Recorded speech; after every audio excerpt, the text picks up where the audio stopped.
evil blanket fish has awoken.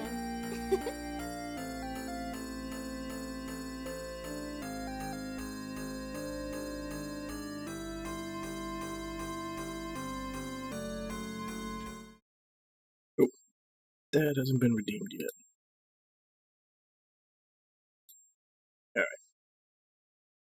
Alright, we are live once again, and we're going to be continuing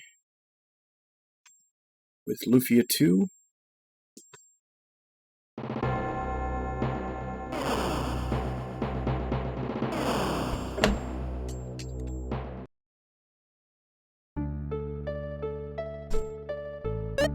Okay, we left off yesterday. We were looking for the...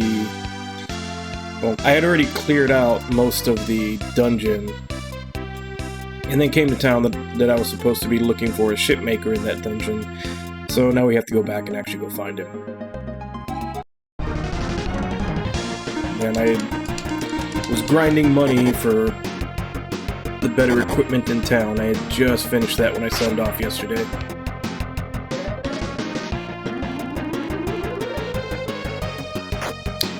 I also did, after stream yesterday, look up what items you should be giving to capsule monsters to get them up the cheapest.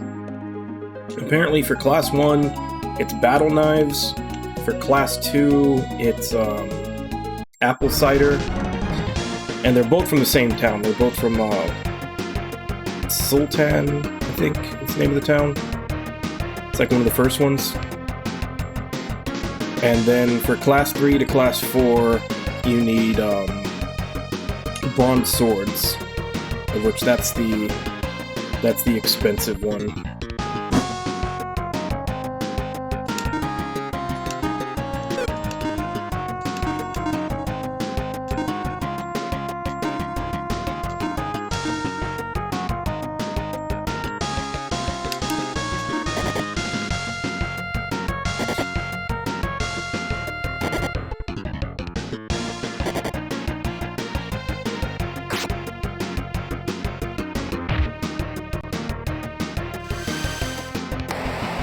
But at least now I know, because I've got 3 monsters right now, there's 4 more to come.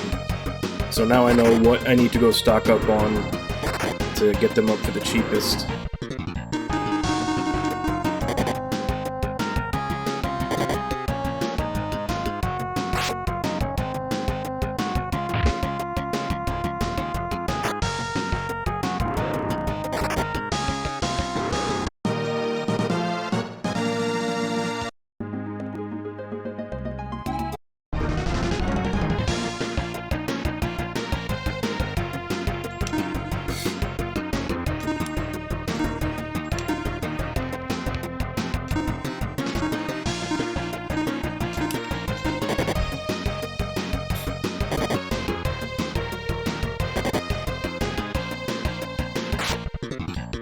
Alright, so I guess we're going back to town. Because all of a sudden the encounter rate decided to jump up to a fight every 2 steps. All with bees that get all their attacks before I get to do anything.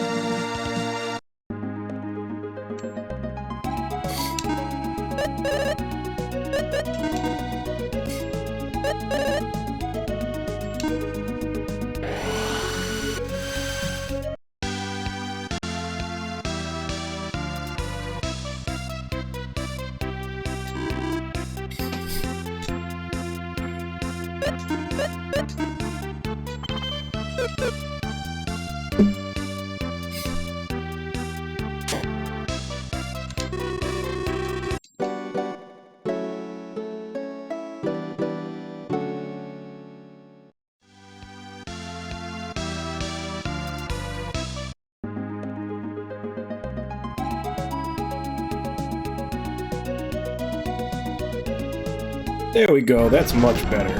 1 encounter on the way over here, not 5.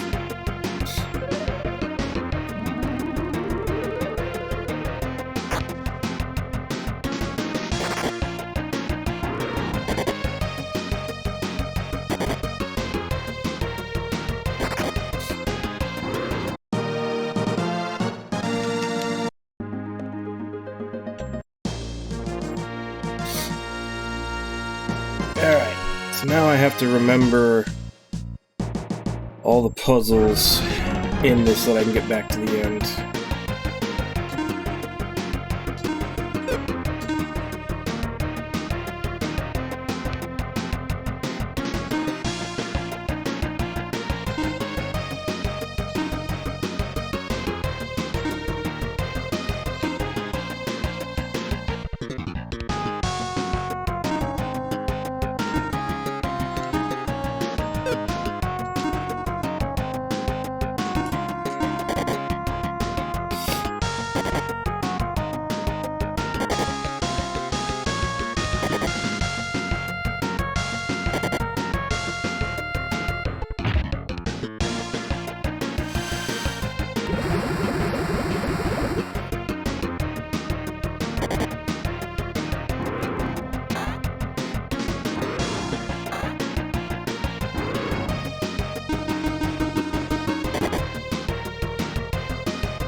This healing monster is terrible. Half the time it doesn't heal, and even when it does, it never picks the person who needs it most.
I guess we'll use you, even though you're a chicken shit and you're gonna run all the damn time.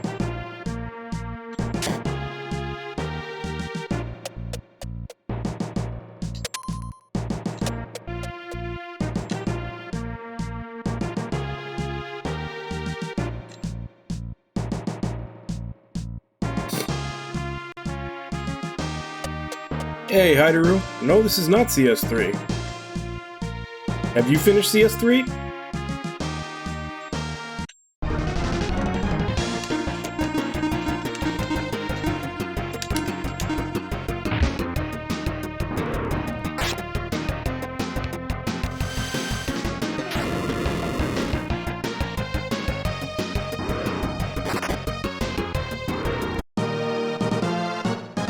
Have you just not had the time, or have you been actively avoiding it because you don't want to play it?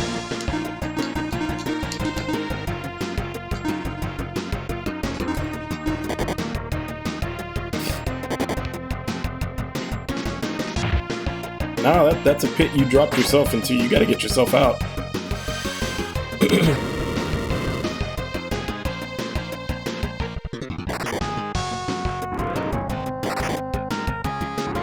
Oh, okay. Oh, that's good.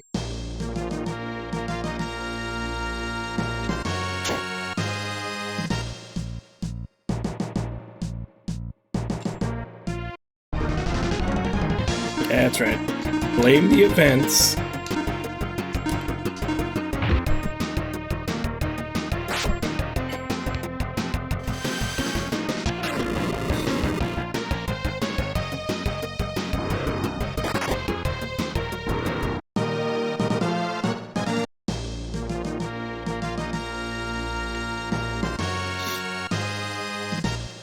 Nothing over here.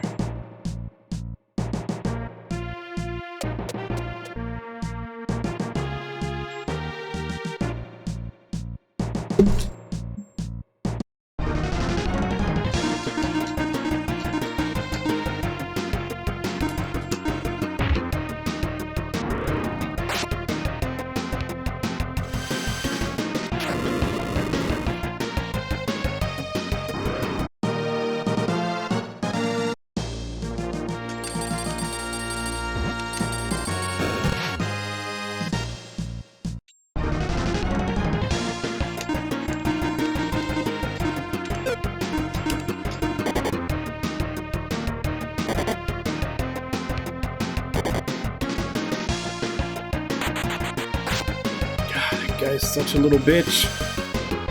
He always runs away.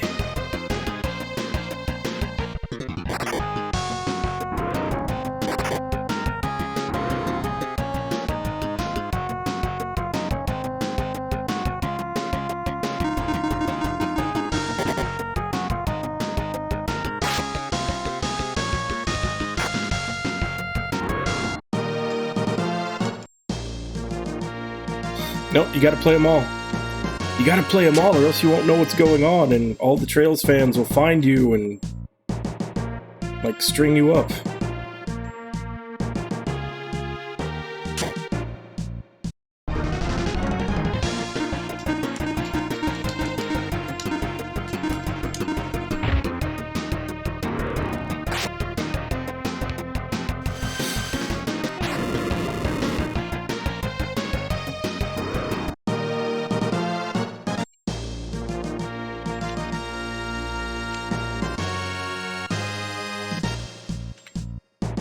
Alright, let's see if I remember.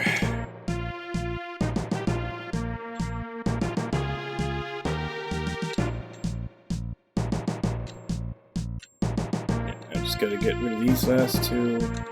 And open door.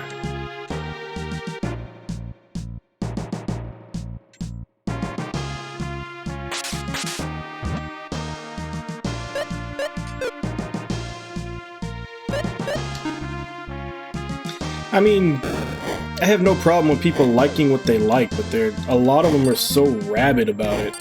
That's the thing that gets me.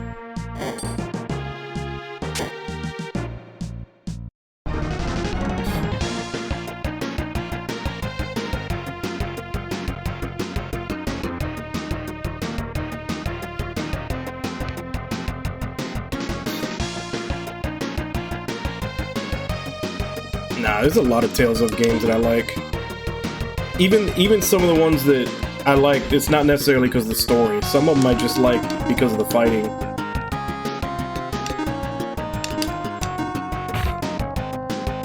Like Tales of Grace's F, that one is purely for the fighting, because I don't really like any of the characters except Pascal, and the story's not great, but the battle system in that one is great.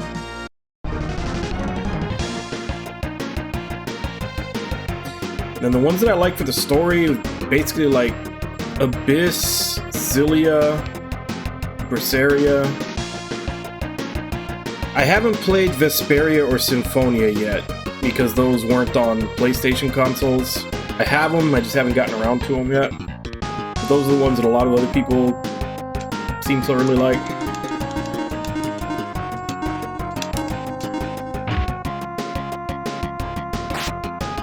Yeah, because Abyss, you had Luke being such a little shit at the beginning of the game, and then, you know, you get to see him repent and grow and actually become a good character.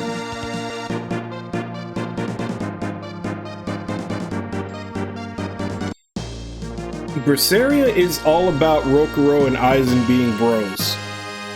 That's literally like everything else doesn't matter, except Magalu. Maggie Lou is best waifu, and then Rokuro and Aizen being bros. That's what Berseria is about.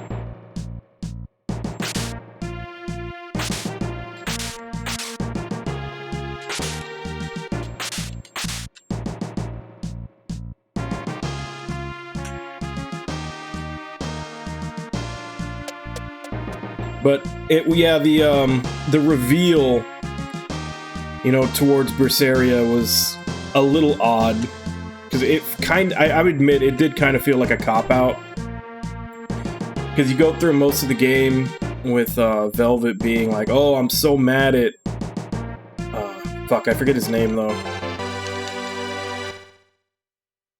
the fuck was his name? The main bad guy.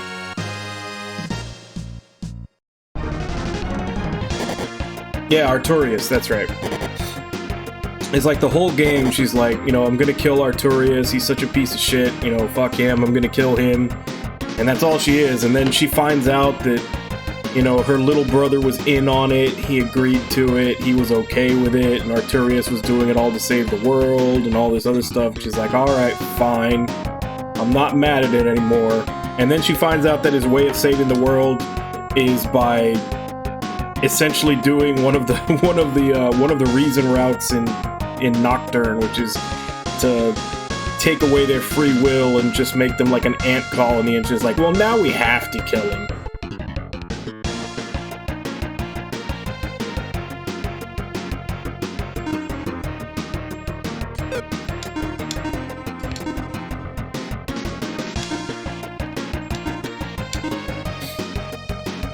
But yeah, I get it. It was like the whole thing where she finds out that she was wrong about the situation, and she finally decides, like, yeah, okay, you know, I wasn't betrayed like I thought I was, and she gets over it. But then it literally goes right back when it's the whole thing. It was like, oh, well, he's taking away people's free will, so even though I've got over my anger at him, we still have to kill him. So it's like, I don't know why you even got rid of her anger if... Like, I get it, you want her to become a good guy at the end and kill him for the right reason, but at the end of the day, she's still killing him. Like, just let her do it for revenge.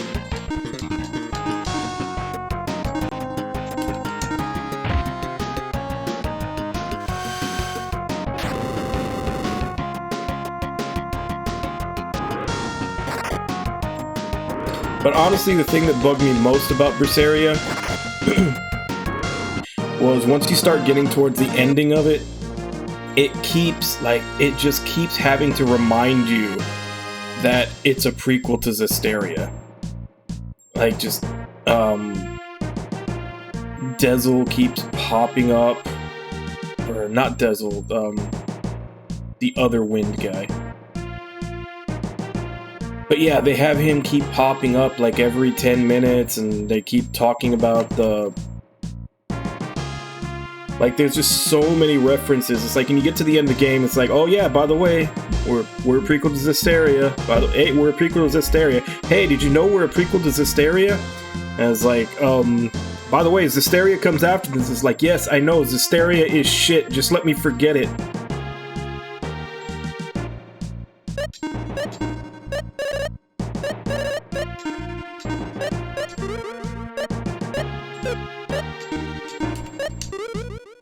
Like, that was the thing that bugged me most, is that they wouldn't let me forget that Zestiria exists.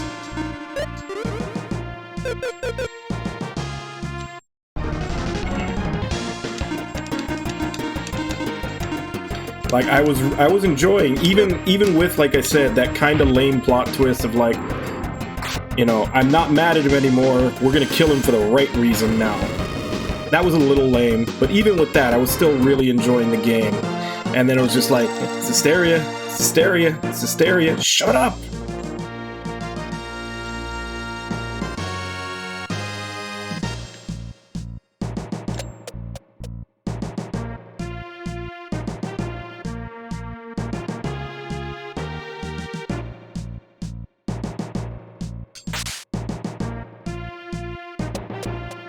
Well, I mean, that's something that they've done in a lot of different games.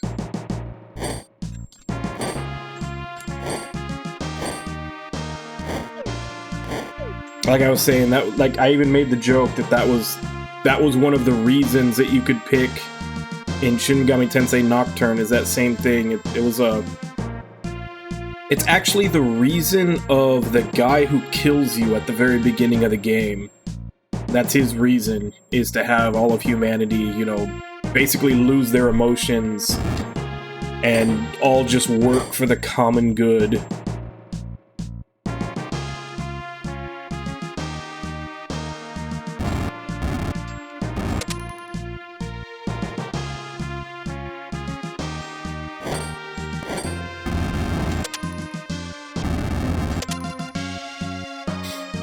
Okay, so this was a tough one. How did I do this last time?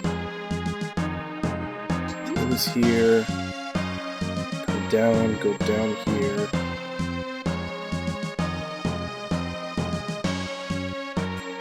Drop this here, pick this up. There. Grab this, throw that there. And then I have a free path to... There we go. Okay, I remembered it. That was the one that took a long time yesterday.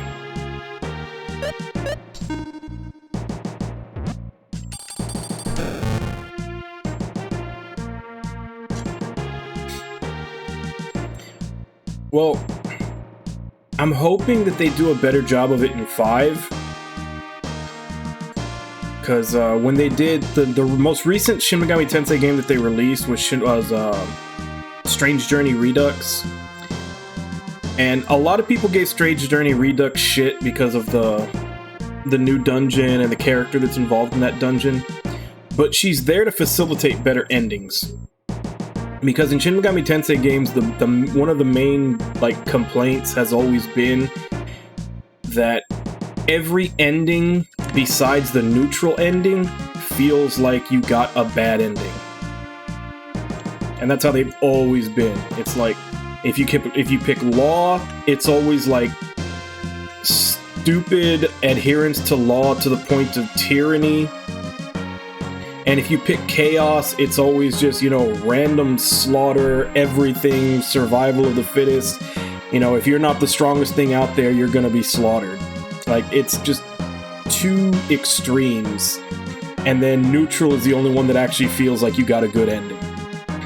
And in the... Because I got all... when I played Strange Journey Redux, I got all the endings. And the endings to the original game very much they were exactly what you'd expect. Law and chaos are both so far to the extreme that it feels like you fucked up the world by doing it. Neutral is obviously the good ending. And then in Strange Journey Redux, they have a new ending for each one if you go through the new events of Redux.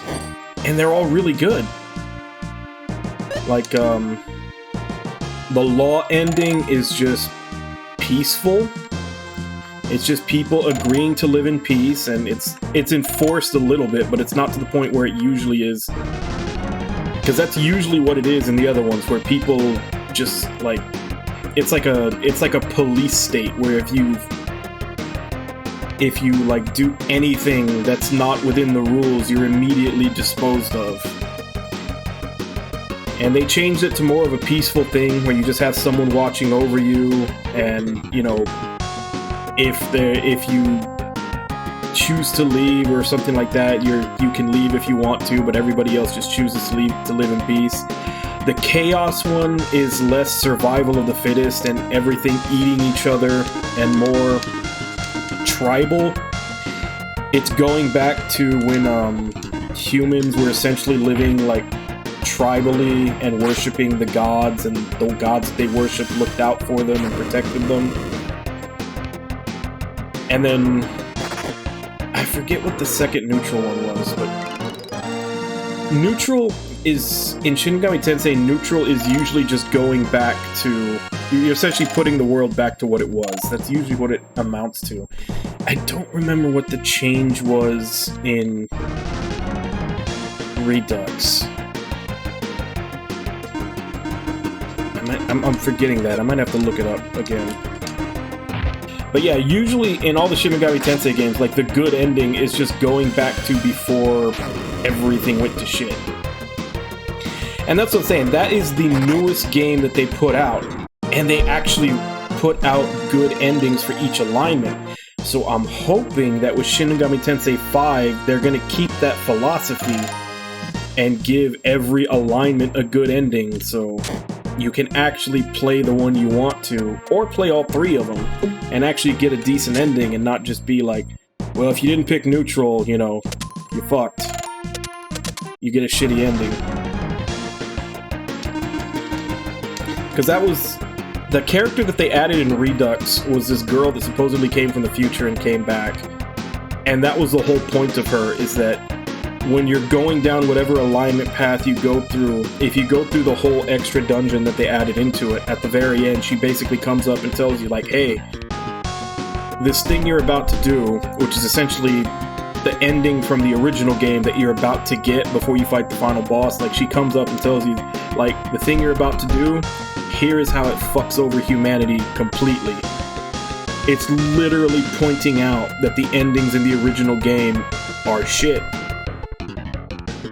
And then, you know, you can choose to help, you can choose to align with her, and you get the better endings. Like, she tells you how the alignment endings from before, which are basically kind of similar to how they are in most of the games, are bad. The only one that strayed from that a little bit was Nocturne. Because Nocturne didn't technically have law neutral chaos, it had reasons. Like, in the first, I want to say 10 minutes of the game, the world is destroyed, and the whole thing is that there's a race to decide who gets to remake it. 1, 2, or 3, Snorchupi Carp. Like, one guy's reason, like I said, the guy who kills you in, like, the very opening of the game, his reason is what Arturius had in Berseria, which is the whole, you know, take away humanity's free will and their individuality, and just have them be like an ant colony, all working towards the greater good. There's another one where a guy is, another reason is they want to give everybody a universe unto themselves. So essentially everybody's living in isolation. So, like, everybody has their own personal little heaven that they don't ever interact with each other. Which was kind of what Dagda wanted in 4 Apocalypse, which I just finished playing not too long ago.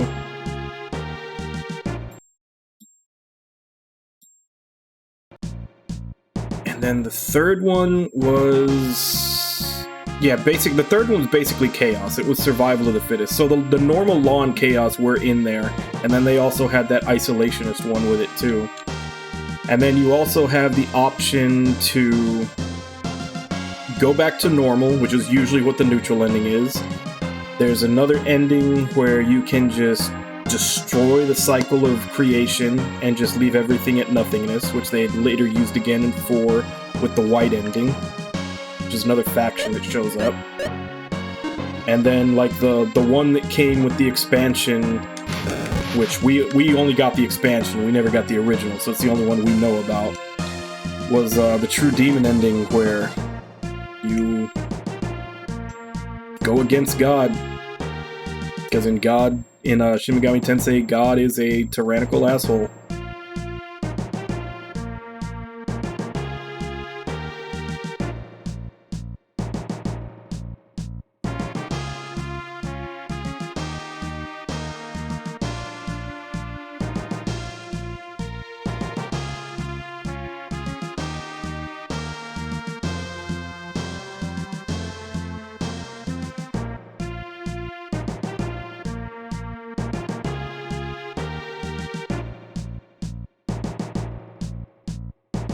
Yeah, and that's what I say, like, so in their most recent one, they seem to have acknowledged one of the biggest faults with the series, which is the bad endings for... Floor is very fragile here, don't put too much weight on it.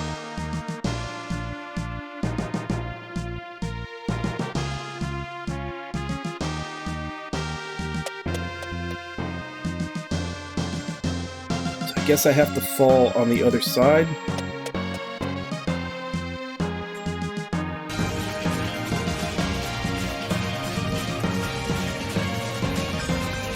And Metal Magnetic, thank you very much for the follow.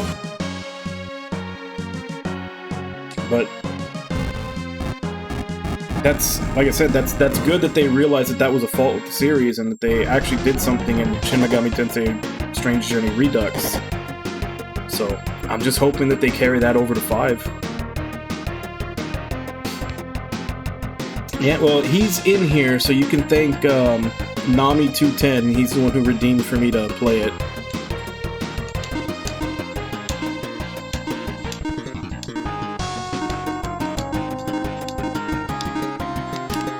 And it's a fun game. It's got some interesting mechanics for its time. Yeah, and the OSC is pretty good too.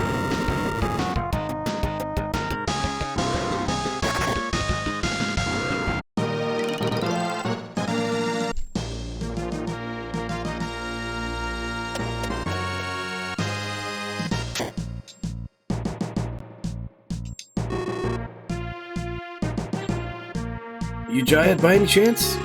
That's me. Who are you folks? I'm Maxon. I'm after someone on the East Continent. But the ships in that lane were destroyed. What? All the ships destroyed? What about my Margos? I didn't see any ships at all in port, so probably... Darn it, what's going on? Well, that makes my coming here worthwhile, huh?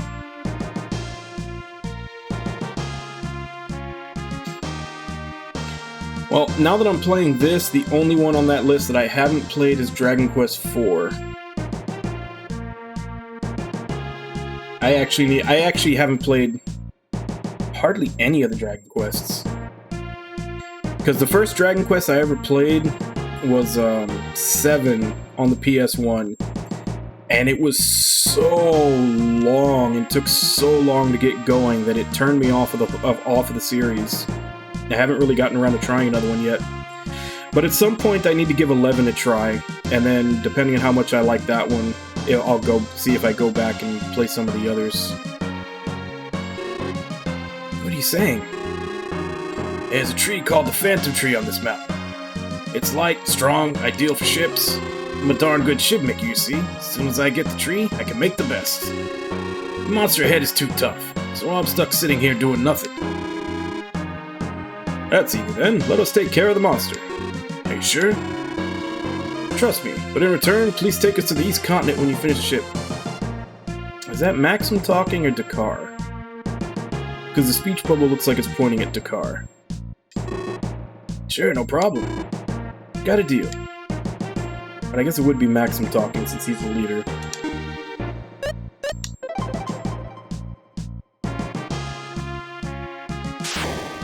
Oh yeah, I played all the Phantasy Stars. Phantasy Star 3 was actually my very first JRPG ever, because I grew up with the Genesis.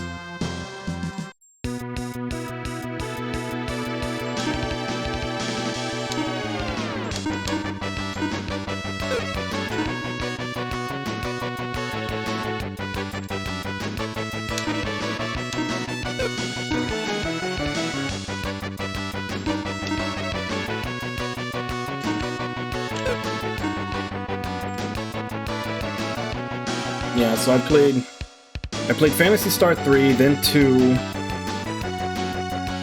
and then, if I remember when I went to college, Phantasy Star 4 was like the first game that I bought once I actually went to college and started having a part-time job and everything. And then I didn't play the first Phantasy Star until they released on a collection where it was like, it was a hidden game. I think it was on the PS2 Genesis collection, where it was like a hidden game.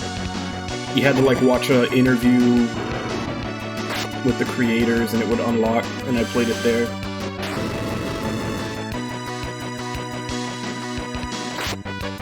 Yeah, Phantasy Star 3 was a little rough.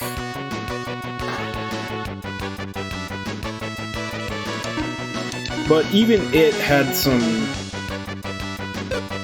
had a couple of things going for it.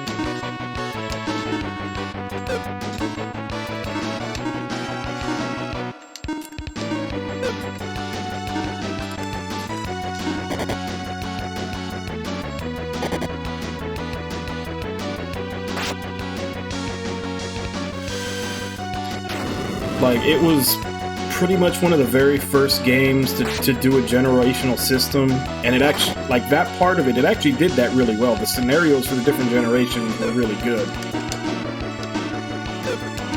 Because they were actually different. Like, the second generation, both of those scenarios are completely different. There's no overlap whatsoever. And then the four third generation scenarios they all devolve into the same thing, because you go to the same boss. Like, they all go into you picking up the Nay weapons and then going after Dark Force. But the beginning of each of the third generations are all different.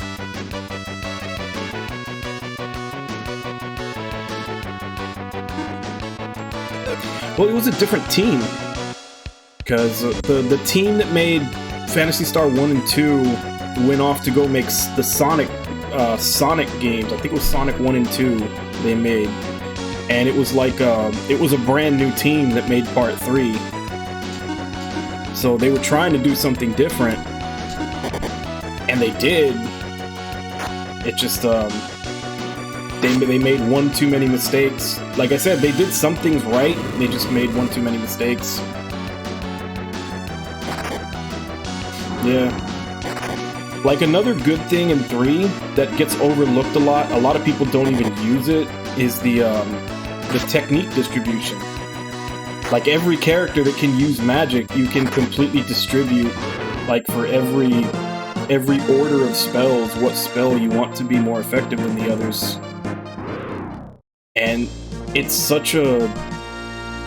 kind of such a unique thing that most people, even people who have played a lot of JRPGs that go into it, have no idea how to use it, because it's not really something that's been done. I can't really think of any other thing that does it like that.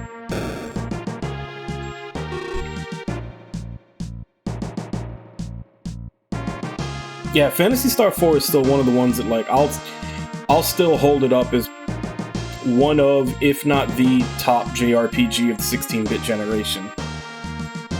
A lot of people will argue that it's not the best in the 16-bit generation, but you'd be hard-pressed to find anybody who's played it who doesn't think it belongs in, like, probably the top 5. I personally think it's at the top. Because the Phantasy Star games actually kind of ruined Final Fantasy VII for me. Because when Final Fantasy VII, when the whole thing with Aerith happened, and everybody was losing their mind over, like, oh my god, how could this happen? Meanwhile, I had played Phantasy Star 2 and 4, and I was like, yep, this is about right.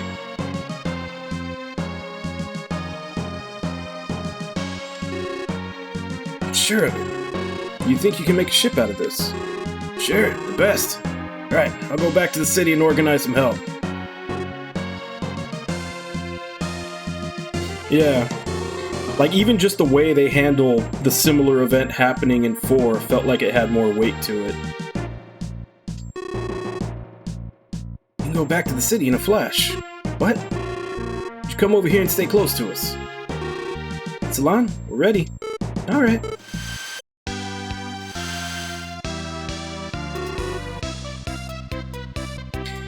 And that's what I'm saying, because, like, a lot of the people who played Final Fantasy VII, or rather just a lot of JRPG gamers in general, and Final Fantasy VII brought in a lot of non-JRPG gamers into JRPGs.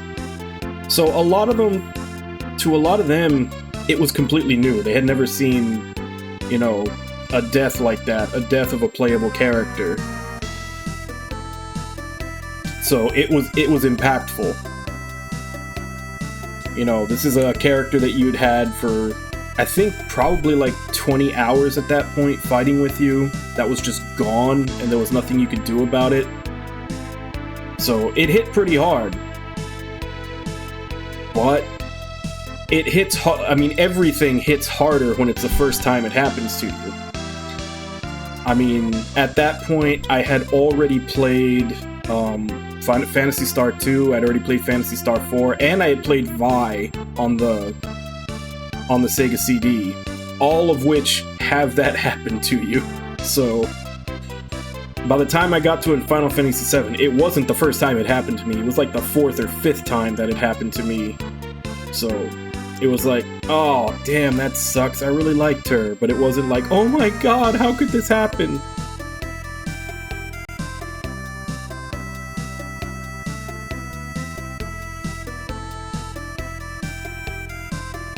Yeah. Was that your first time?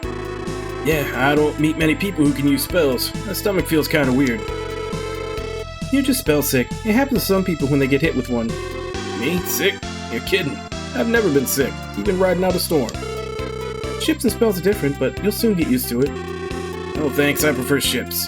Oh, that's right, I've got a ship to make. I'm off to fetch some wood. Ship will be done in a couple of days. I'll show you my best work. Come back then, okay?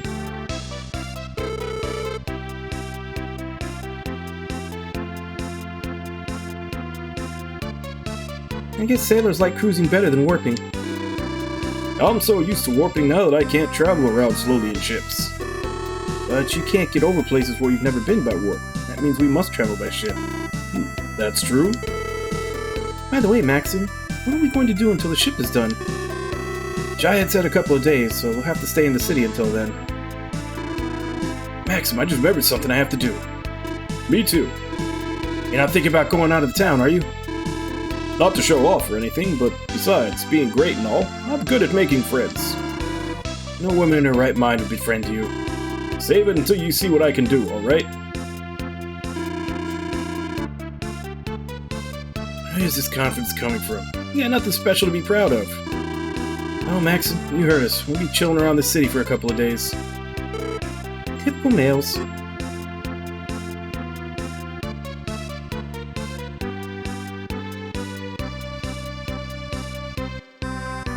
Have they still not done a sale on 13 Sentinels in your area, Haidaru? Because I know it's constantly showing up for like half off around here, like in the States.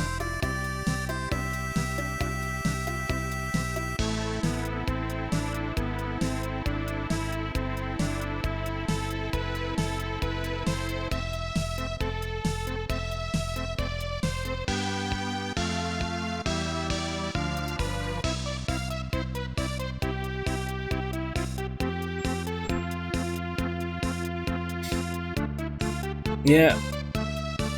Unfortunately with remakes, like asking for a remake always feels like a monkey's paw.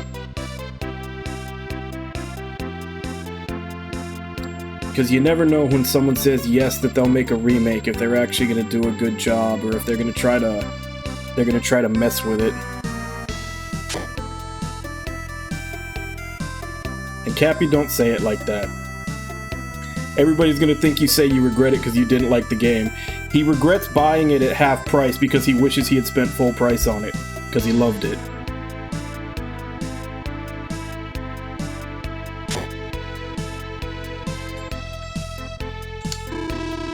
Hey Maxim, I knew you'd come. Man must relax after all.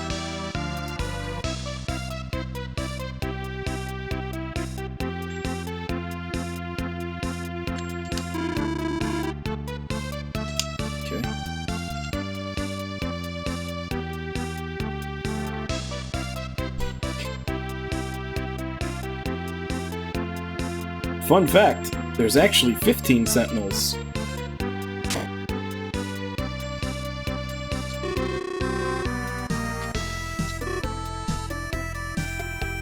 Yeah, where's Dakar?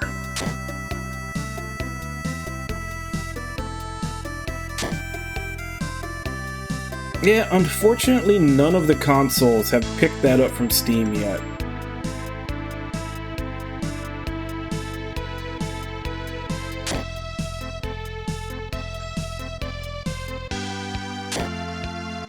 Like, as far as I know, that's a pretty popular feature of Steam. I don't know why not a single one of the consoles has picked up the ability to gift someone on your friends list something. Oh, there he is. I'll show you what I can do.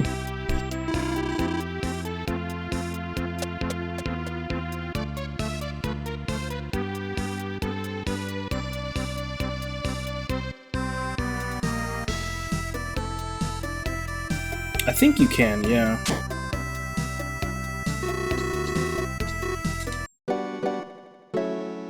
But I don't think if every game supports that. Because a lot of games, I don't think they sell digital codes for. I think they only sell physical copies.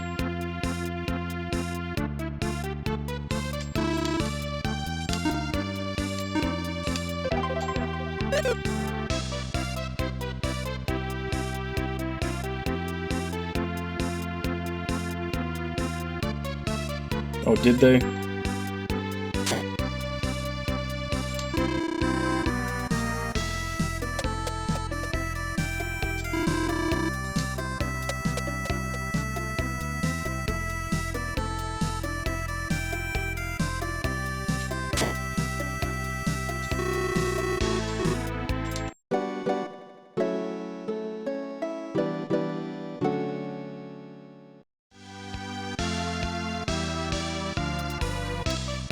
Well, I think... I don't know. Maybe it's just with Amazon or something? Because I know digital codes are still a thing. Because you can still buy PlayStation cards. As far as digital codes for actual games, like, publishers still hand them out. Like, the publisher of the games will still hand them out to, like, big YouTubers and streamers and other places where they want to get it advertised, so they do still exist.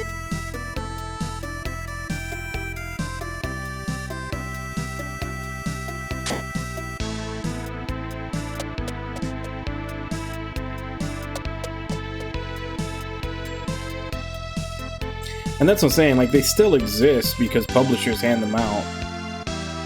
I guess they just don't distribute them for people to buy.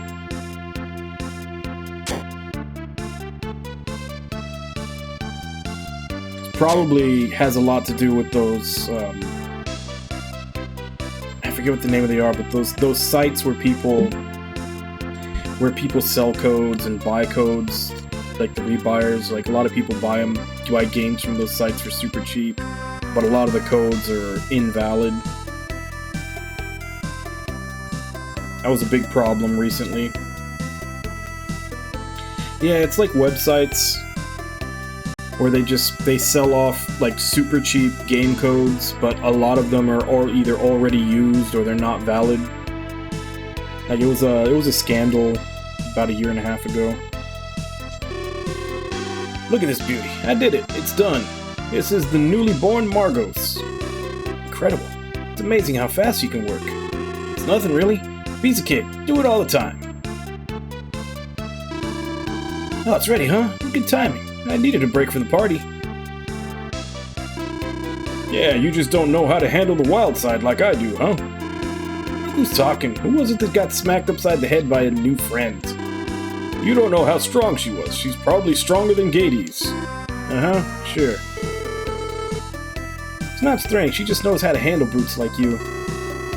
In any case, Jad, would you take us to the Ushtark continent? Why not? Where exactly did you want to go? You can go to either Narcissus Port on Ustark or Ruberik Port where the ancient cave is.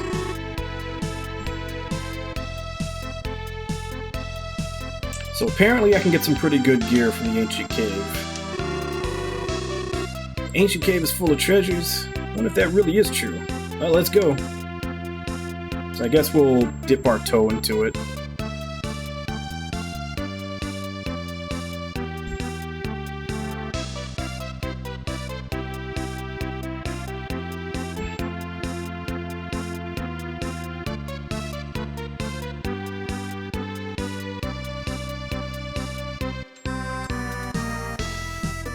And if nothing else, since we came here, we'll get the warp point to come back later.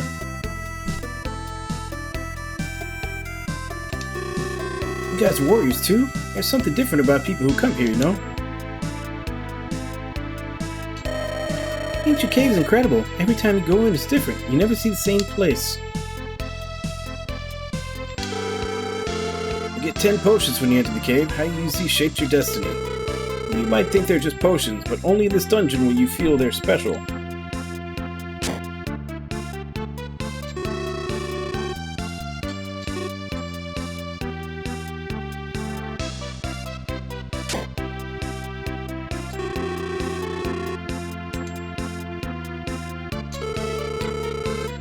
If you're going to the ancient cave, remember the things I'm going to tell you.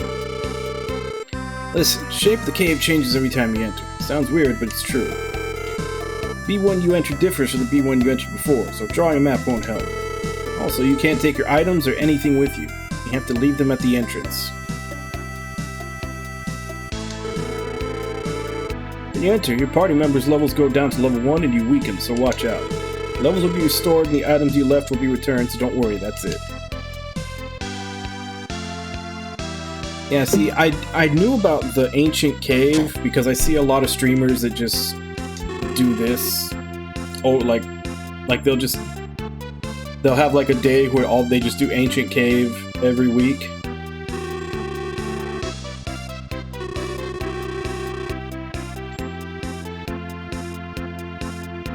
Which, I mean, for a game that came out on the SNES to have a big-ass procedurally generated dungeon, it's pretty ahead of its time.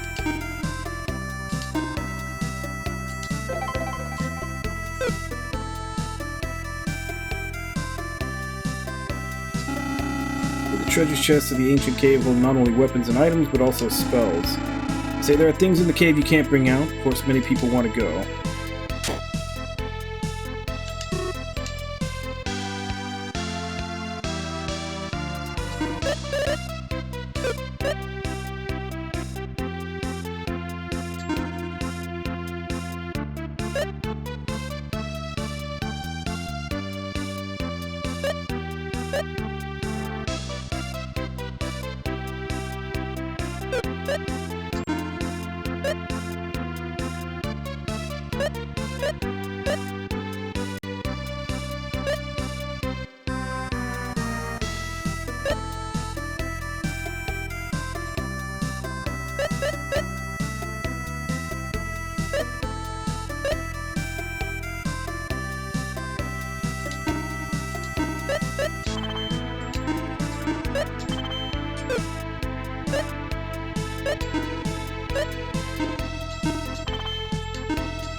So the only upgrade I'm missing is I need to get a War Rapier for Salon.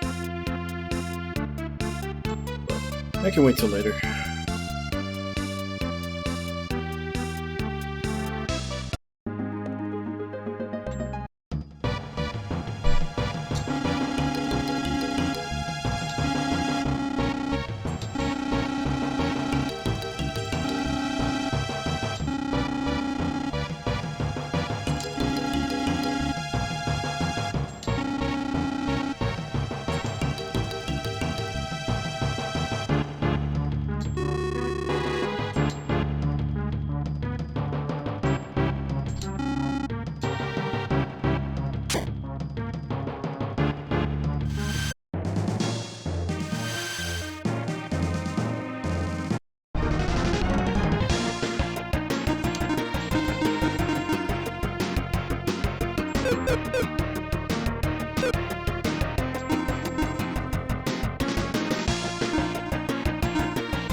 it's part of this dungeon. It's a 99 floor dungeon, and everybody gets dropped down to level 1 and loses all their gear. They can only use what they find in the dungeon. But there's apparently certain drops that you get that you can take out of the dungeon with you.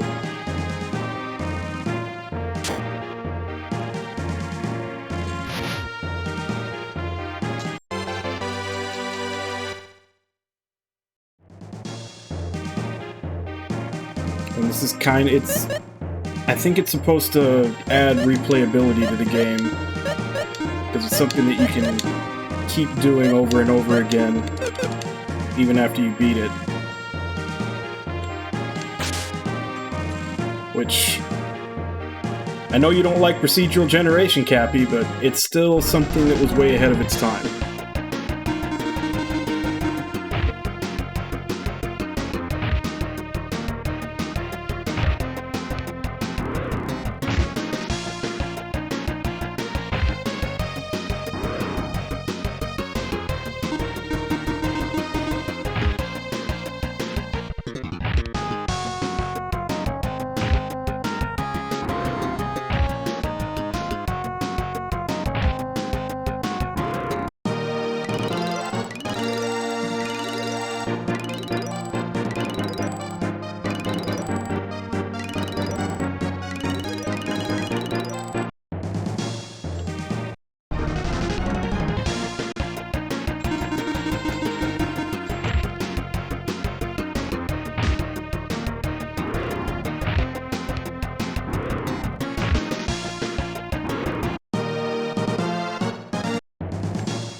So that went nowhere.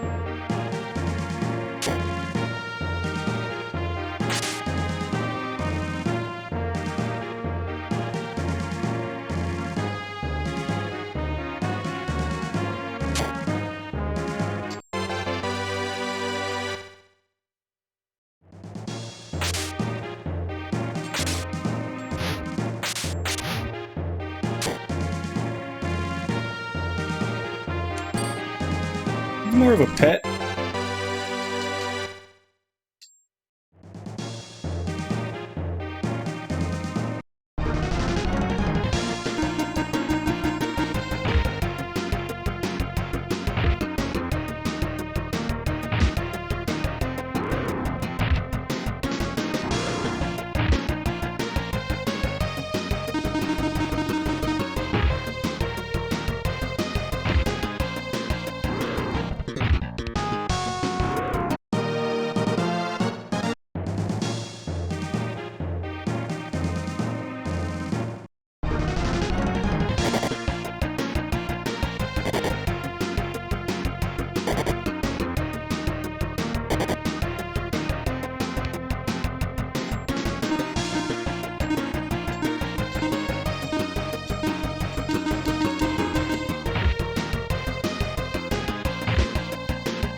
I know they said to leave all your magic behind when you come in, but I was hoping maybe that didn't count for her default spells. Maybe she still started with what she had when she first joined, but I guess not.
I know they said all the items you find go away when you leave, but does the money? Do you get to keep the money?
Well, there's retro achievements.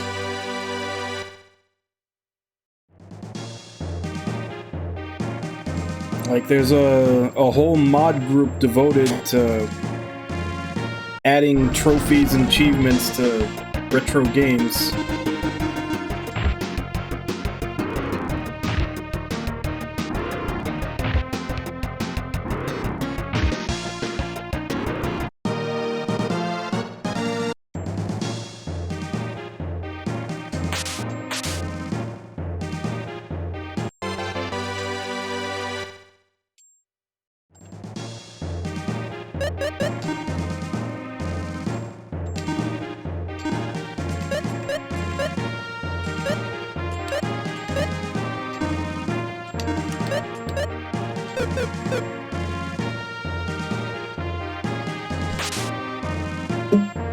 Even with the rapier, he's not as strong as Dakar guy.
Already gone all these ways? Yeah, I guess I have. Guess it just leads around in a circle.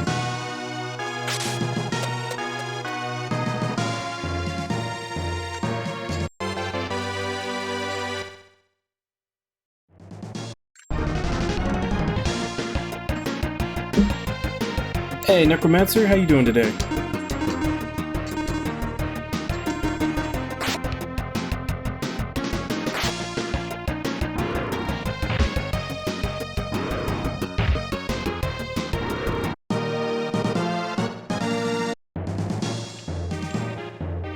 I'm doing pretty good. I just discovered the ancient cave, so I get a small respite from all the puzzles.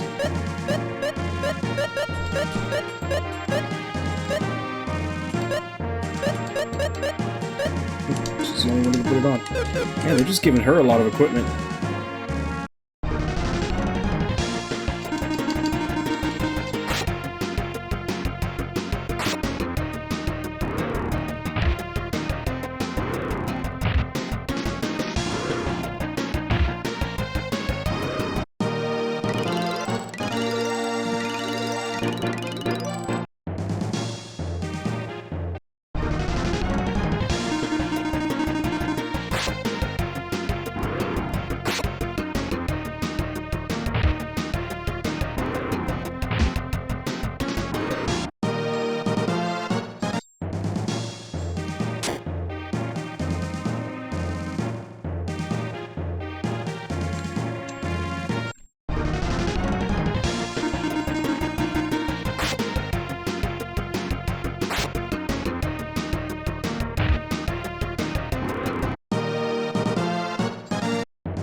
Oh, was that the whole floor? That was a small one.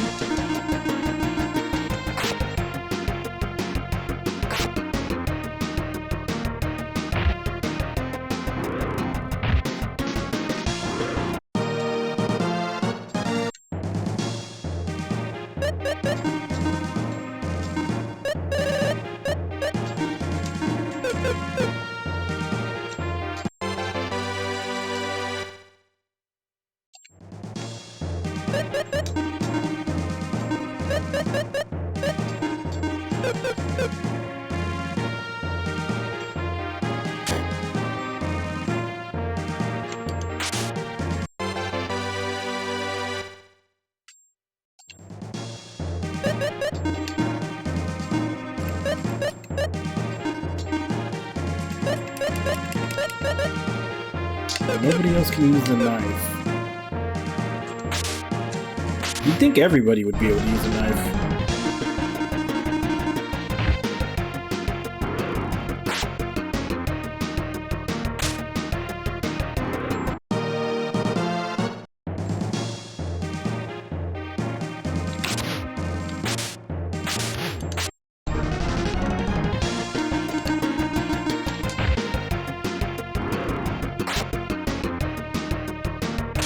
Also, this is the first time I think I've ever seen Dakar be faster than everybody else.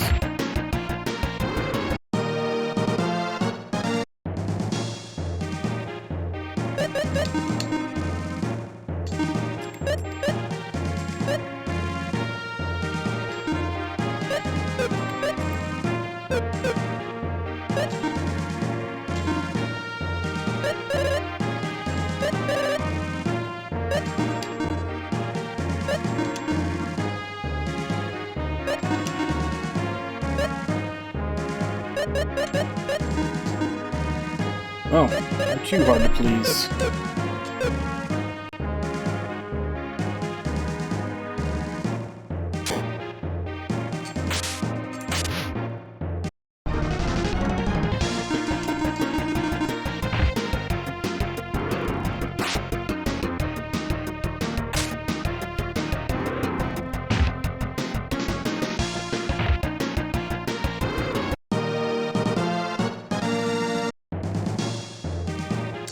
Keep getting all these rapiers, but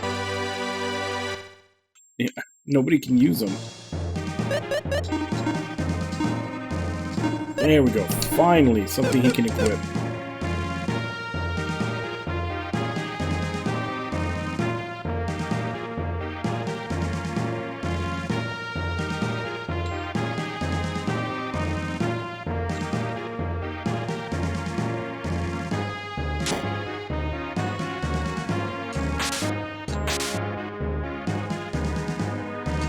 Okay, that's the way down.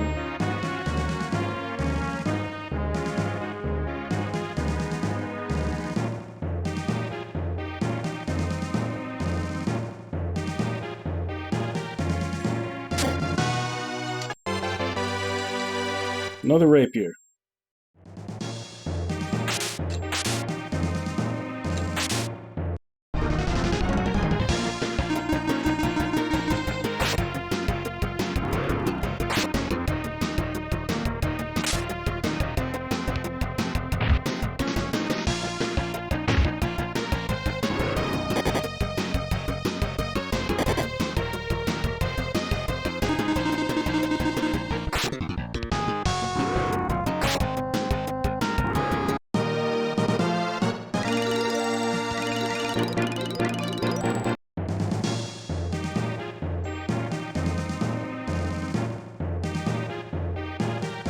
I will say though, it is kind of nice to see everybody leveling up at the same time.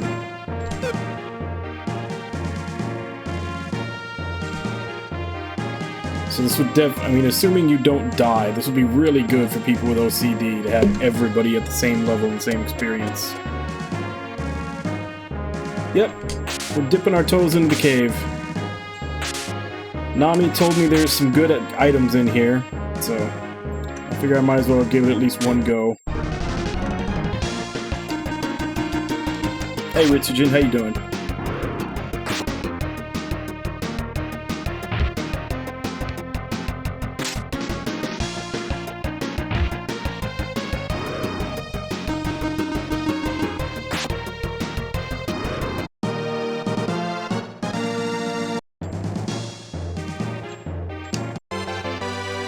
Will you stop at the rapiers? Everybody that can use them already has them.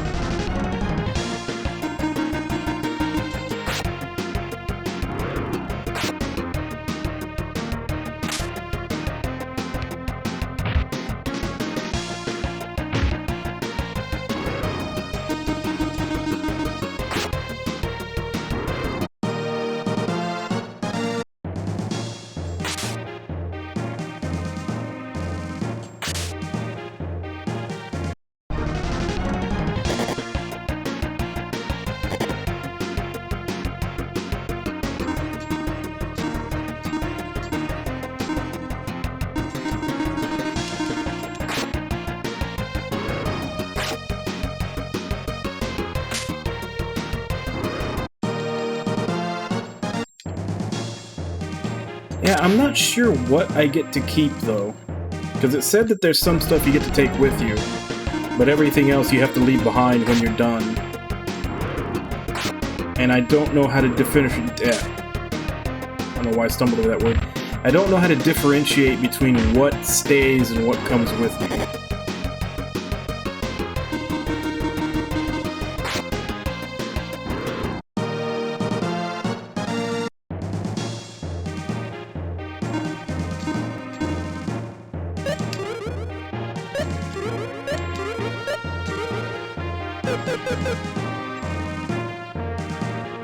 Blue chests? No, I haven't found one yet. So that means I haven't come across anything I can keep yet.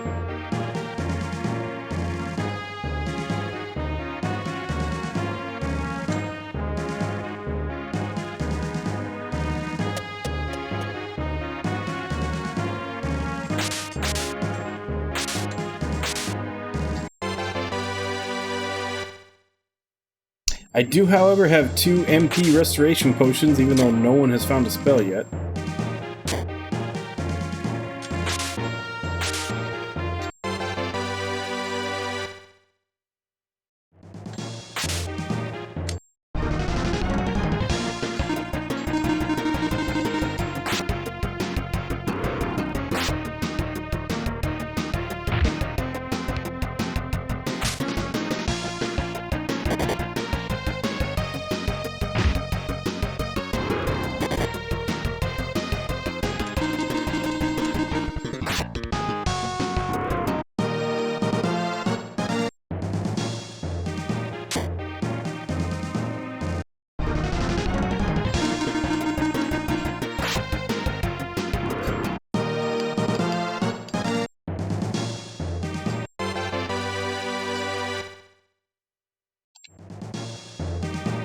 Also not sure if I get to keep the gold.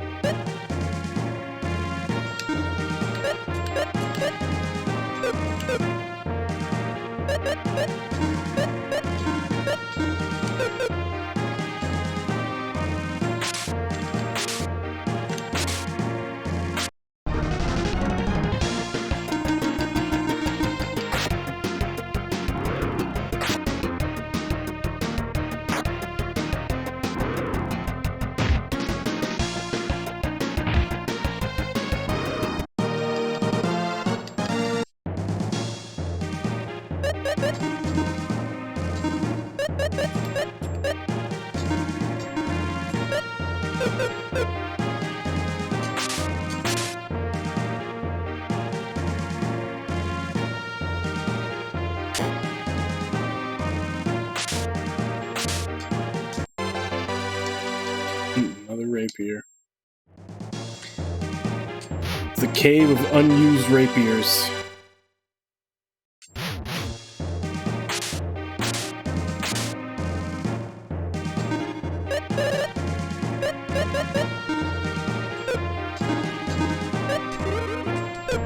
In case we ever do find a spell.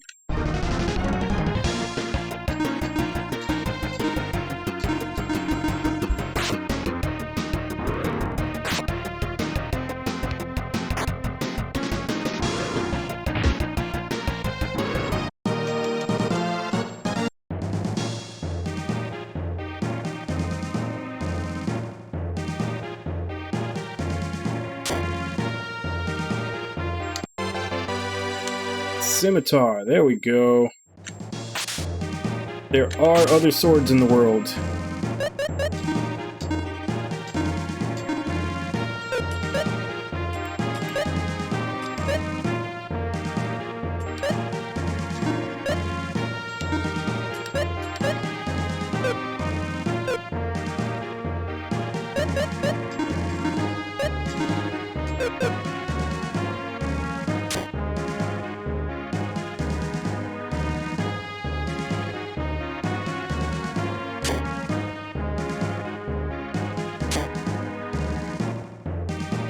I think that's all for this floor.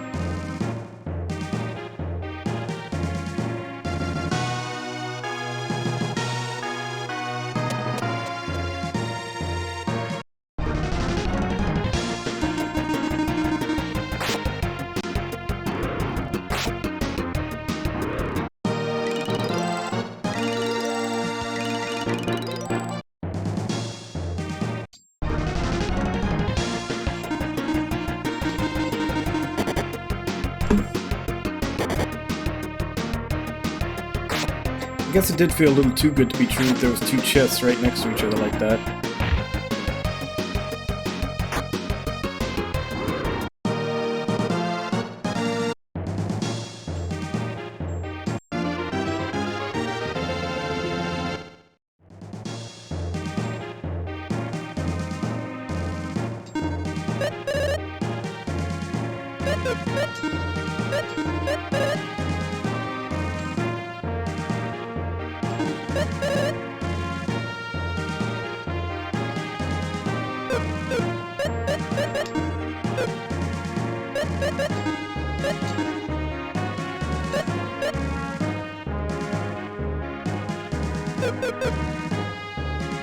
I'm guessing that's a pretty high-level spell. So it costs 22.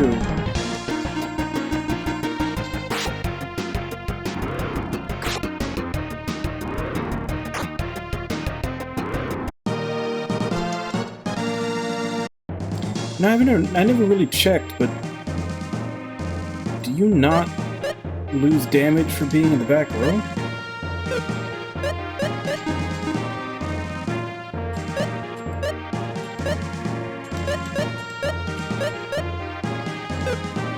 For some reason I always thought you suffered a damage loss if you were in the back row, but it's not looking that way.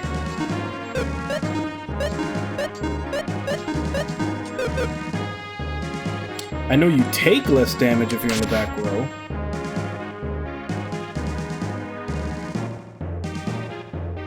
Is this really the whole floor?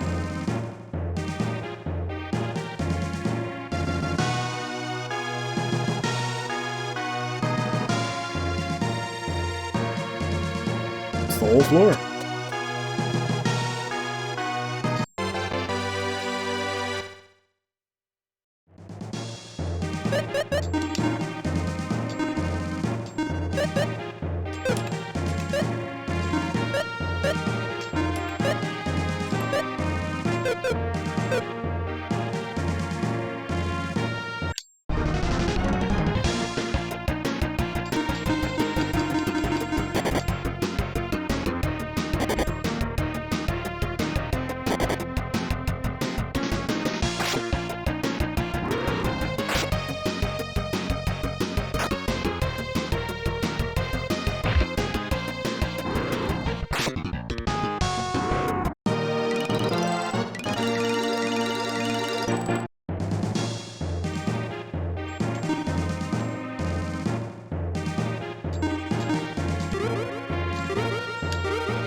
Yeah, my mileage with Flash has not been good.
Oh, that's a usable item.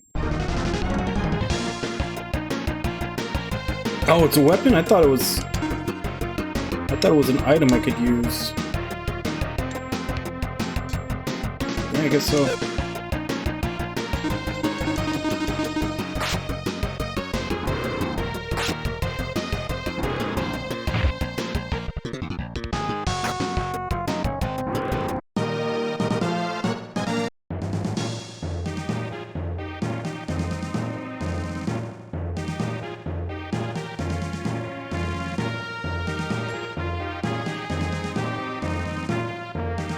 Come back, bacon!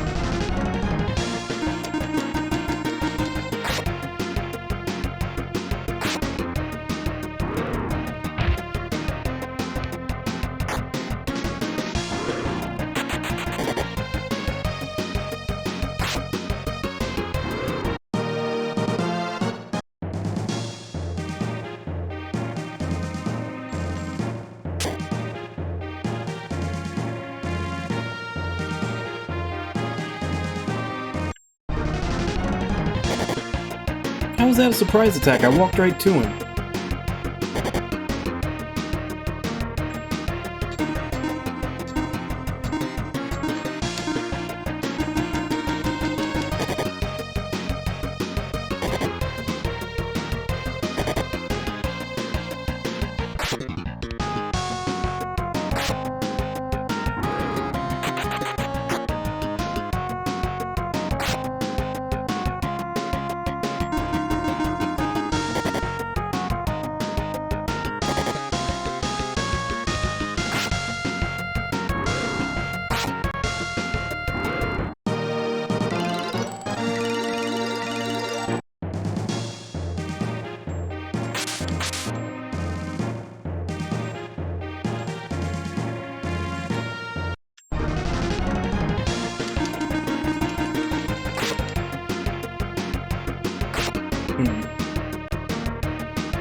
That's where the exit is.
Alright.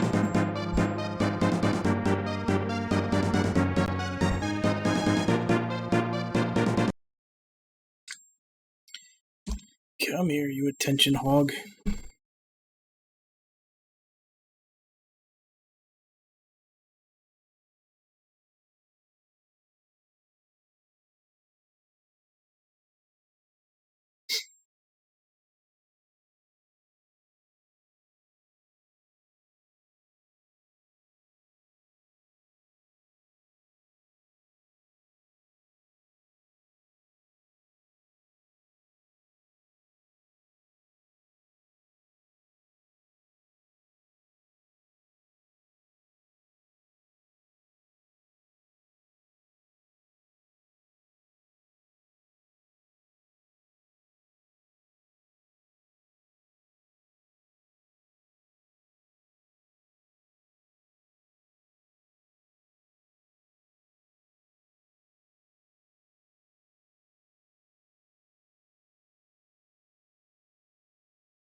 You decided to come over early today just because I'm wearing a black shirt, didn't you?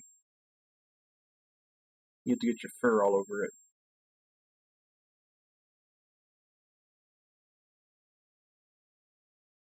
I think it's because it's cold. We got a cold front, like, yesterday. So we're actually getting, in a place where we're usually 90 to 100, we're actually getting temperatures down to, like, 30. I don't think he's likes it.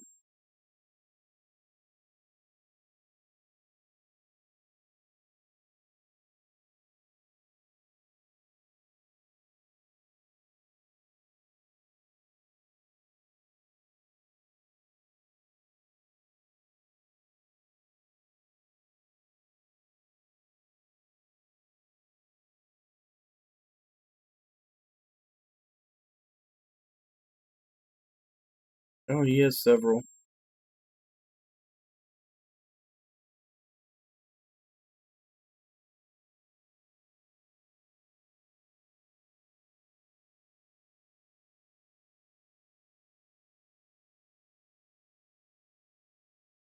But ever since the cold front came in, he has been coming up to me wanting cuddles more.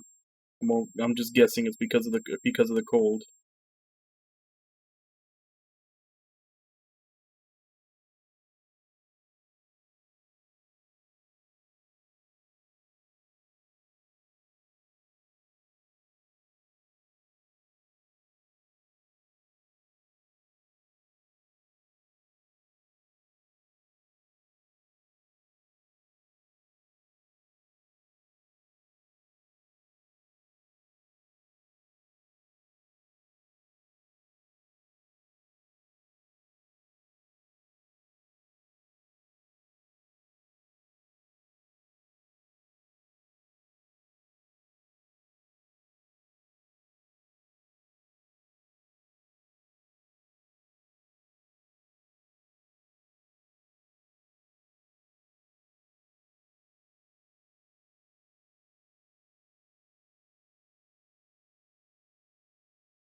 You done? Yes or no?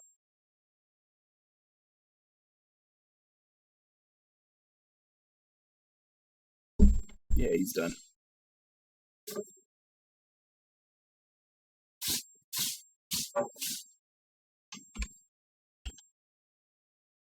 Alright, back to the game.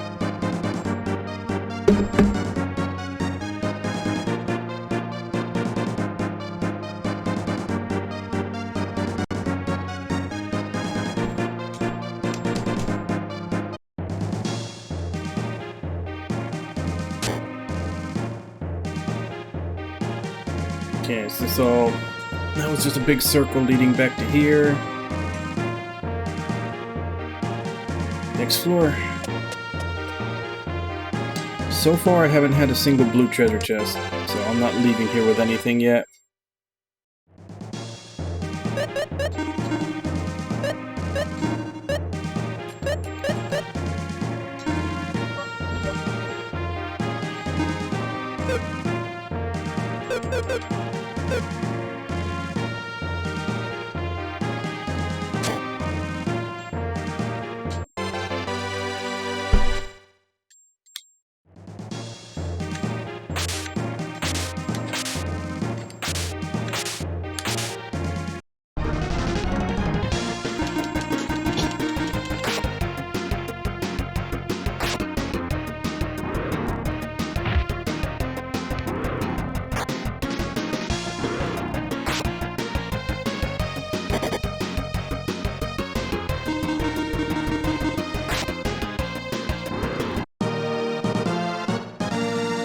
Hey, another rapier. I feel like I'm building a collection. Rockbreaker, that's...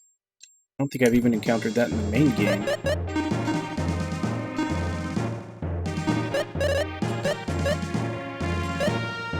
It's only for the main character. puts him to 224.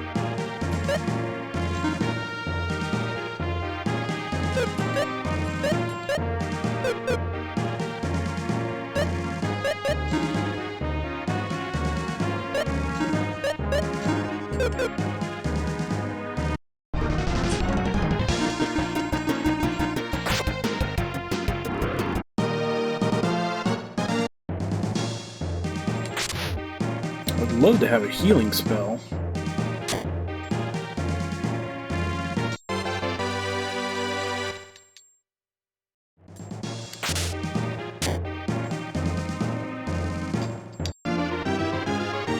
Hey, what do you know? Ask and you receive.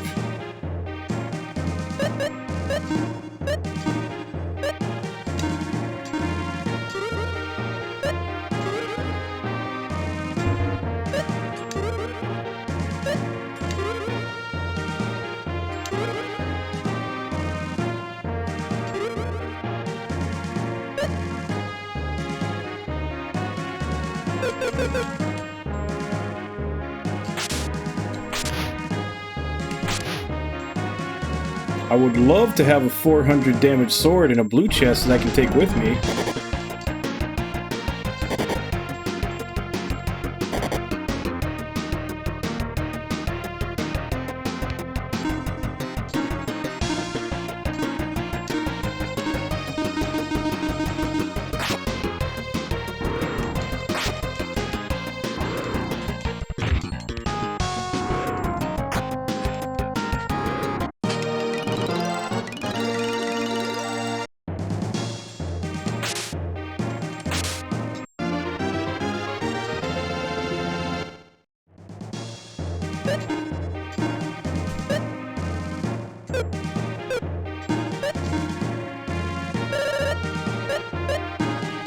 Absorb enemies' NP.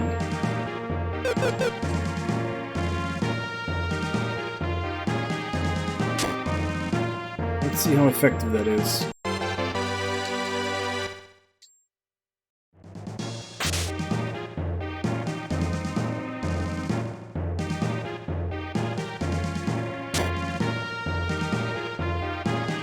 I need an enemy for a science experiment.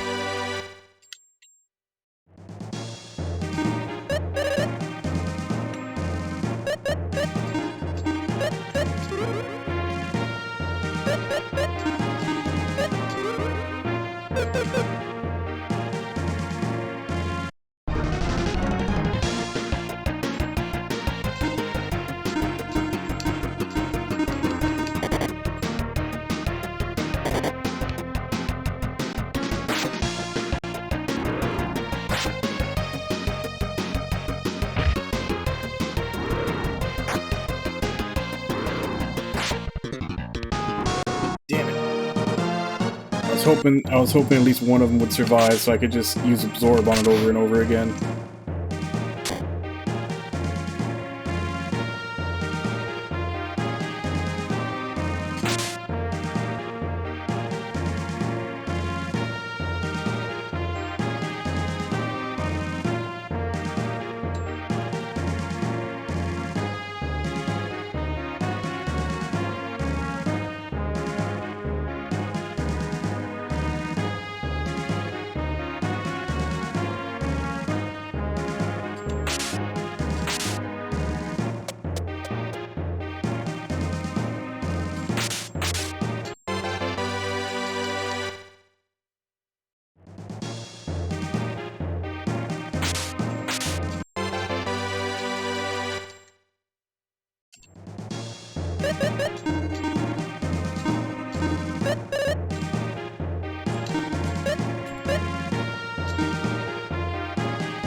Okay, perfect.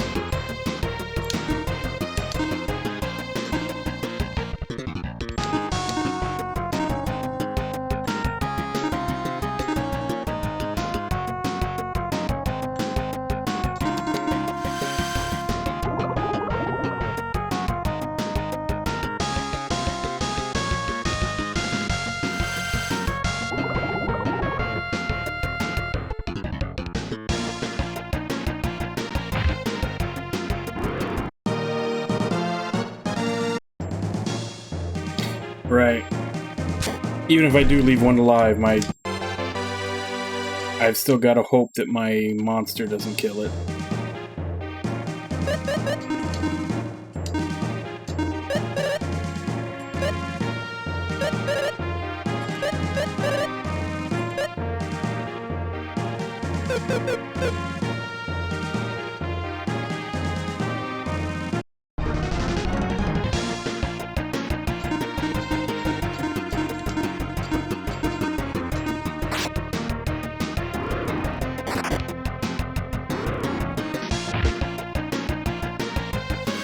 Yeah, so I have a weak healing spell and absorb, so in theory, if I play my cards right, I should be able to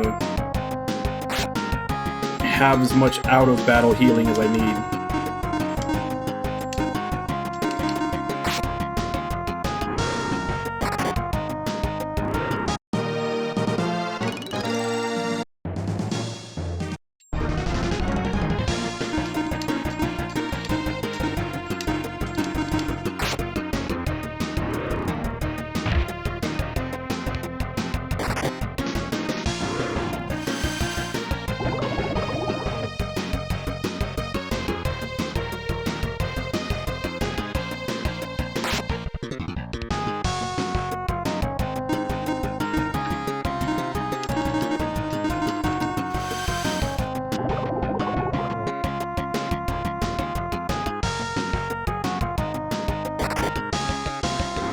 I'm not sure if that's an actual miss or if that's their way of saying he doesn't have any MP left.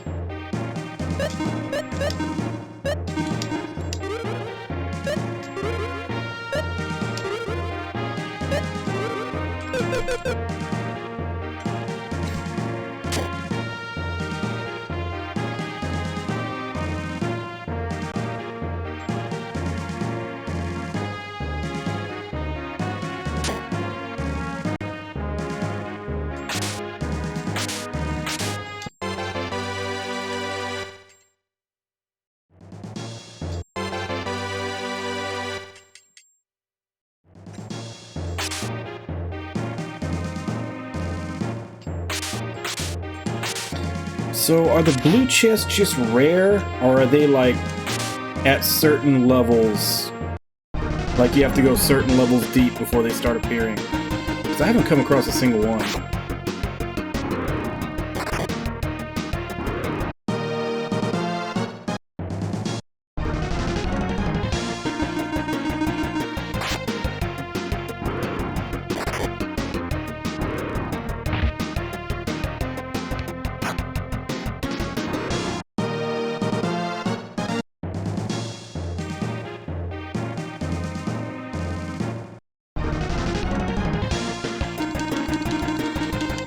Treasure room, huh?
I really wish more than one would stick around, but I guess even 2000 XP right now is not too bad.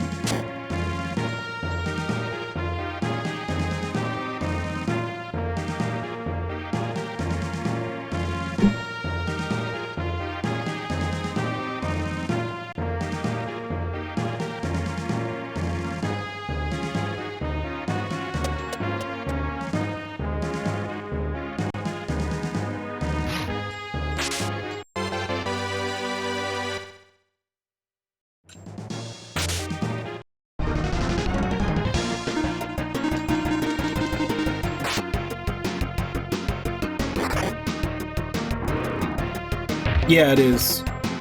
Of which I think I'm on like 14 right now.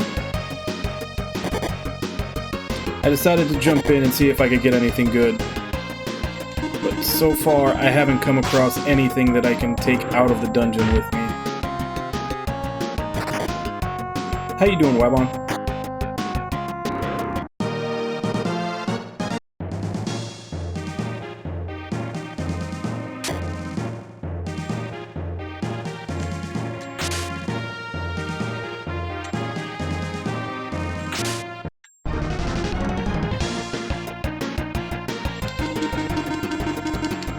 You, the sun.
There's the stairs.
14.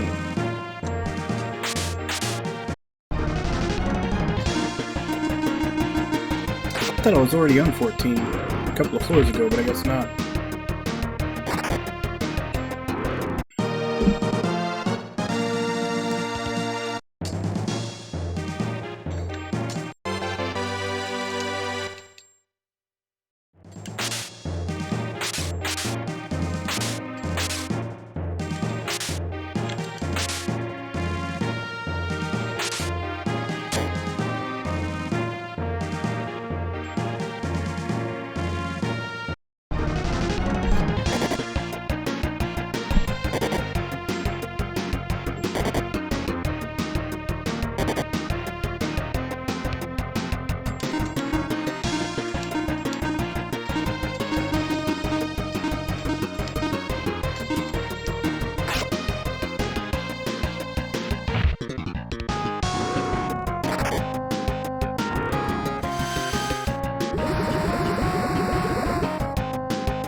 Well, yeah. I mean, it's a pretty fun game if you got nothing better to do.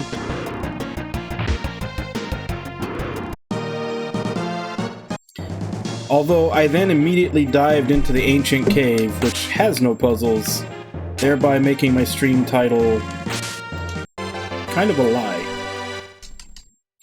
Although I don't think it'll take the whole stream to do this.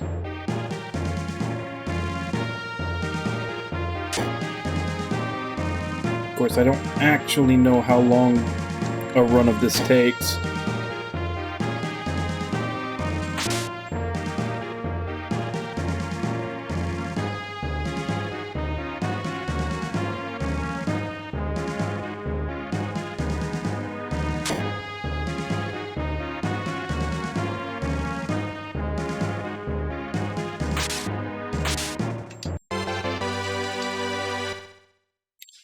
Well, yeah, I know this is basically like a roguelike, where you're supposed to go through it multiple times and get stronger, like slightly stronger each time.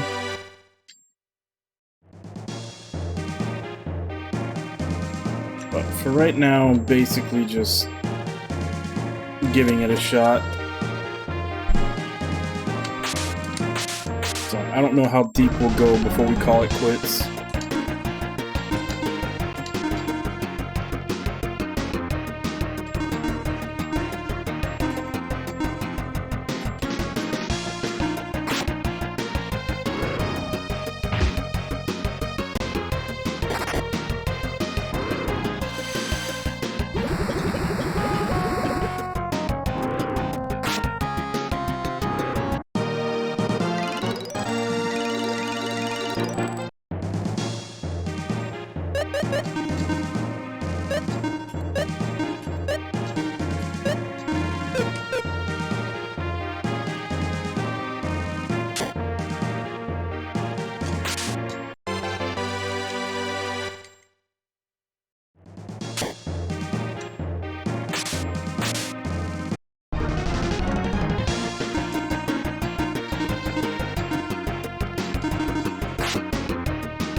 Alright, I'm on 16. I know that once I hit 20, I get the item that I can leave whenever I want.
Perish.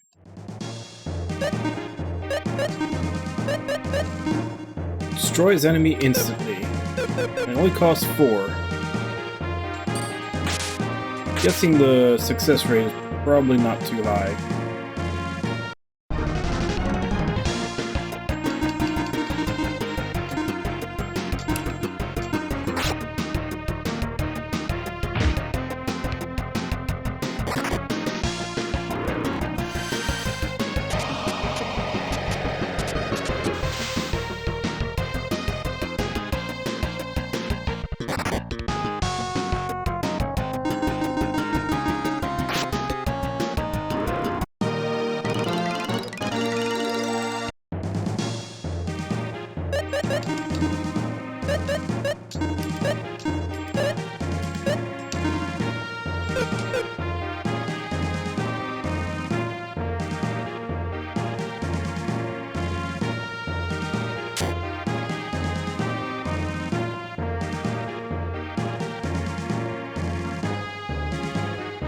So have I been everywhere on this floor?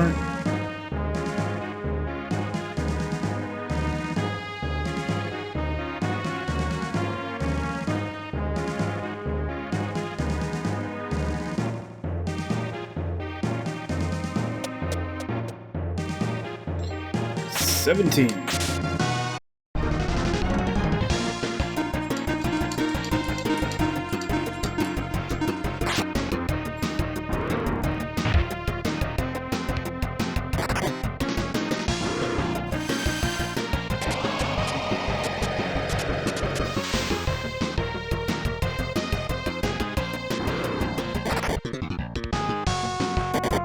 So far I've casted Perish on 3 targets, one of them died.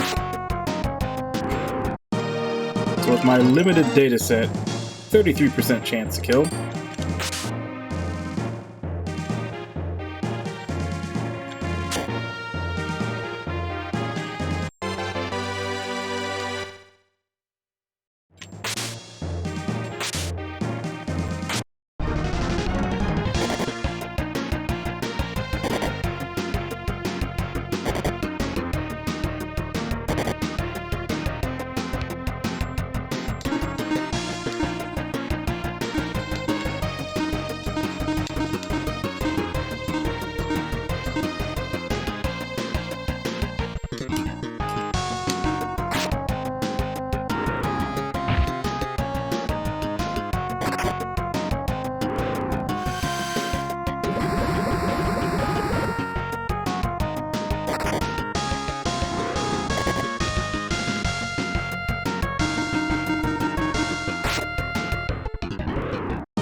Wasn't that Tia's starting weapon?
Alright, I guess that's all of this floor.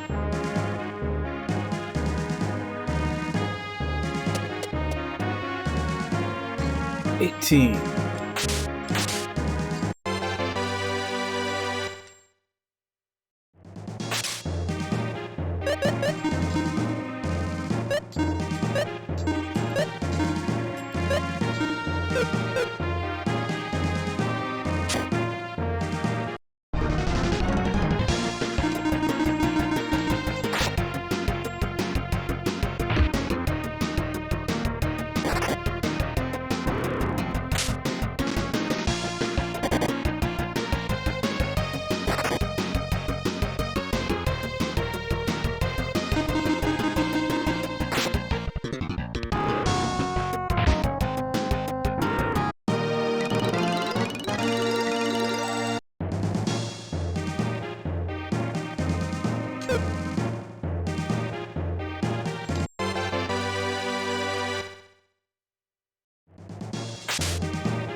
Yes, dude.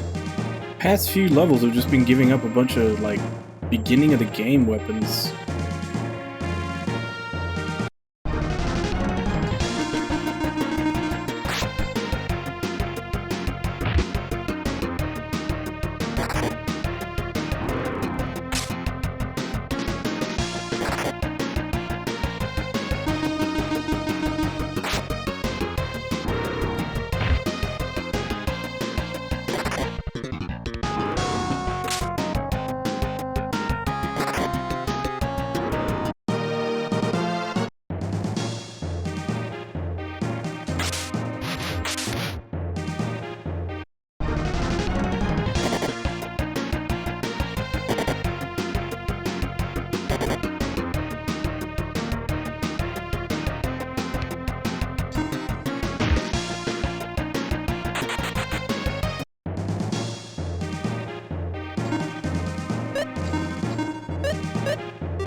Hey, my first blue chest. What do I get? Aqua Helm.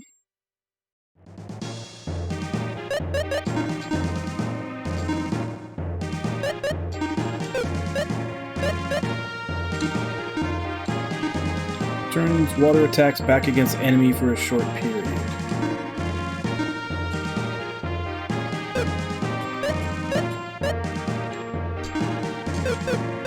Salon's the only one that can wear it.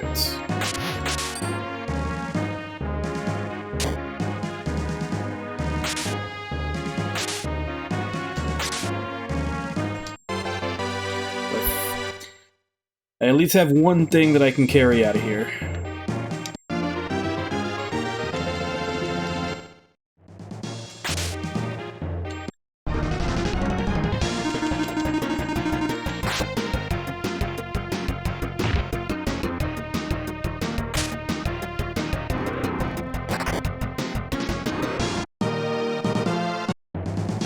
I mean, hopefully I can get more, but yeah, at least I'll have something to show for coming in here.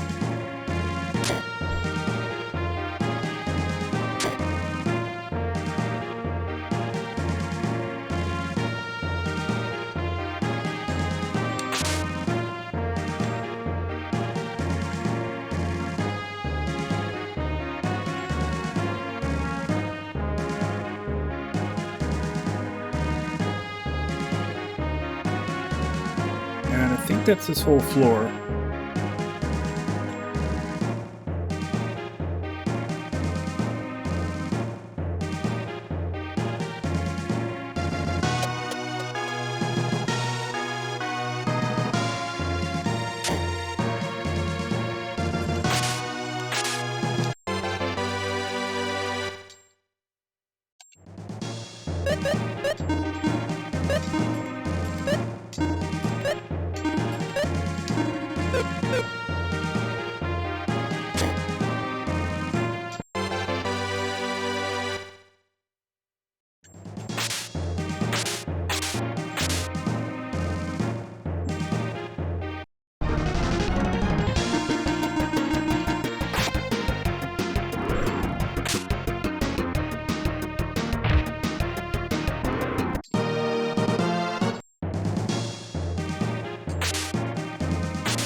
I'm guessing that's also for a character I don't have. I don't think anybody uses a crossbow.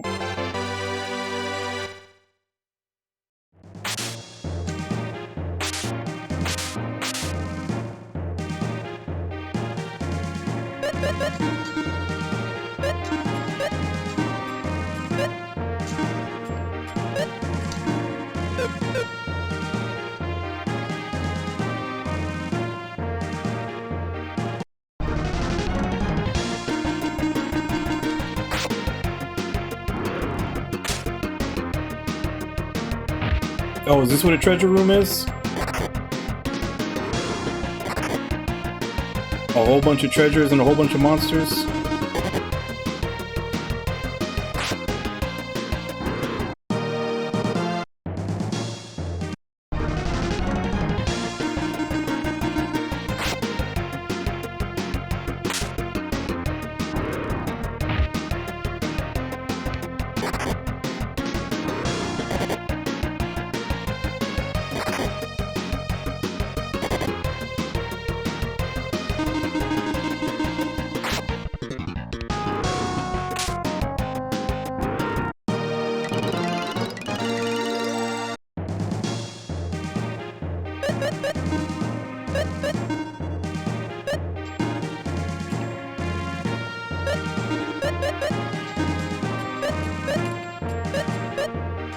She's the only one who can put it on.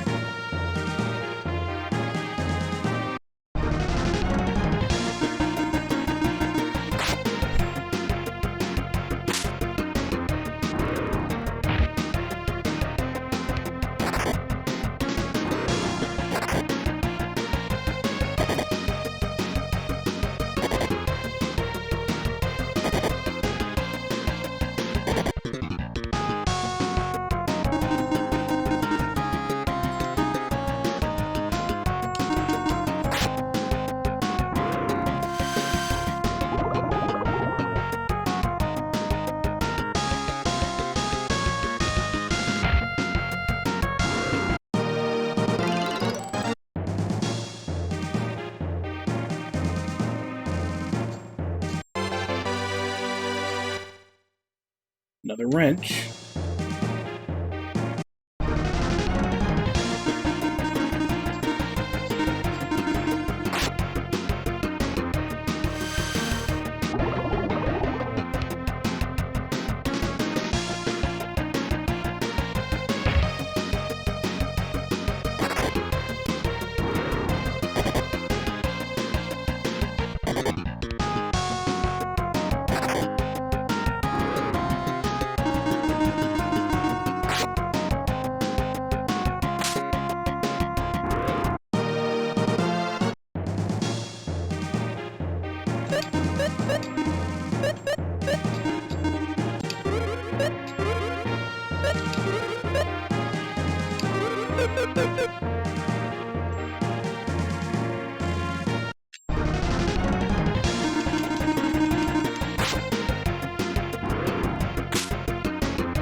Basically what you said about there being good items in here.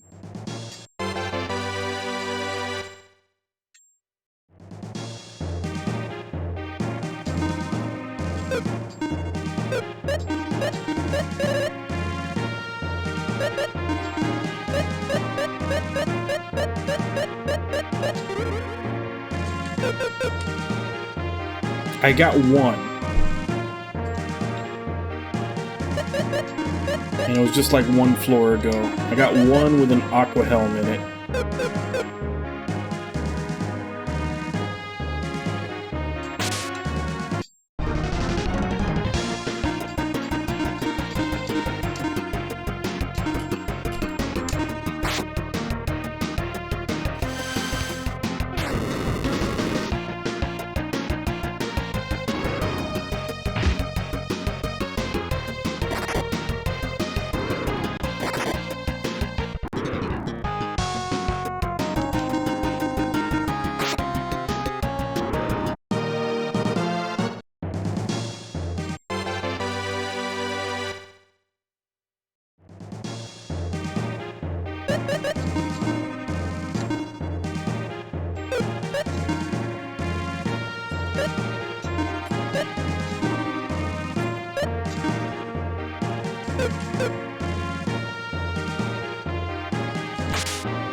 See if we can get at least one. Nope, it's all of them.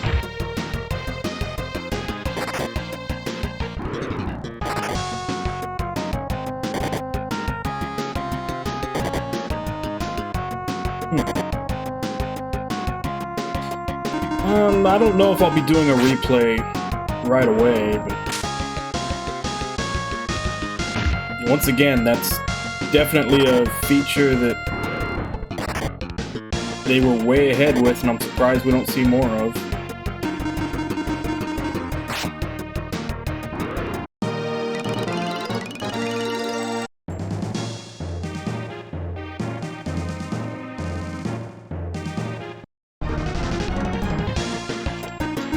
Like, this game definitely seems to have a whole lot of features in it that were way ahead of its time. Like having a whole built-in roguelike game like this, and then like you said the new Game Plus where you get way more, basically just cuts out the grind.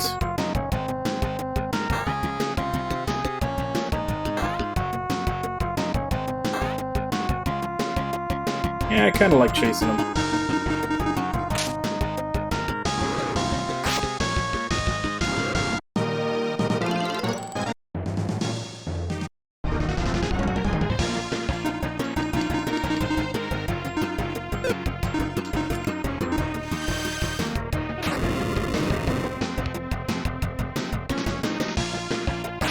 I am, however, going to be about 30 minutes late in taking my first break. Supposed to trying to keep it every 2 hours, but I wasn't paying attention. I guess I'll wait until I finish clearing this room and then I'll go.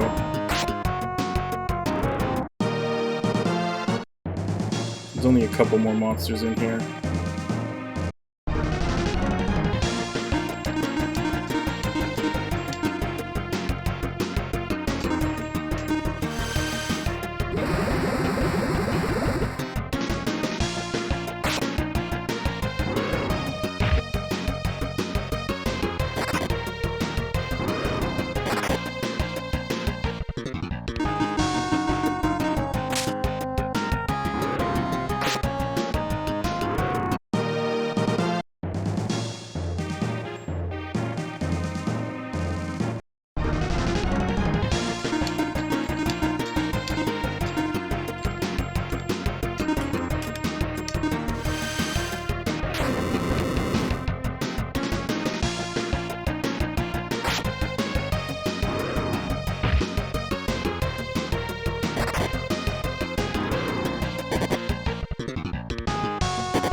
If they let me keep the gold from coming in here once I go back to the normal game, that more than anything else will make this worth it.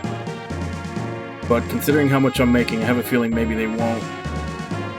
But anyway, I'm gonna go take my first break. I'll be back in 5 minutes, and then we will continue with the spelunking.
Alright, I'm back.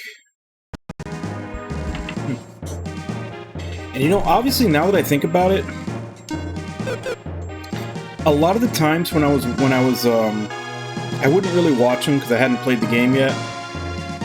But whenever I'd see people playing this and they were just having their title, just doing ancient cave runs. I actually kind of thought this was a ROM hack, like a randomizer, like they do with like 4-Job Fiesta and all the other, like the ones for Final Fantasy 4, 5, and 6. I thought that's what this was. I didn't realize it was actually built into the game, you know, all the way back at release. Which, once again, like I said, that just kind of shows you how ahead of its time it was that all these modders are actually creating hacks to put randomizers into the game, and this one already had it. I do every once in a while, but I tend to follow and look for JRPG streams a lot. It's not something I'd see all the time, but every once in a while I'd see someone that's playing Lufia, or Lufia II, and they were just having their title just doing ancient cave runs. I just always assumed it was a randomizer hack.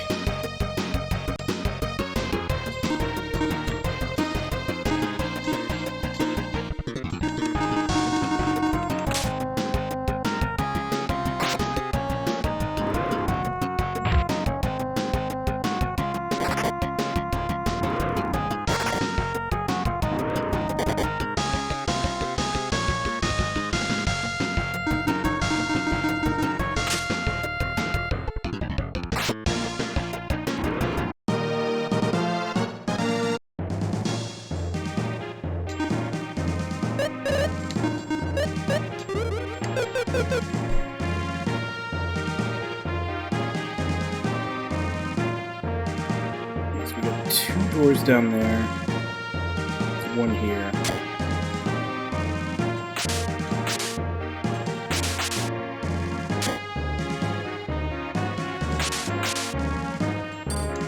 This probably just connects, yeah, that's what I thought. Let's see where this one goes.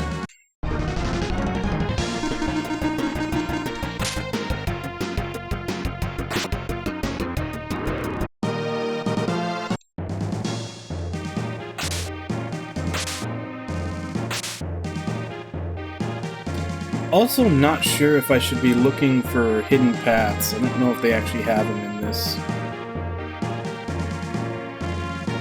I haven't really been looking for them. Alright, so now we're in floor 20.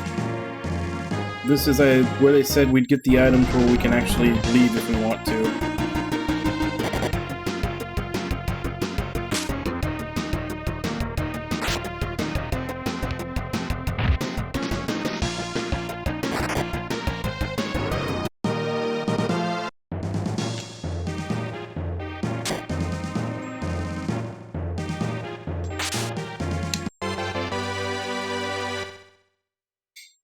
Who uses a spear? I guess he uses a spear.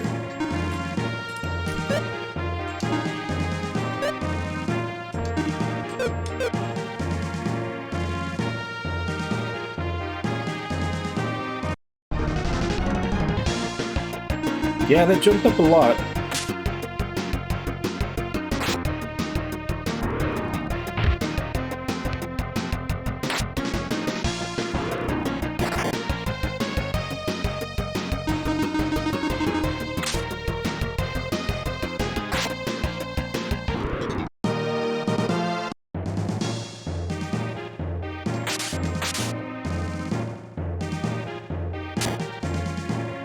Just didn't realize it's someone who basically takes pride in being a swordsman, also uses a spear.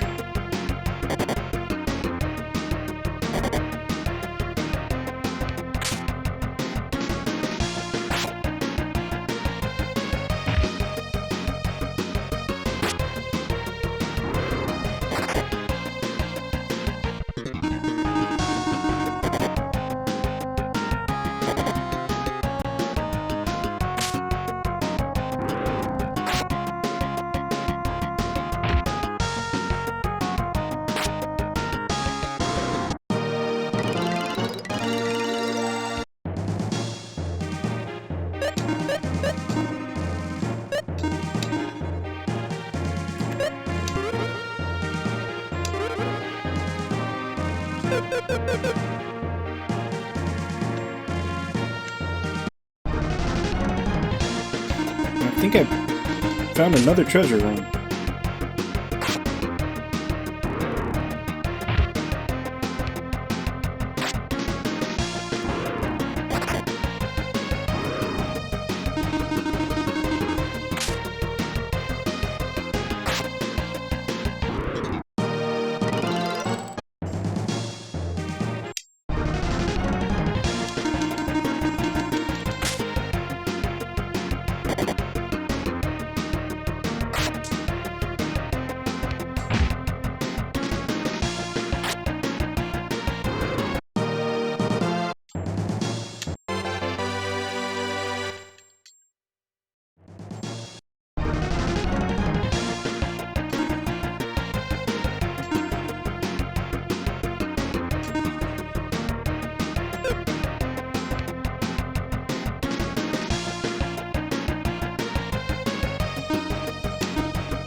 I think I had looked up after,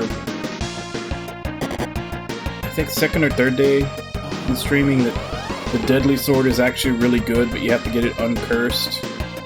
I didn't realize that's why its stats were so low, is that it was cursed.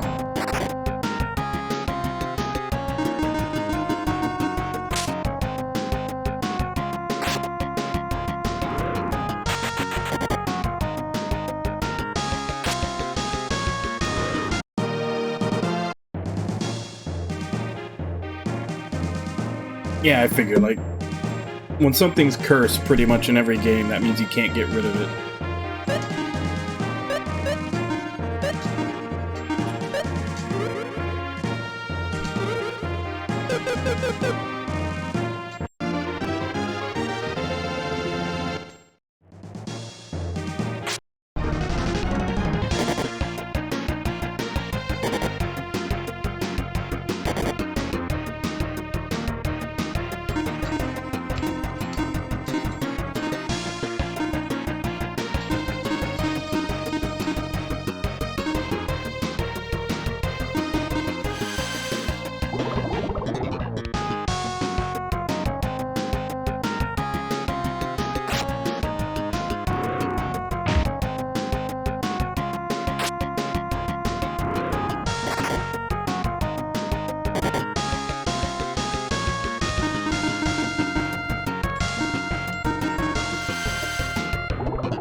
One of the iris treasures, this ring shines with all the colors of the rainbow.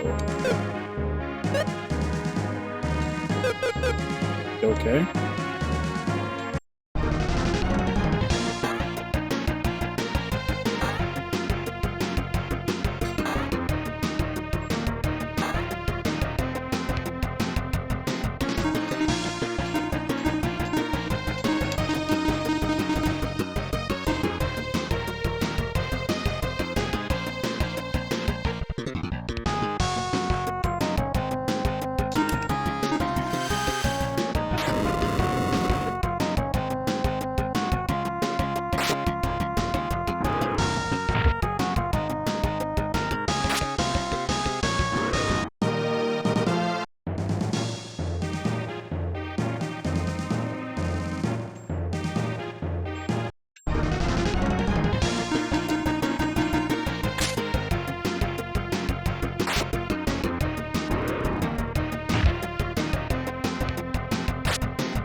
I think this one just goes out there.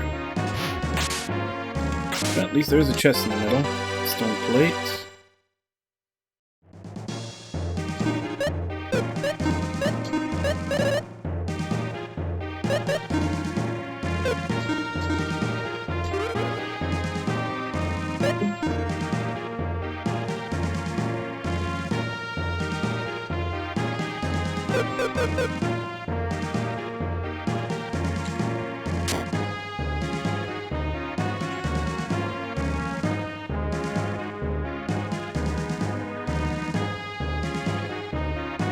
Wait, wasn't I supposed to get the Providence or whatever on this floor?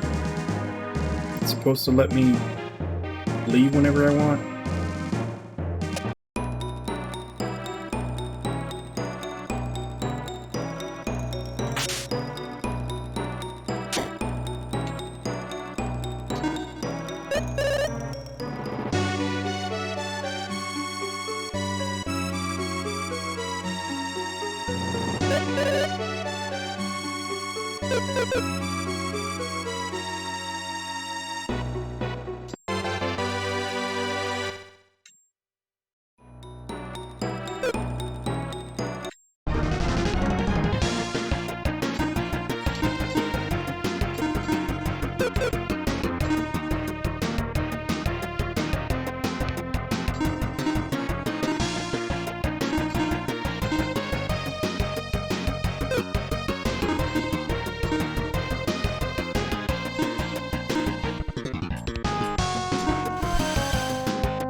Another treasure room, but that's a lot of enemies.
Okay, there's the Providence.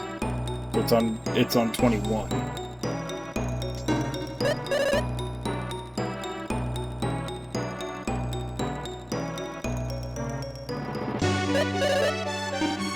Escape from the ancient cave.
I'll remember that if I find one, but haven't come across one yet.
So far, still only the one blue chest with the aqua helm in it.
I didn't know I had left you alive in here.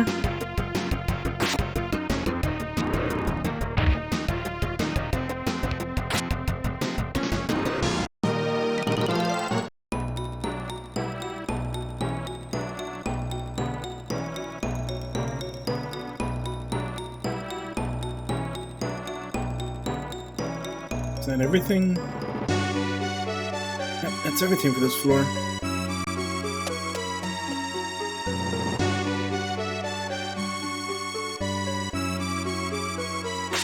I don't really... I mean, he's got a pretty good weapon right now, so I haven't really used him for spells in a while.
Floor 23. Almost a quarter way done.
What do you mean?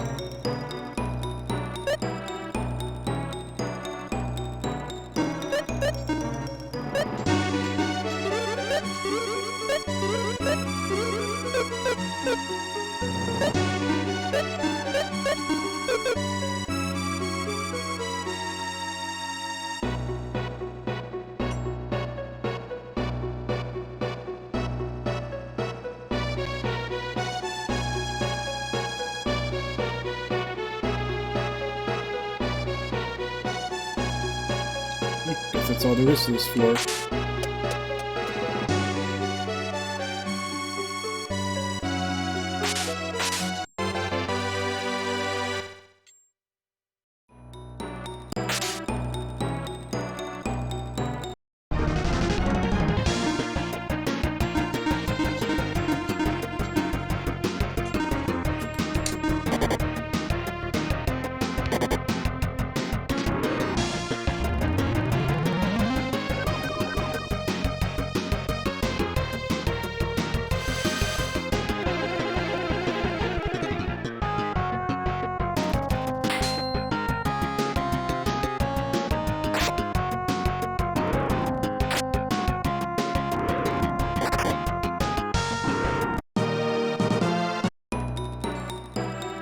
Next fight we level.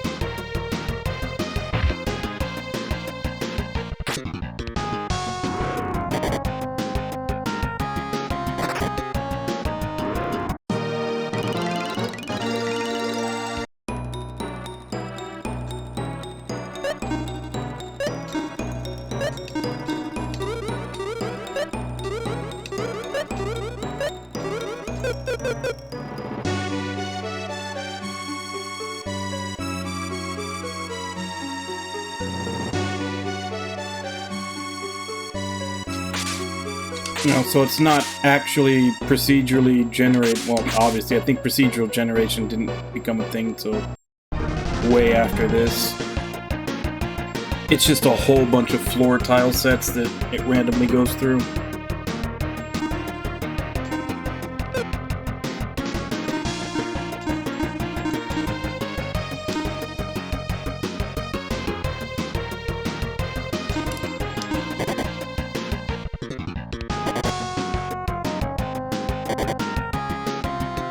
What year was Diablo?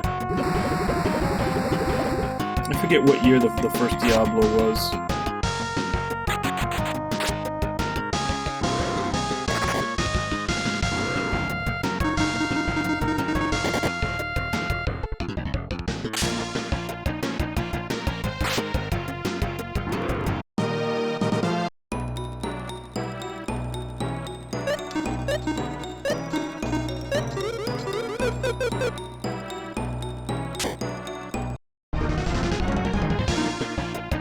I hate these enemies. They always go first. It means you gotta take a shit ton of damage just for being in a fight with them.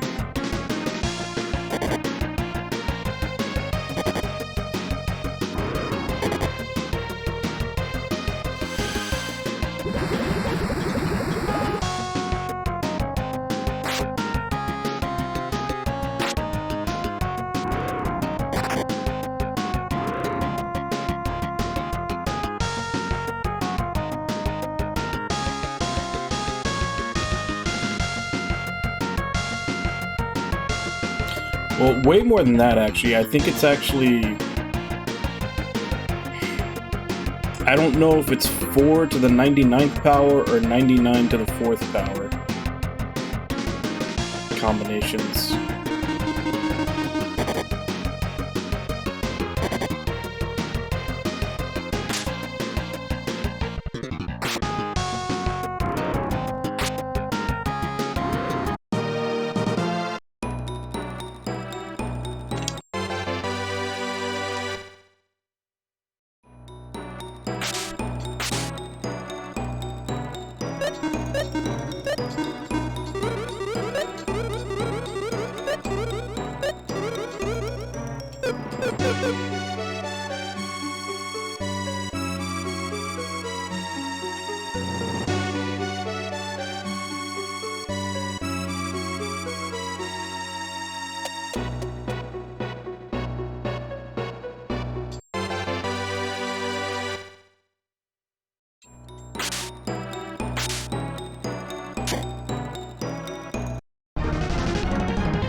It's still a shit ton of maps that somebody has to come up with or randomly generate and put into the game.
Maxim could die here if it attacks him. Yep, there he goes.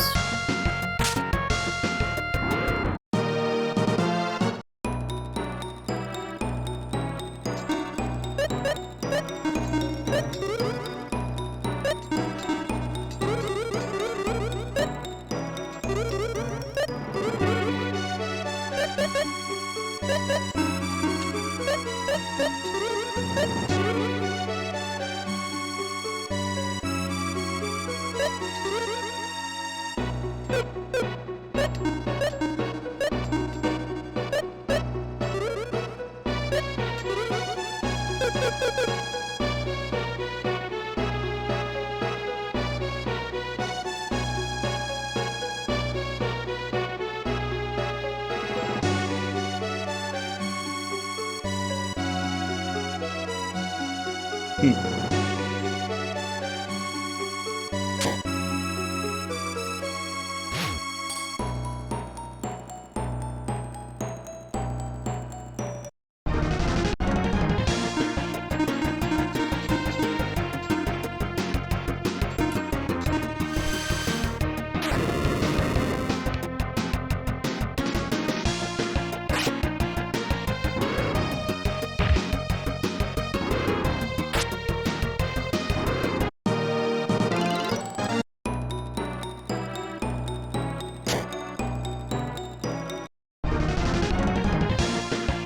haven't come across this enemy in the main game yet.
Alright, so I'm starting to run into enemies that I haven't seen in the main game yet, so the power level is beyond where I've gotten in that.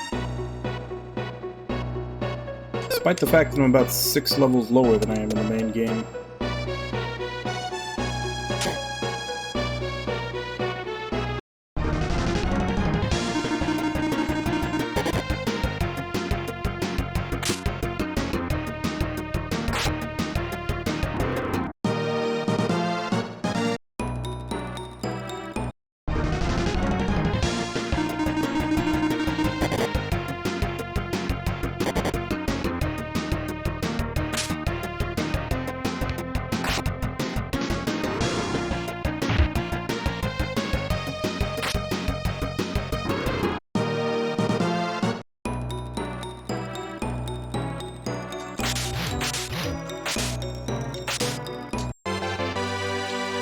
I missed out on my chance to get the Gades blade, because at the time I didn't realize he was killable.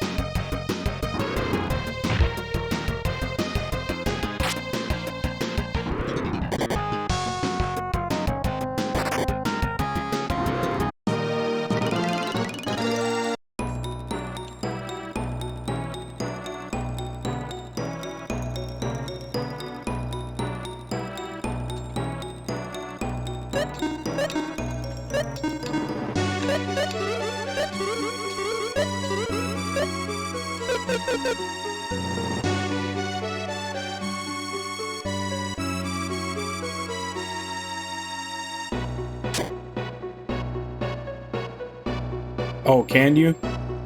Hmm.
No. I'm starting to think they don't exist, but I'm pretty okay on HP, though.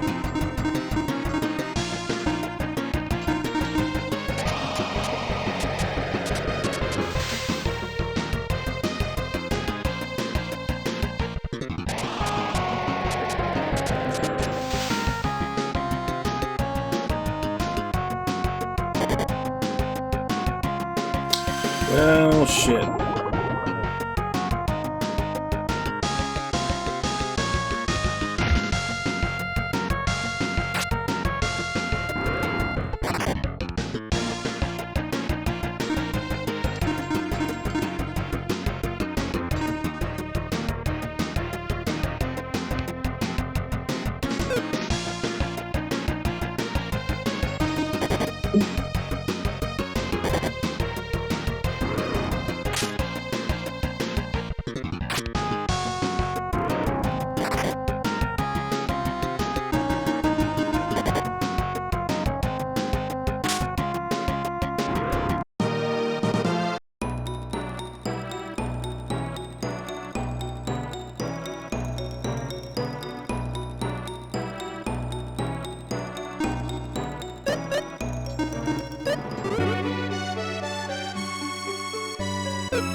I mean, I could feed the pet, but I don't know what to give it.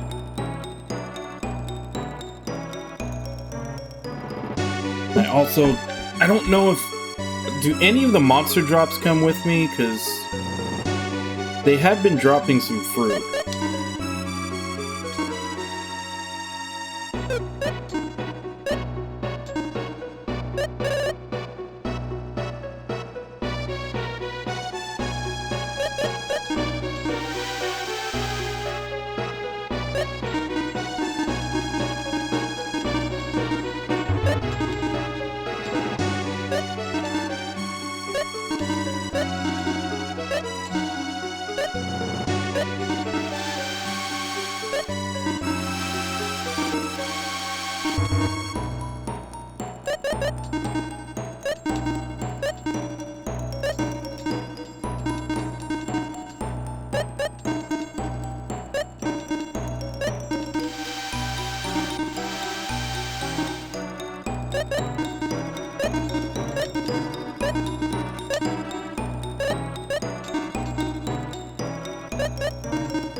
Yeah, what's the iris ring do?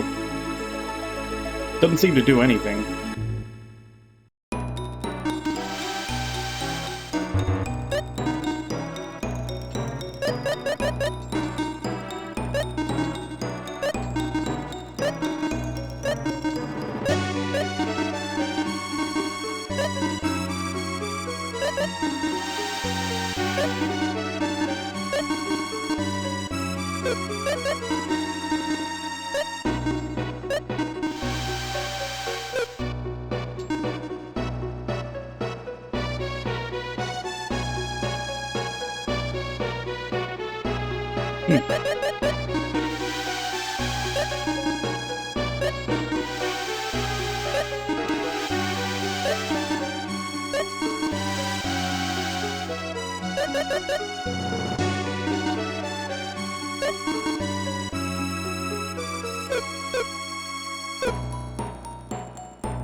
Well then, so far my haul for this run is 1 blue chest with an aqua helm in it, and 1 iris treasure.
Jesus Christ.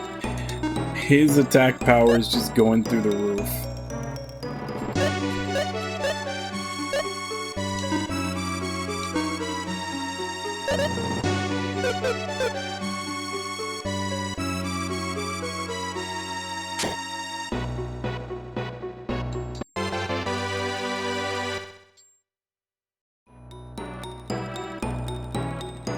Any chance that's an uncursed one? Nope.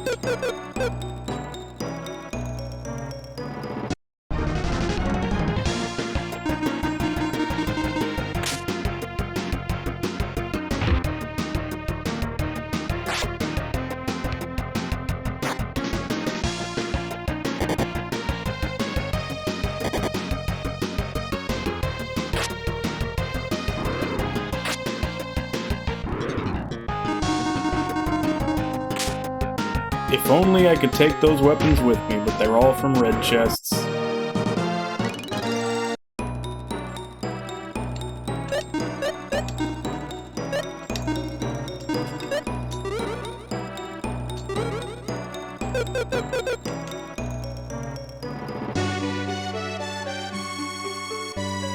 Yeah, but then I'm stuck with a really low damage weapon that I can't take off.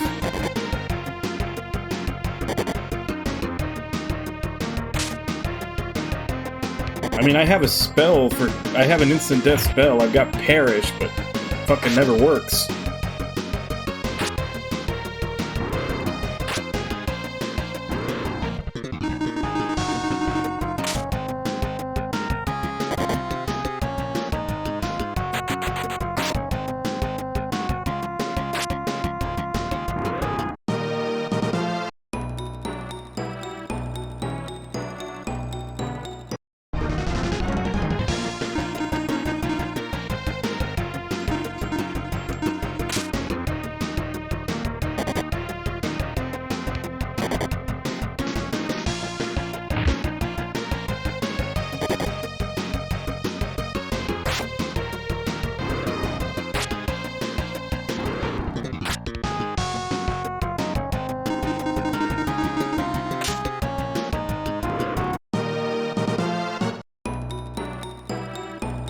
The method is probably just be really lucky.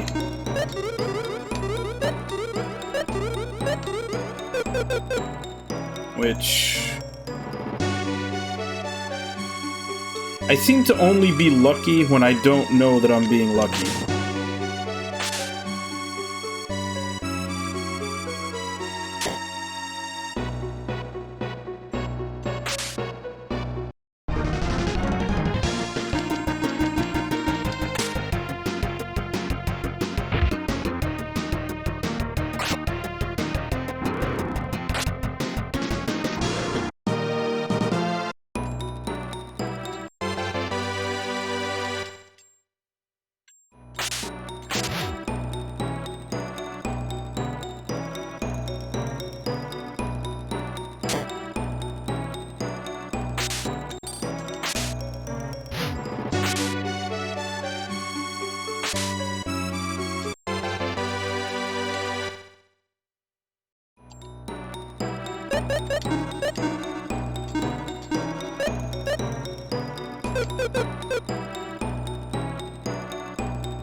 Multi-sword?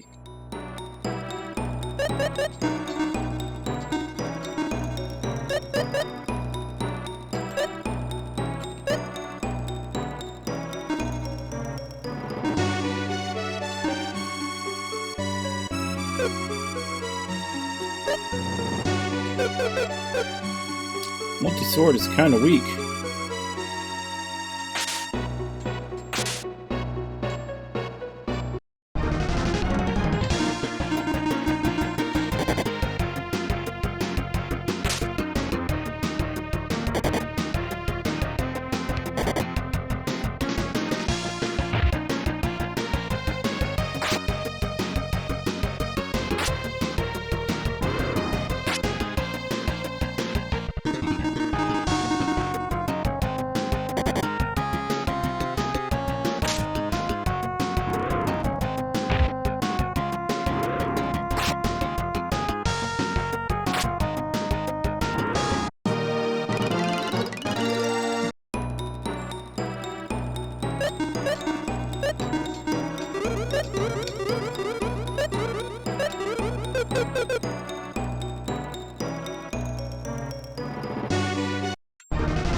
I think that's everywhere on this floor.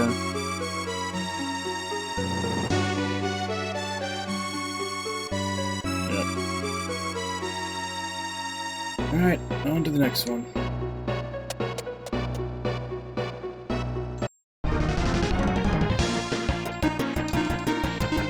I just fought this boss.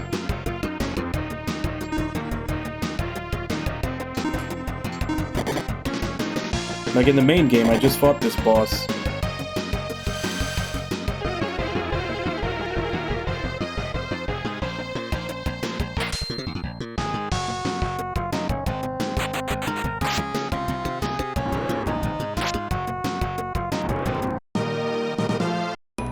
Definitely have lower health though.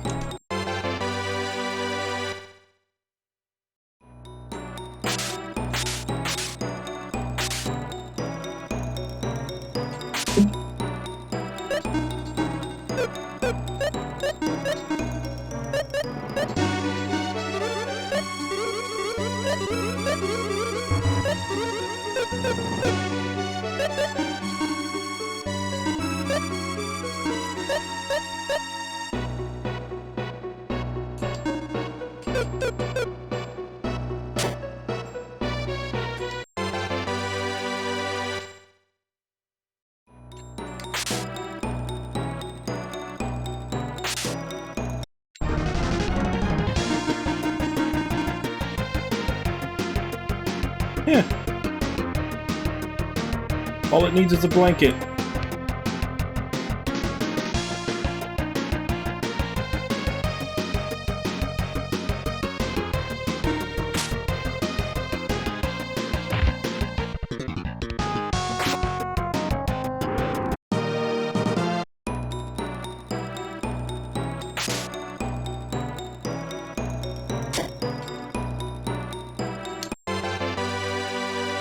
Magic bikini.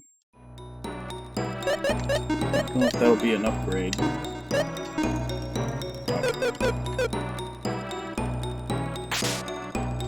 Hey, a second blue chest. Oh, what are you gonna give me?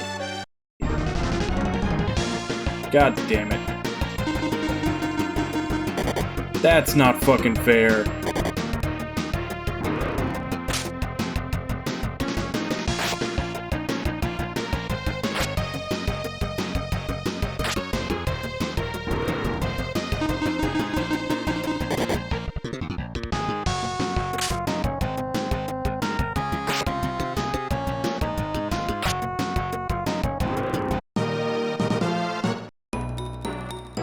Fuck you, game.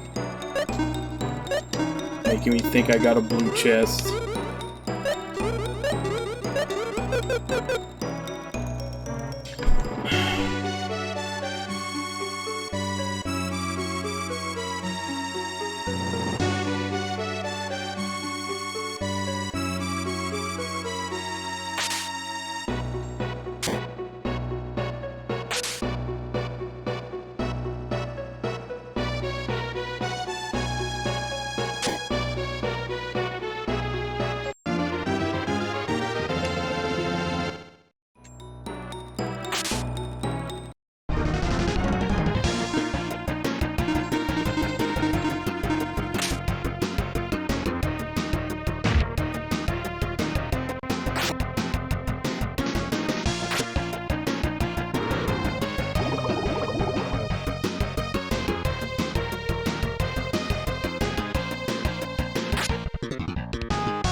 Kind of a chibi for a Medusa.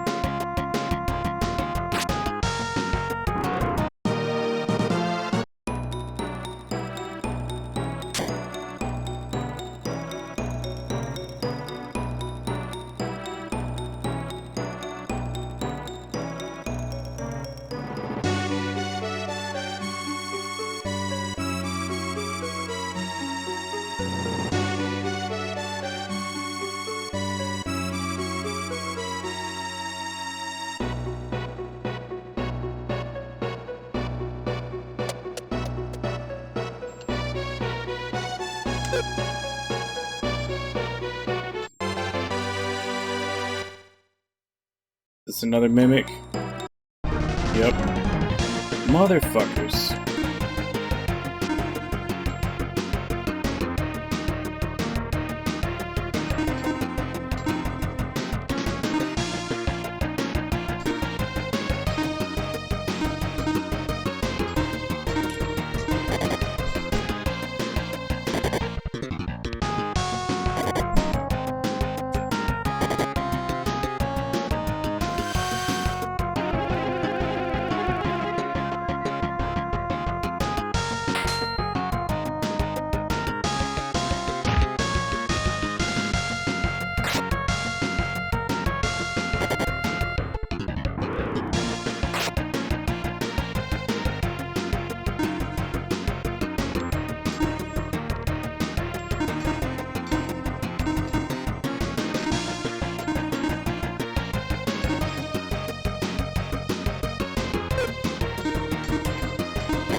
Alright, finally, an actual another blue chest.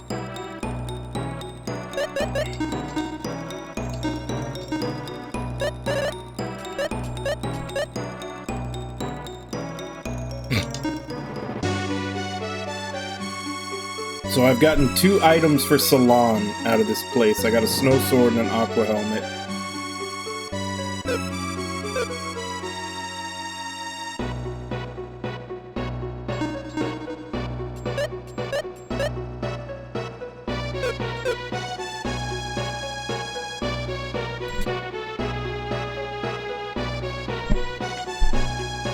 This particular run really likes Salon.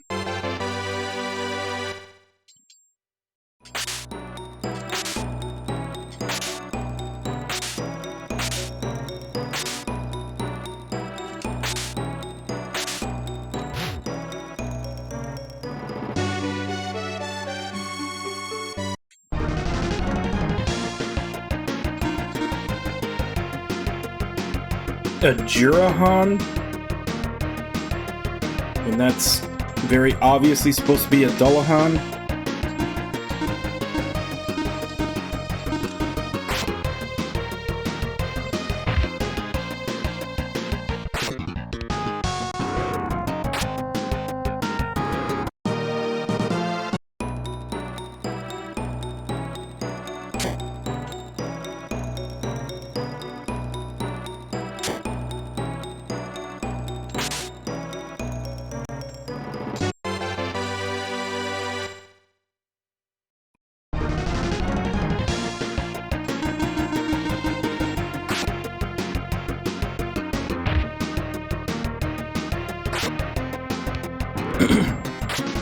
Yeah, I've noticed, like,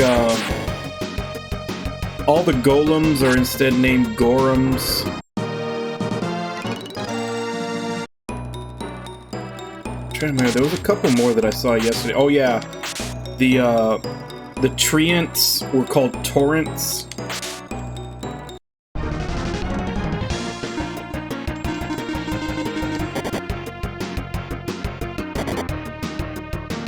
Oh yeah, that's right. Cobalt, instead of kobolds, they're called cobalts, like the element.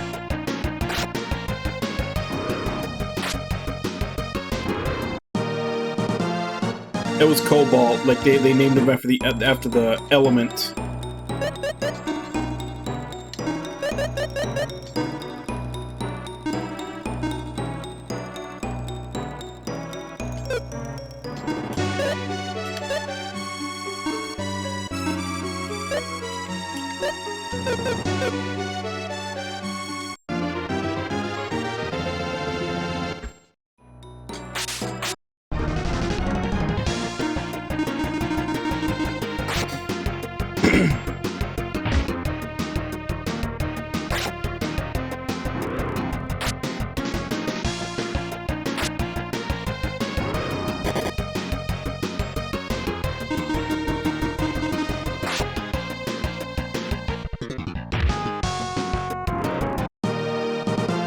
Could be.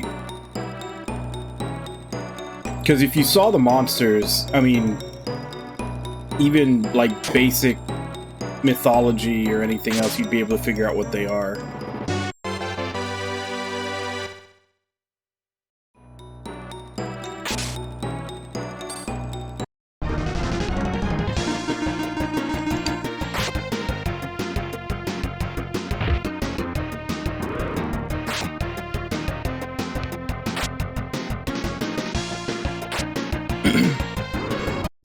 Man, poor Maxim is the only one that doesn't have like 400 attack power at this point.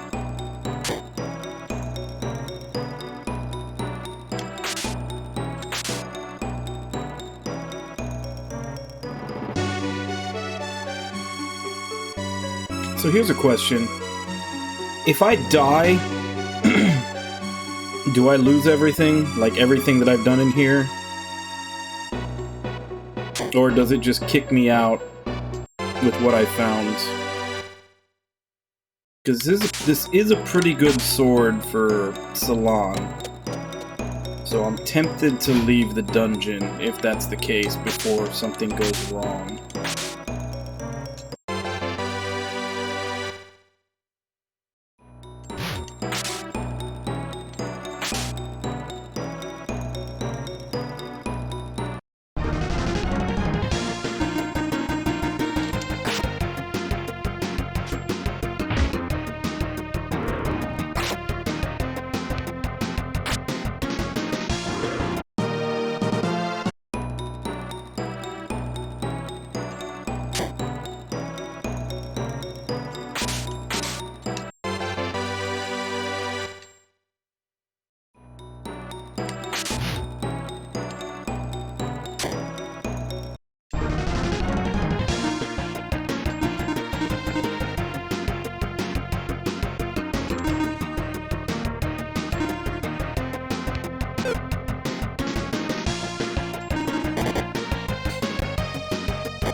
Yeah, like right there was a good example. If all... Oh, holy... Oh, I don't trust this.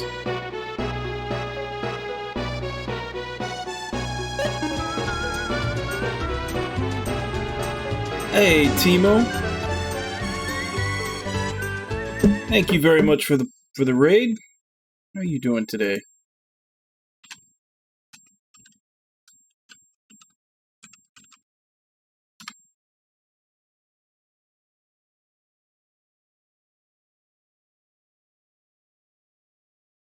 Stories of Path of Destinies. That's the one with like the Fox main character, right? It's kind of like an adventure game that has branching paths. Yeah. I remember seeing that. I kept wondering about it, but I never got around to actually picking it up.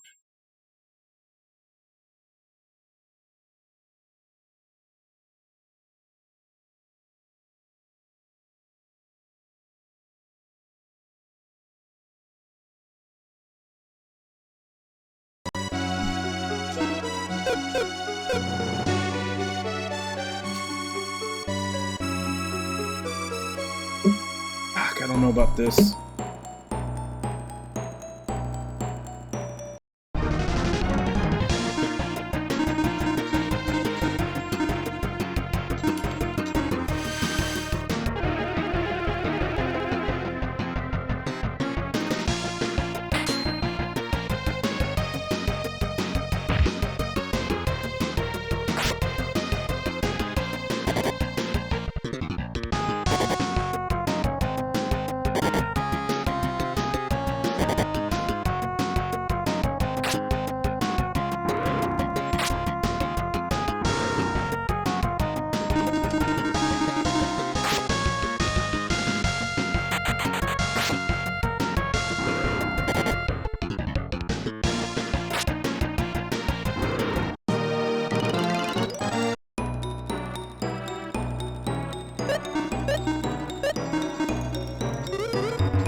Yeah, Valor is a revive.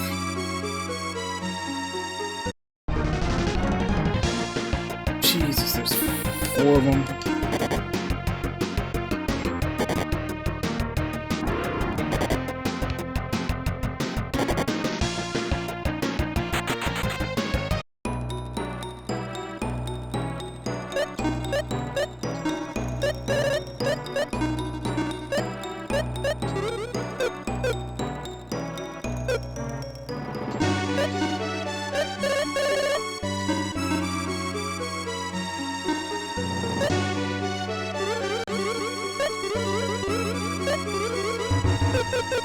See, and that's exactly what I'm worried about. If there's multiple of those things,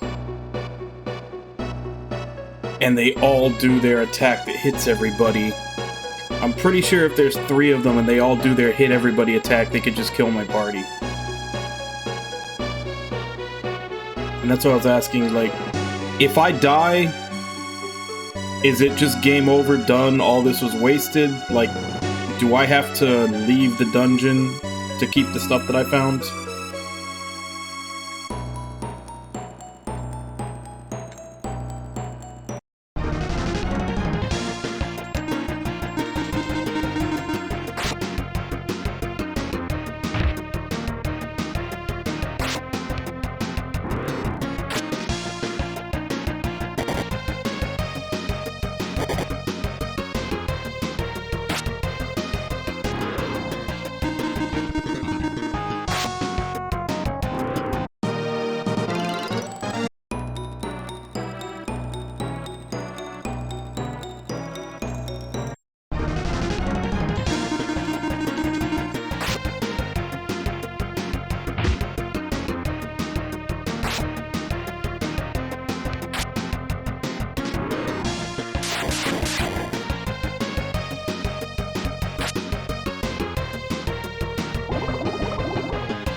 That's a good skill. So it slashes all of them, and then it casts that Valkyrie ice spell. And that's the one I got out of the blue chest, so I really want to make sure I don't lose that if I die.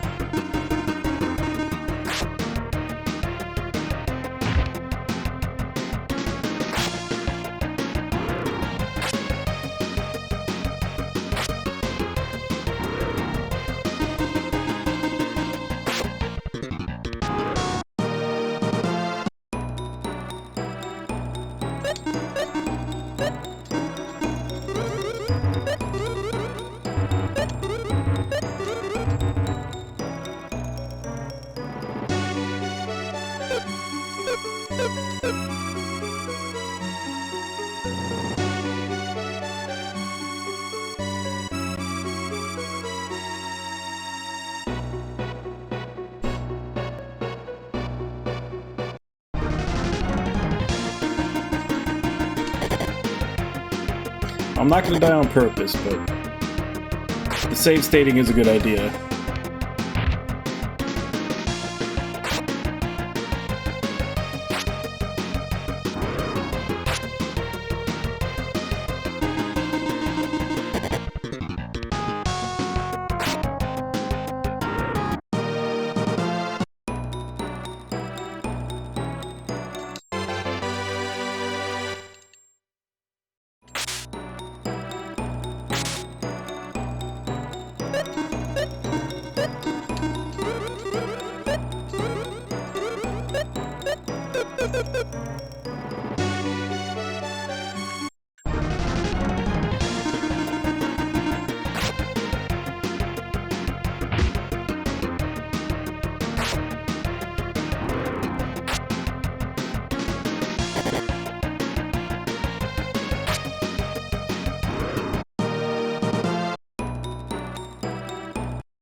Alright, so now I have potentially 5 mimics. I know for a fact that the one on the top right is a mimic. They're probably all mimics. I doubt I'm lucky enough that any of those are actual blue chests.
doubt it's gonna be better, but just in case.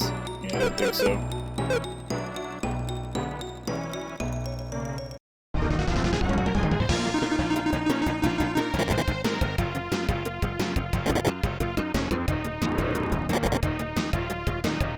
Oh, they are?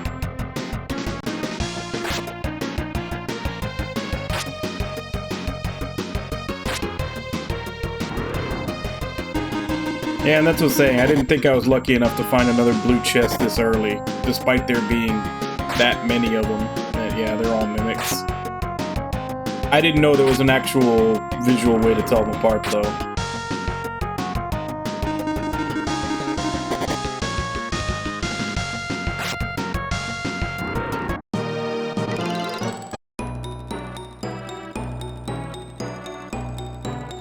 Yeah, the mimics... Yeah, now that you mention it, the mimics are shinier.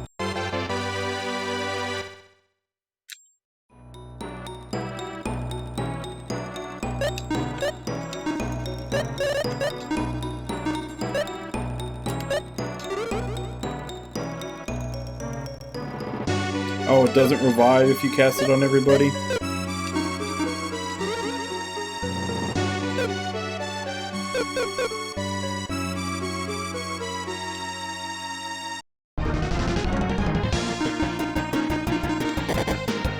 Too bad you don't get a surprise turn on them if you get them from behind.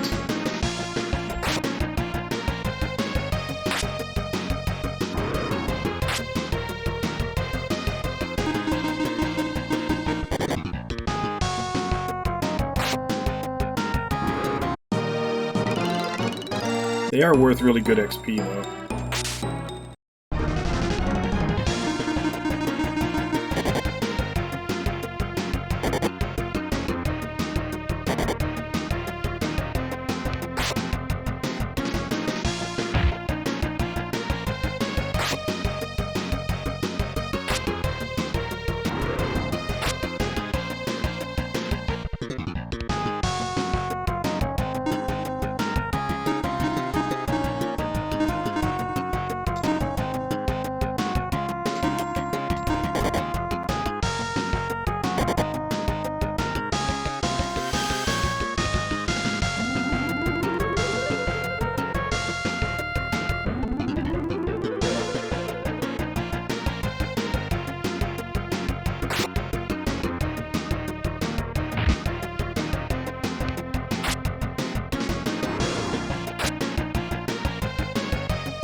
Yeah, that's all taken care of.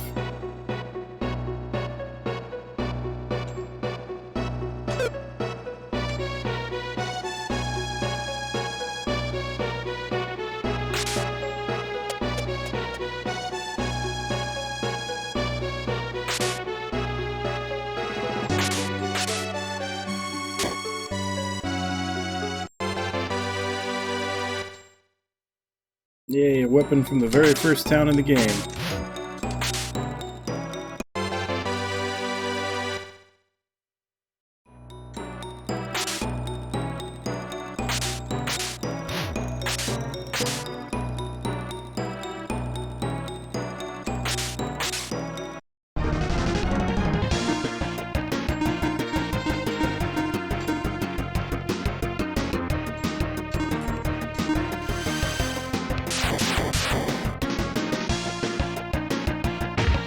Miss.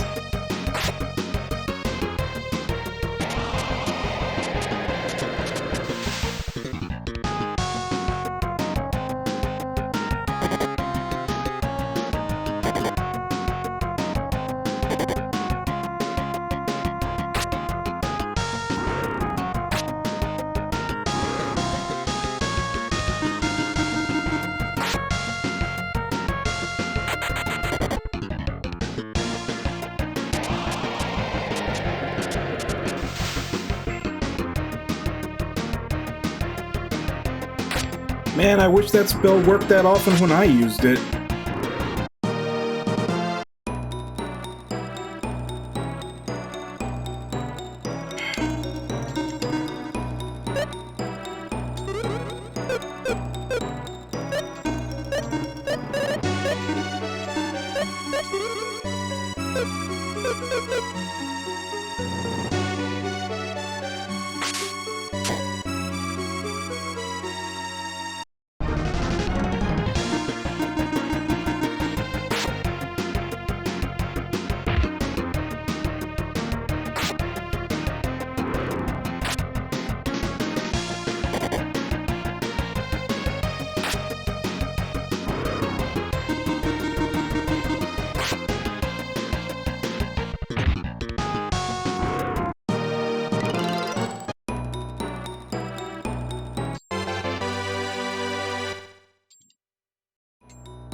Lunar Bear. Are we going to the moon at some time in this game?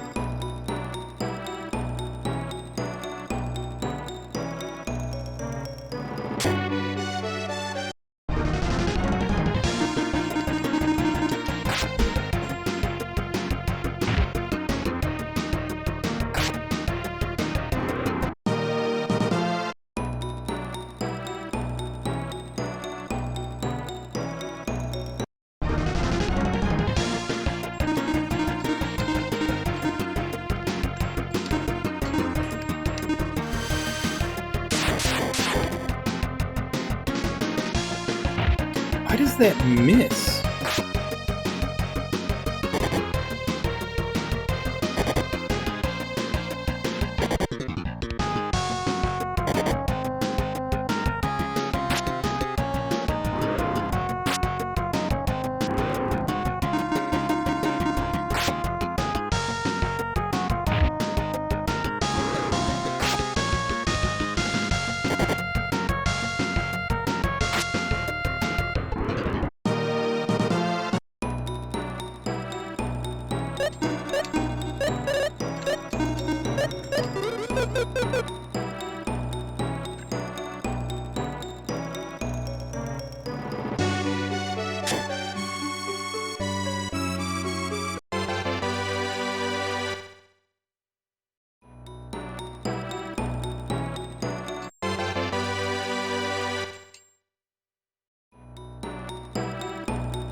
Gnomes, huh?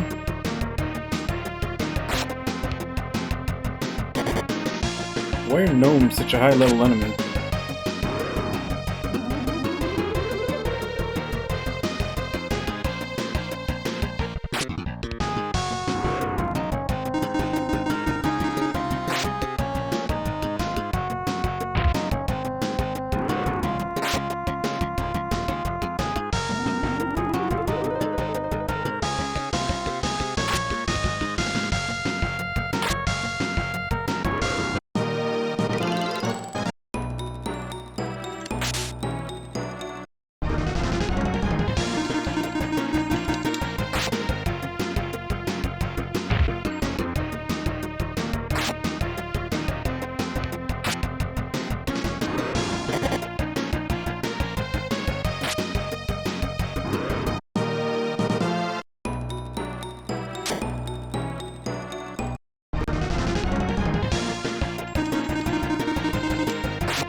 Oh, damn, he's so close.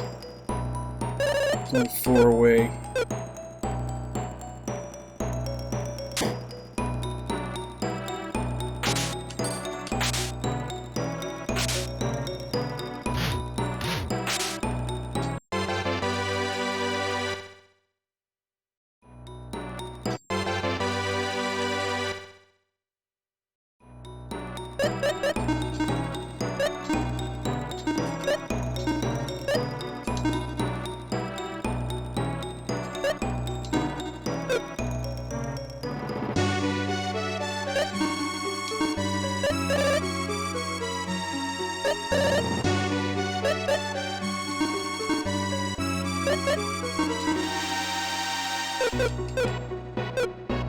He's only 2 away.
Some of them I'm still not sure where their back is.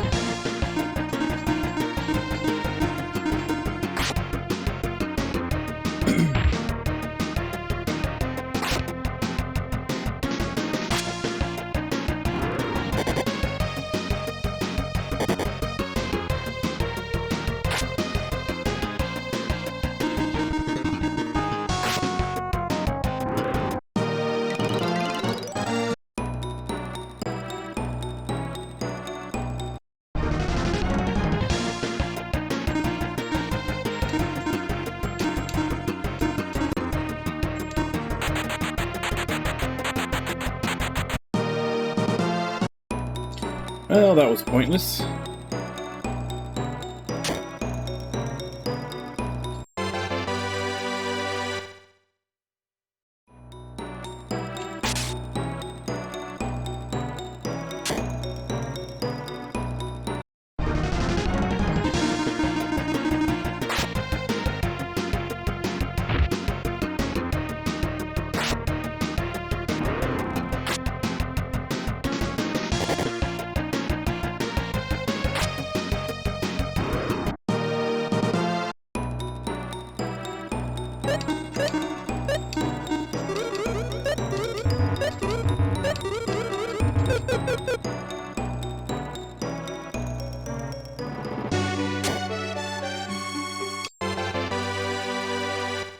Is that a Tengu?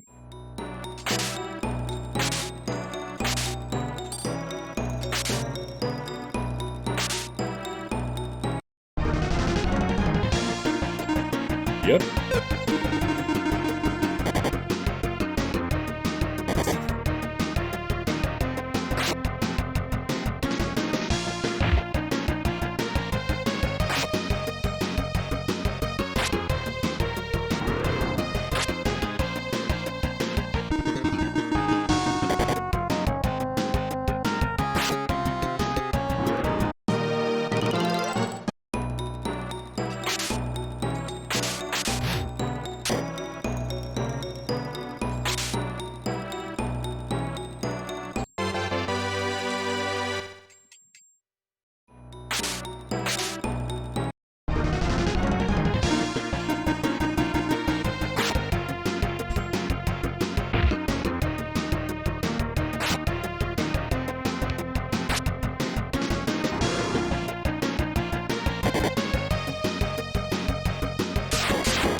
I like the sound of that.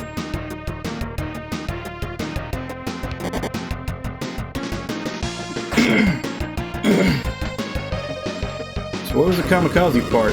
Didn't look like it did any damage to him.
Not quite what they're talking about when they say a desert rose.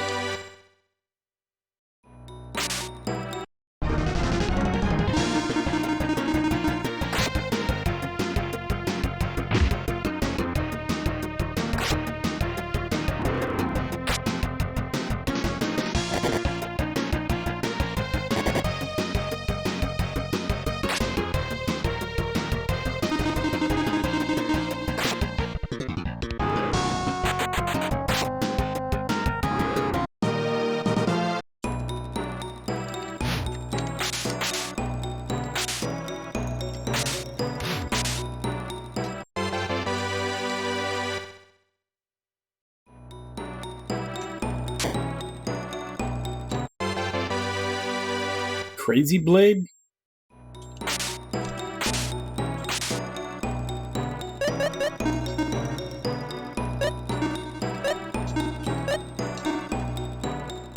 Hey, he finally joined the 400 attack club.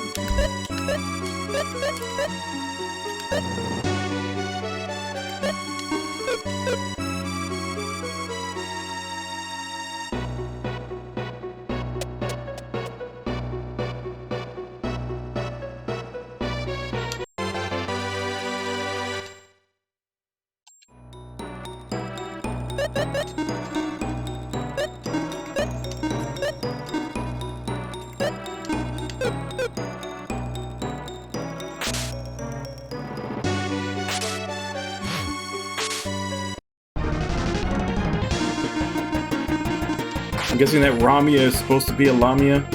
Yeah. It's like he finally got a weapon upgrade that kicked him up to 400 attack like everybody else, and then within seconds he gets something slightly better.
vampire? Yep.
All hail the long knife.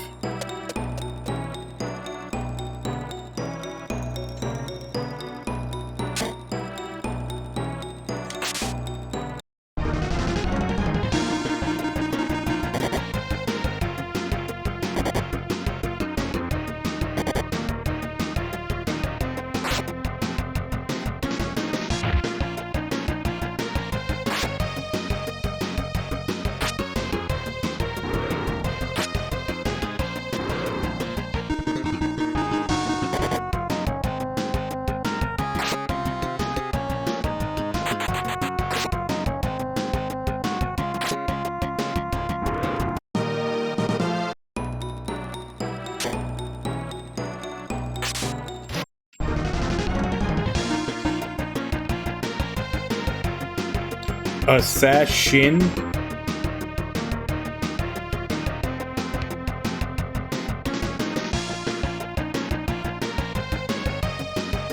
How do you mess up assassin? Assassin.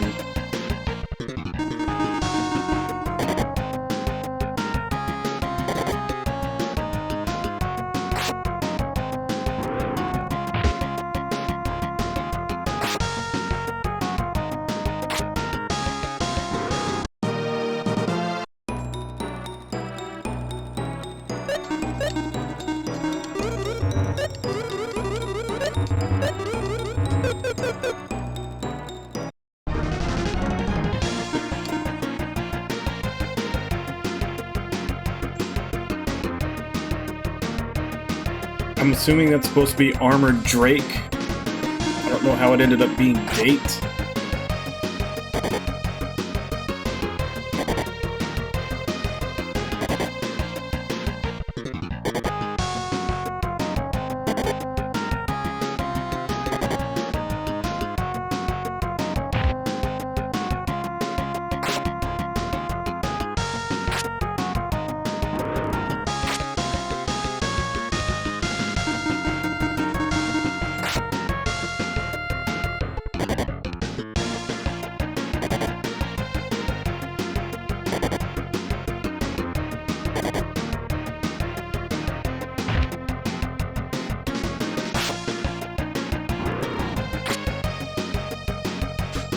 Which one, assassin or armored date?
Alright, so...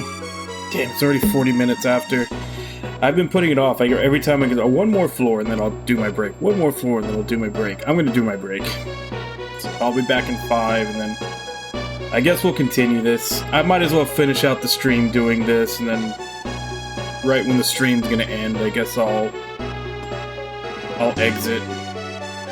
But I'll be back in 5.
back. Welcome back, Irby. Yeah, I figured isn't that what they do? Is they just took every, like, variation of PogChamp and replaced the original with it?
What are you talking about, Cappy?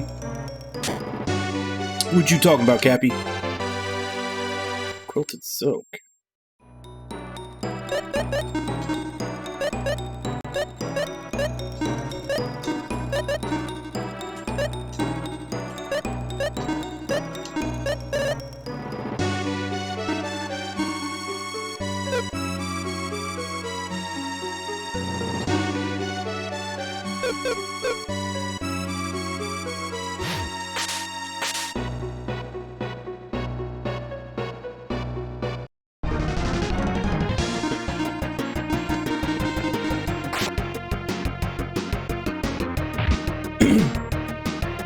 I'm still in the dungeon, Cappy. This is like floor 38 or 39, one of those.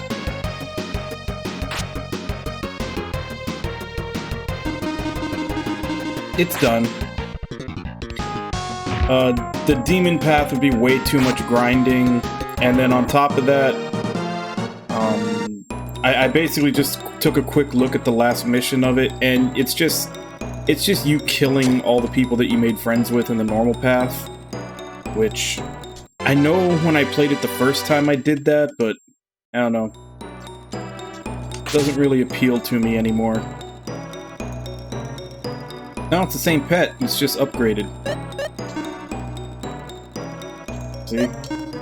Like in the main game, I have this guy up to level 3, this guy up to level 2, and this guy up to level 3. But since I've been using this one this whole time in here, whenever I get a whole buttload of crap in my inventory, I just feed it all to him. And I've gotten him to class up twice. I have 2.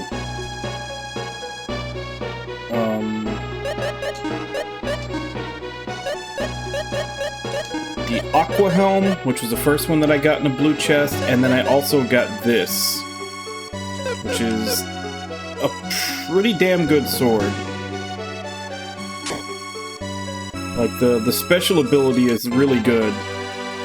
Like, first she slashes everybody, and then she casts, the Valkyrie ice spell.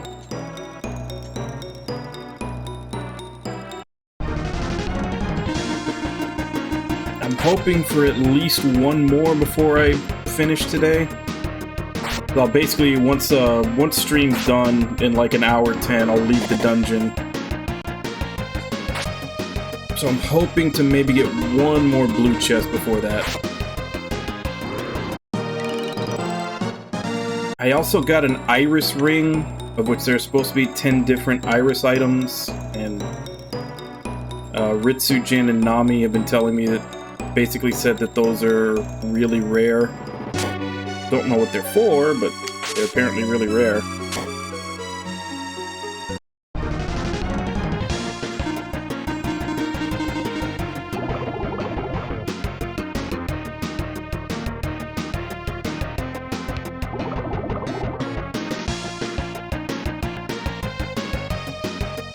Yeah, I'll basically just finish out this stream doing this, and end the stream, I'll leave. And then next time we pick this up, we'll start going through the story again. I probably won't touch the ancient cave again until I've beaten the game.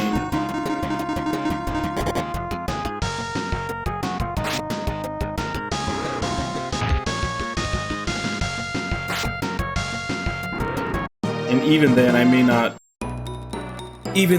not do another run of it until we, I might save it for replay day. Because up next is Lost Dimension. I'm going to be playing that till we get the true ending. And then maybe once we've gotten the true ending on that, I'll do Ancient Cave for a week or two. Before I pick another game.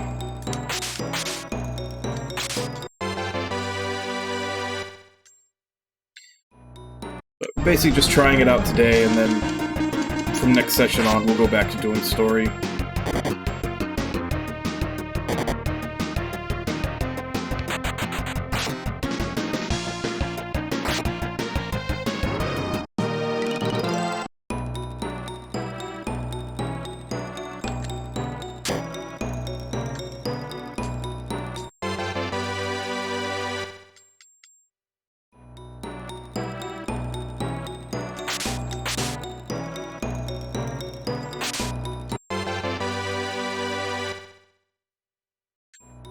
Another weapon for a character that I do not have.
Floor 40.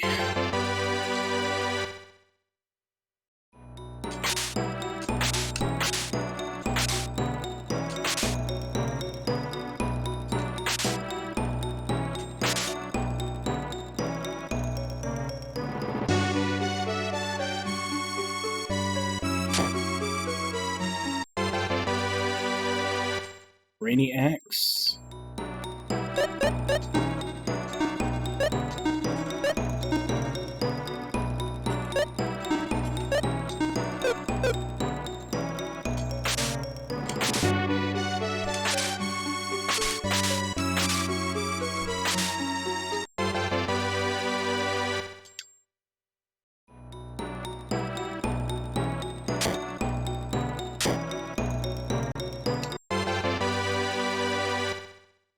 Is that a Hydra?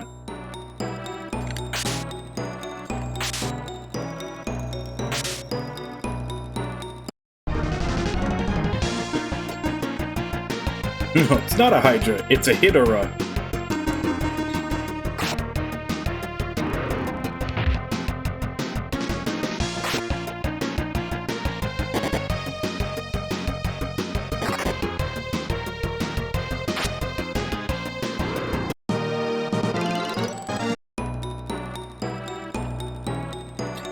Yeah, there's a lot of them.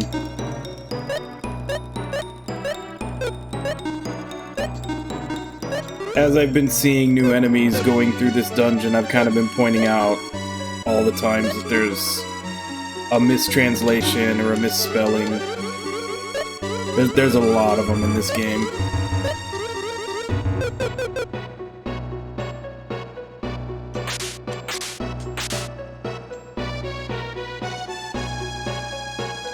I'm not gonna chase you.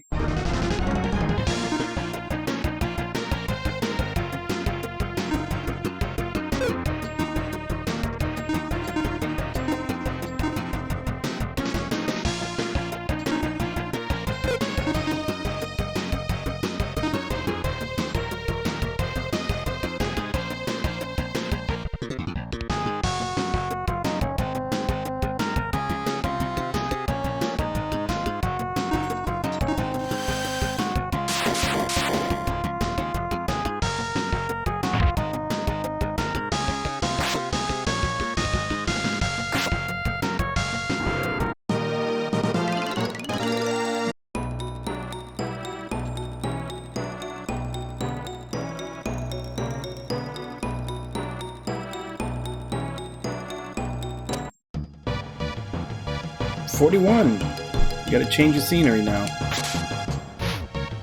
I think that's what I currently have on Dakar. Can anybody else use it though? He can.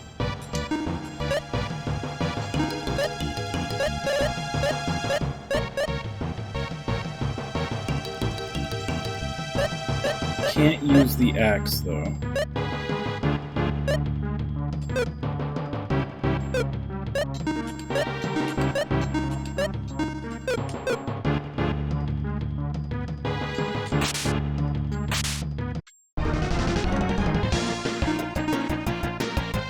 Bone Gorum.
Yeah, he did.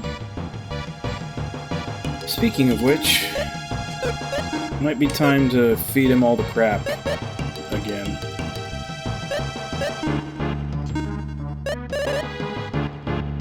See if he likes any of it.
Can't seem to hit Salon with that, I wonder why. What is it that's making her immune to it?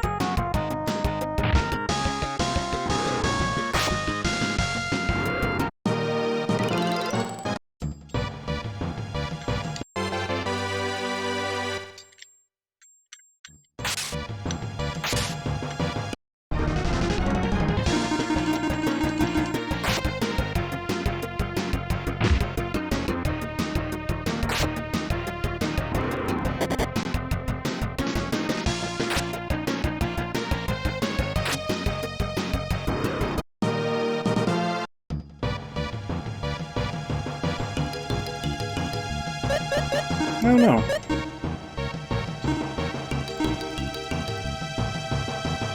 She's getting 50 from the sword.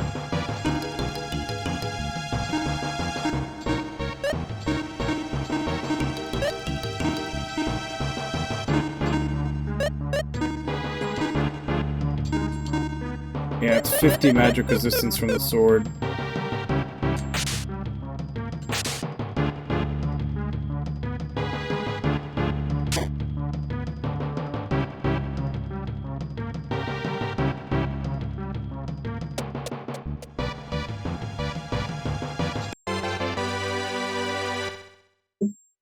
Phrasing? The pounder rod?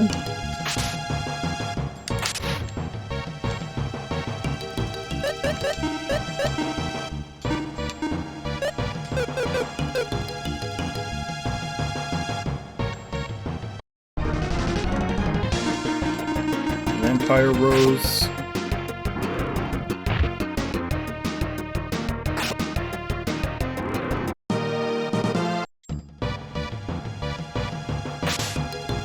Minotaur.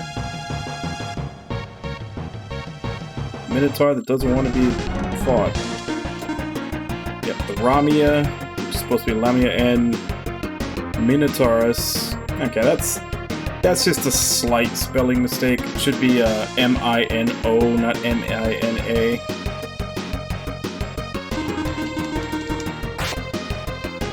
It's a lot better than some of these other ones.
That sounds promising.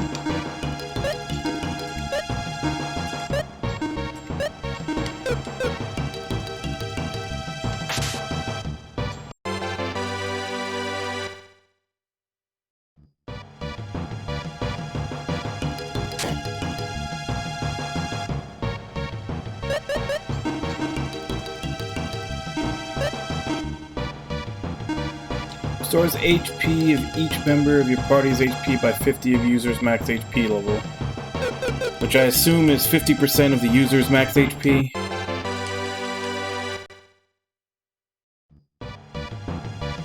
Yeah, there's been a couple of armors that had stuff similar to that, like the Kamu armor, I think was actually 75.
I already check everywhere in here? No, I haven't checked down here yet.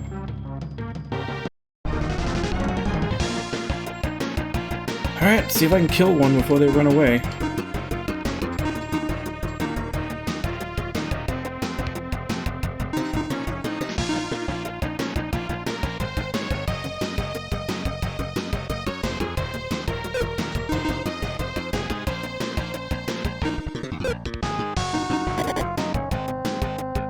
one of them attacked, so I have a chance to kill it. It was the blue one, not the green one.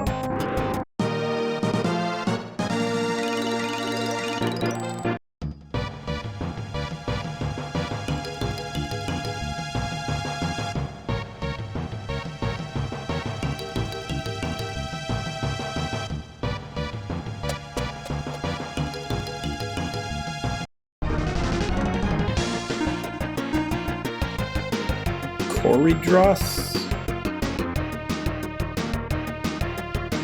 No idea what that's supposed to be in reference to.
Oh man.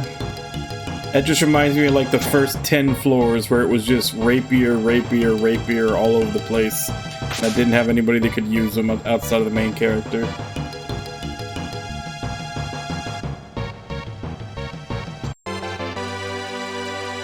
I don't know how to feel about that, Zero, because it's been my face on camera this whole time. I feel like I'm being called an ass face. How you doing, Zero?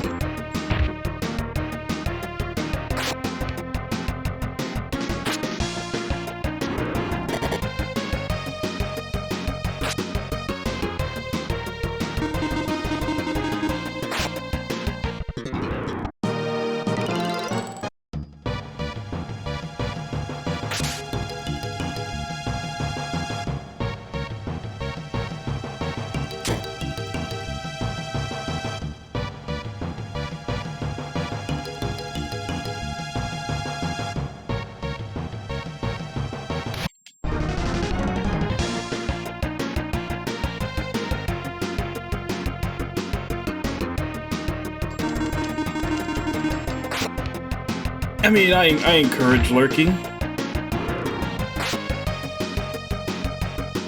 If you just want to sit back and watch, that's fine, but I also like to talk to my viewers. But I know that I stream at like pretty, at least for the US, I stream at pretty late times, early morning times, so most people just kind of like to have something on while they're, you know, getting ready to go to sleep.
I mean, that'd probably be a good idea. They're gonna be hard to get your hands on right now anyway, and there's not a whole lot of point in getting a new system unless there's at least one game you really want to play on it. So, you may want to get it, you know, a little before Final Fantasy, before 16, because I have a feeling that a lot of people are going to have the same idea and want to pick one up just for that game, which means there'll probably be another rush on the systems again.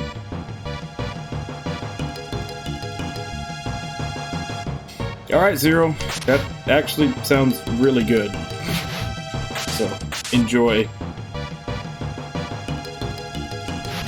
Which is why I'm not really in too much of a rush.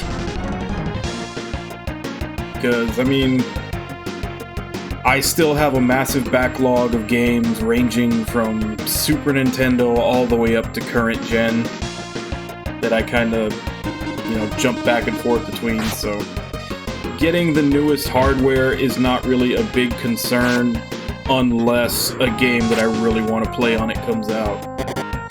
And like I said, right now it's damn near impossible to get one anyway, so that just makes the decision easier.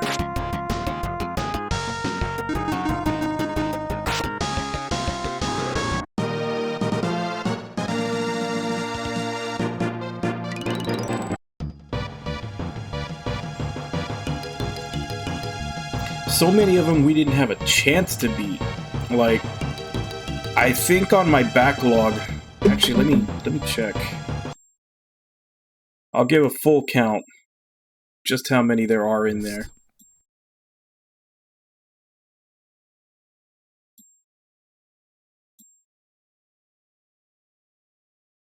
And, you know, if anybody else wants to look along with me.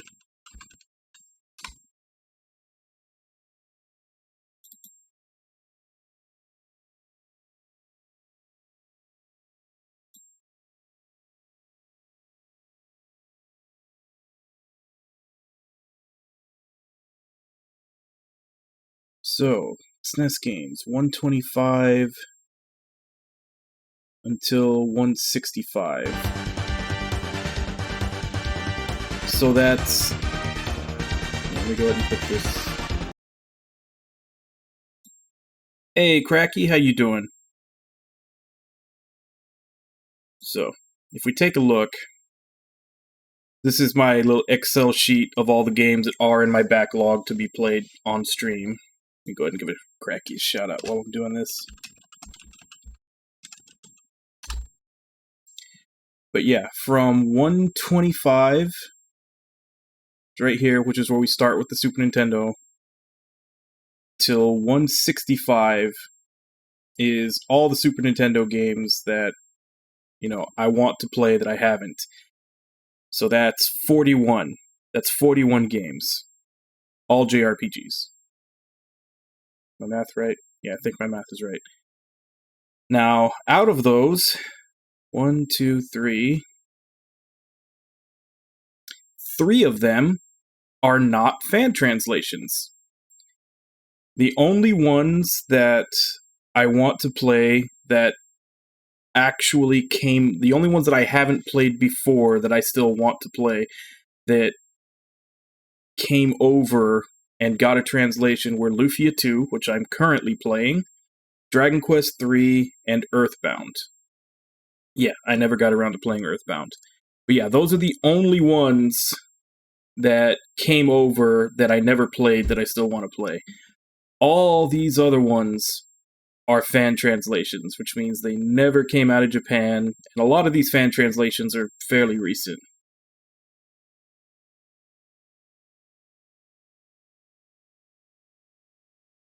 Yeah, for you, I don't know how to translate moon rooms.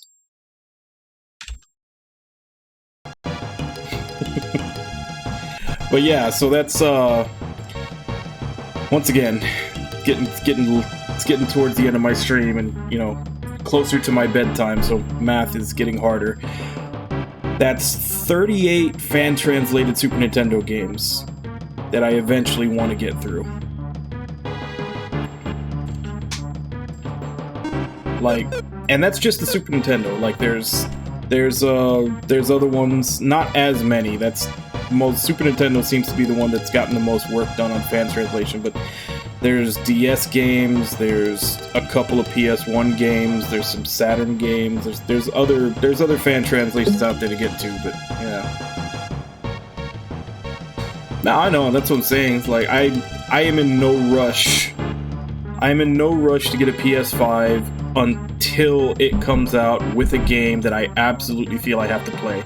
Maybe Final Fantasy 16 will be the first one to do that, but until something is announced that I really, really want to play, like, doesn't bother me.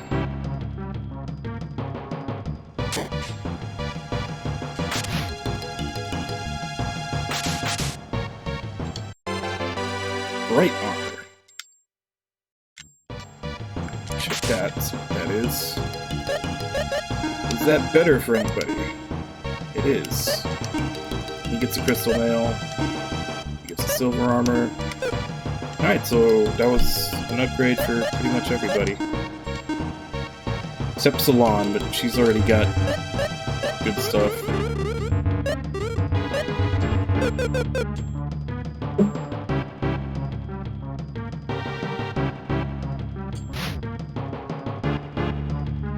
Yeah, I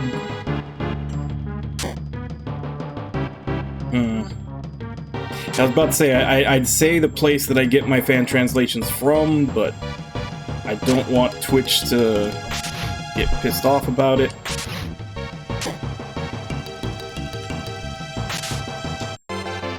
So I guess if anybody really wants to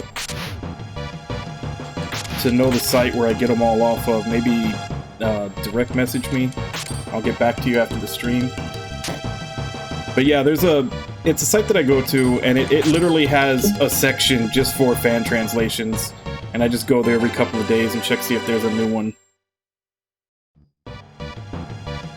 Yeah, and that's what I'm saying. That's like that list I have on my backlog. That's literally like JRPGs, strategy RPGs, a couple of Metroidvanias, mostly just the ones that I actually picked up.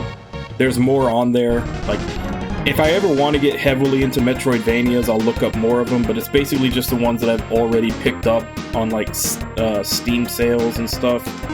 And character action games, of which there really aren't that many character action games, really. By character action games, I mean, like, Devil May Cry style action games.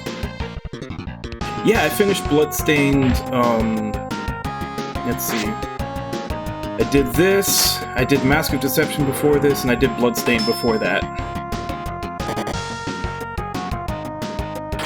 Yeah, that was, because right now I'm doing the Udaware Ramono games, but whenever I'm doing, like, a series of games like that, I always try to put a different game in between each one.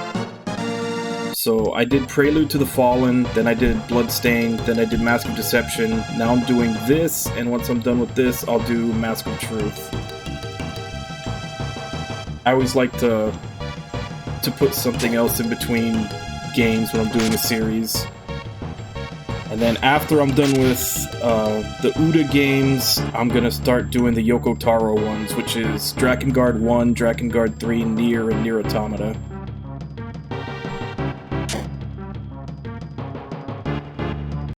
Oh, right, yeah, the sword I picked up.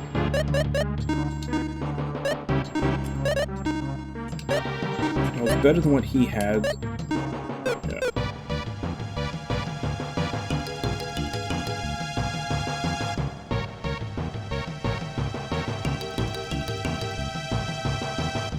Yeah, because, I mean, there's some series where each game is so radically different from each other that you can play them back to back and you don't really, like, you don't burn out. But most series are usually pretty similar. They're just, you know, small quality of life, or they get a little better each one. Or actually, unfortunately, some series actually get worse with each new entry. But yeah, if you're playing, because I figured it out when I was, I played the East games back to back to back to back, and by the time I started getting to the end of that series, like, and that's because, like, all of them except for Celceta 7 and 8 are really short. They're only like 10 hours. But once I started getting to the end of playing them all back to back, I started getting, like, kind of sick of them. So I kind of made that thing that, like, if I'm gonna do all the games in a series back to back like that, I'm gonna intersperse them with other games. Yeah.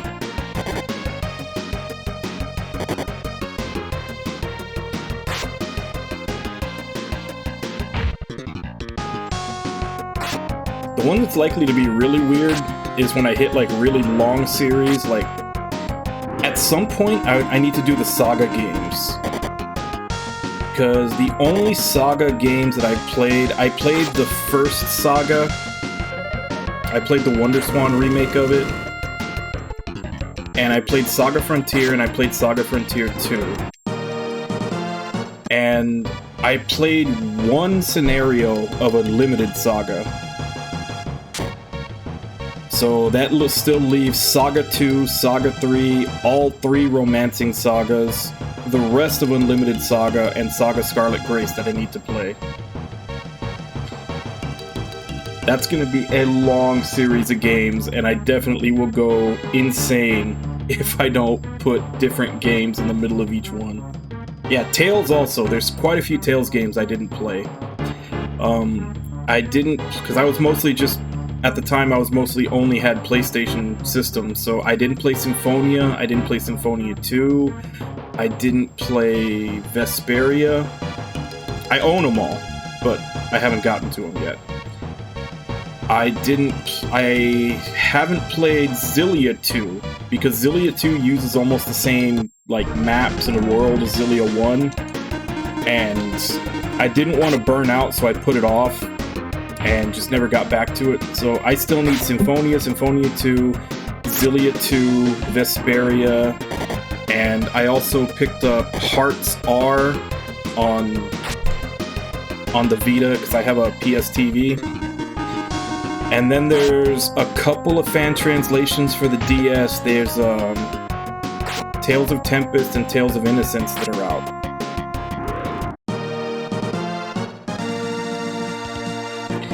I think I had that on Genesis when I was a kid. When I was young.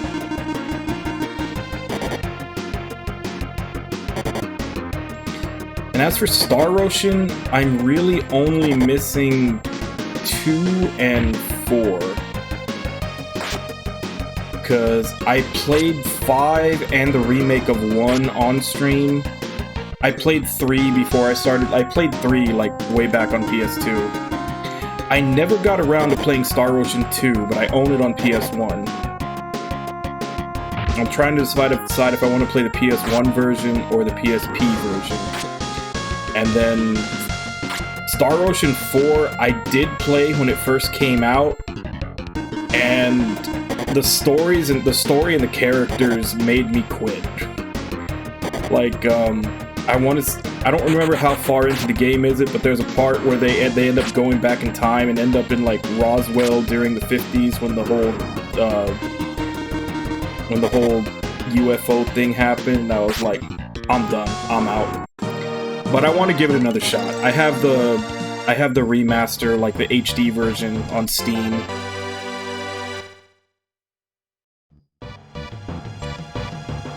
Yeah, I'm just not sure. I'm not sure how much of a difference there is between the PS1 version and the PSP version. Because I have the PS1 version. Like, I have the PS1 discs physically, and I can just play those on my PS3. If I play the PSP version, because it's not for... I don't think it's on sale in the PSN store, so I'd have to emulate it.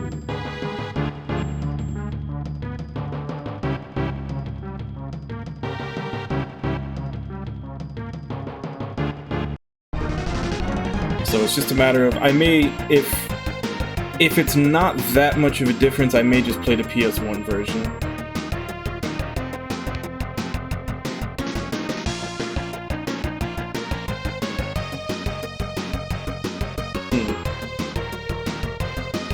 I don't have a problem emulating it, I just feel bad that my Star Ocean 2 discs are kind of sitting there, and I'm going to play the game without using them, is all.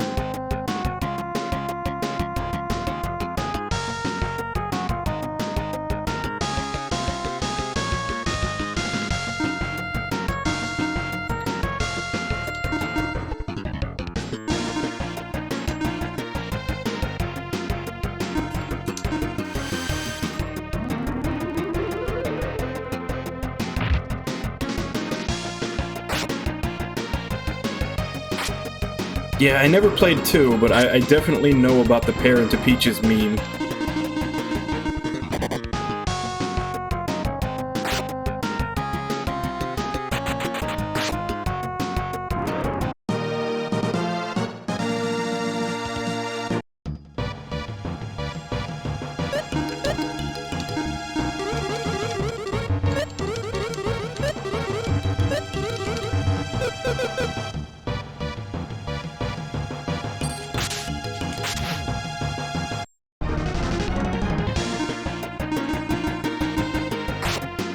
Yeah, and that's why, like I said, I could play either one, because I could either emulate the PSP version, or I can just play the physical PS1 version on my PS3. It's just a matter of, like, is there a big enough reason to emulate it? Because, like I said, then I'll kind of feel bad that I've had the PS1 discs for over a decade, and I've never played them, and when I finally do play it, I'm not going to be using them.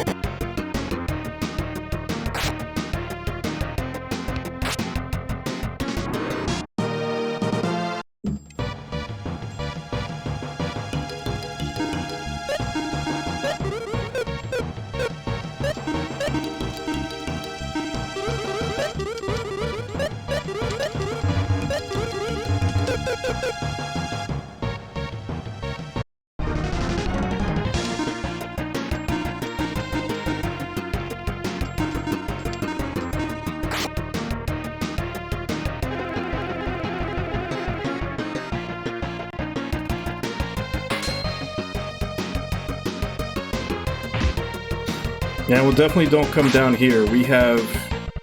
Because down where I'm at, we have summer, like, 11 months a year. And just a slightly worse summer when everybody else experiences summer. And then about 2 weeks of cold. It just so happens that right now I'm experiencing one of those 2 weeks of cold, since it's about 30-ish degrees outside.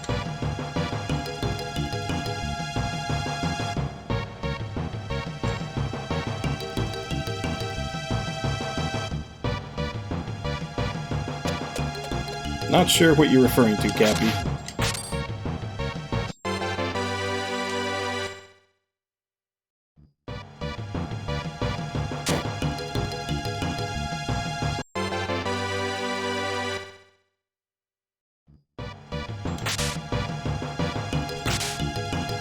Yeah, well, when it's normally anywhere between 80 and 90, when it's like a normal everyday day is anywhere between like high 80s, low 90s.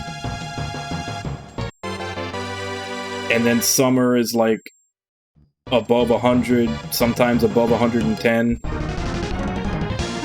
30 is about as cold as it usually gets down here. Like maybe once every 5-6 years we'll get into the 20s.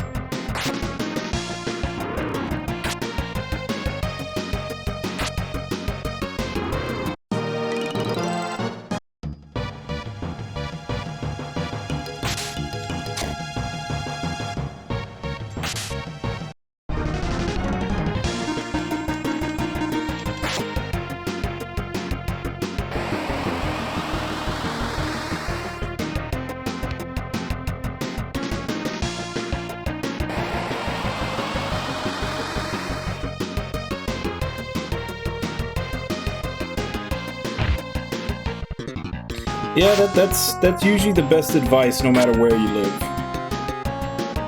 Whether it's hot where you live or whether it's cold where you live. It's usually best to stay in a nice building that keeps it at a decent temperature. Whatever that decent temperature for you may be. I'm usually particular to around 70.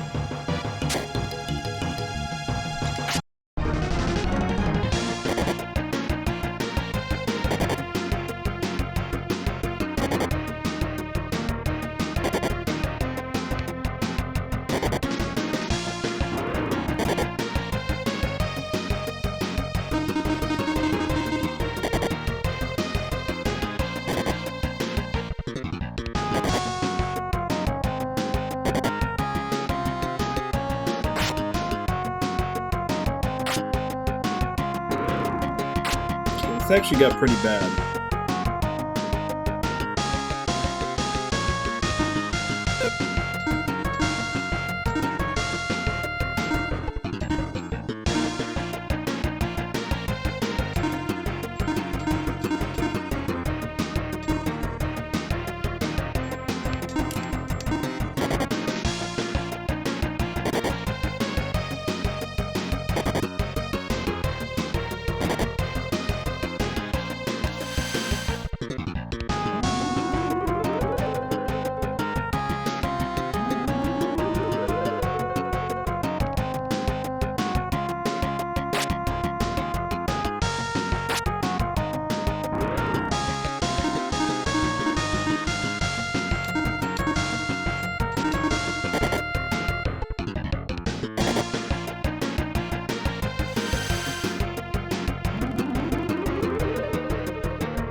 I could live with 69 degrees. It sounds good.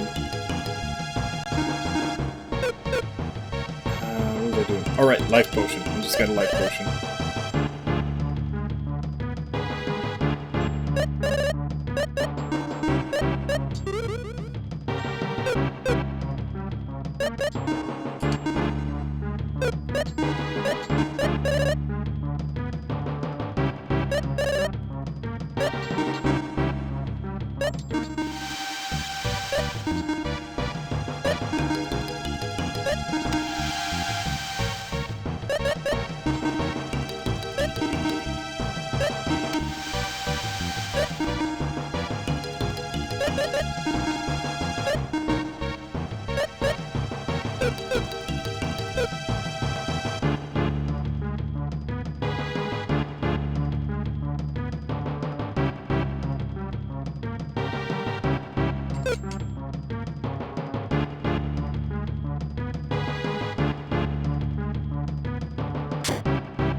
Yeah, 59 doesn't quite work. You have to remember, Cappy, the women, they get colds.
Floor we on 47.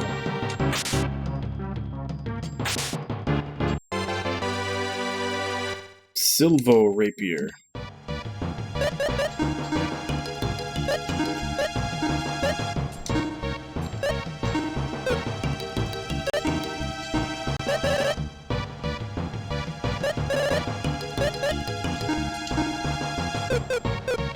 Yep, he didn't like it. Tartona is a new enemy.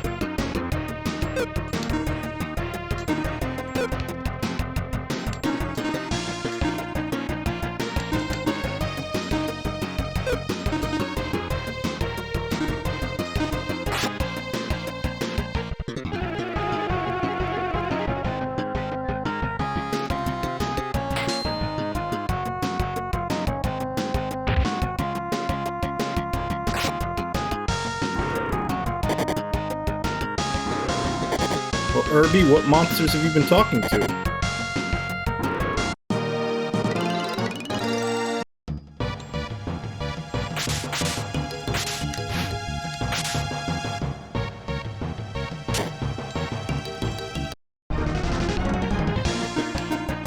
Iron Gorung.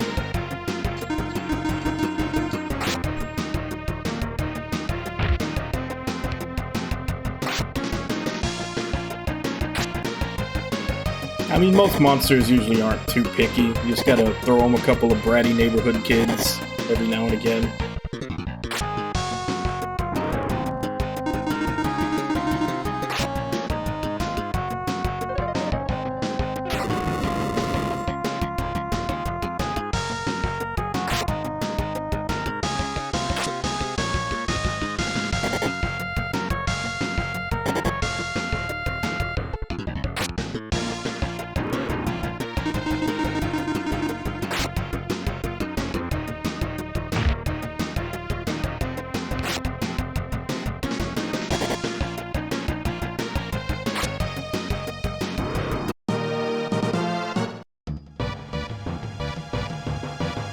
Nothing here.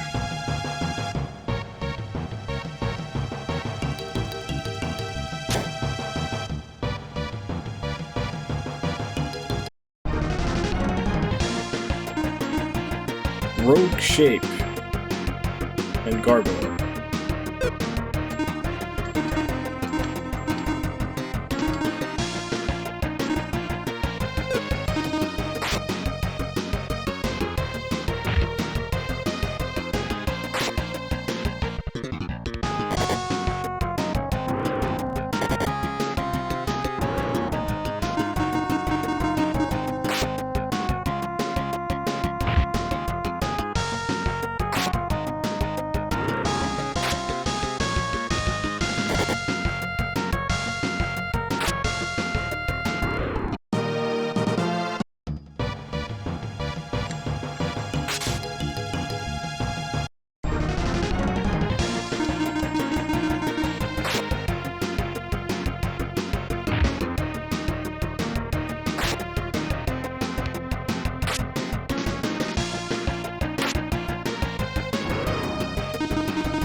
they're another one that has an attack that hits everybody.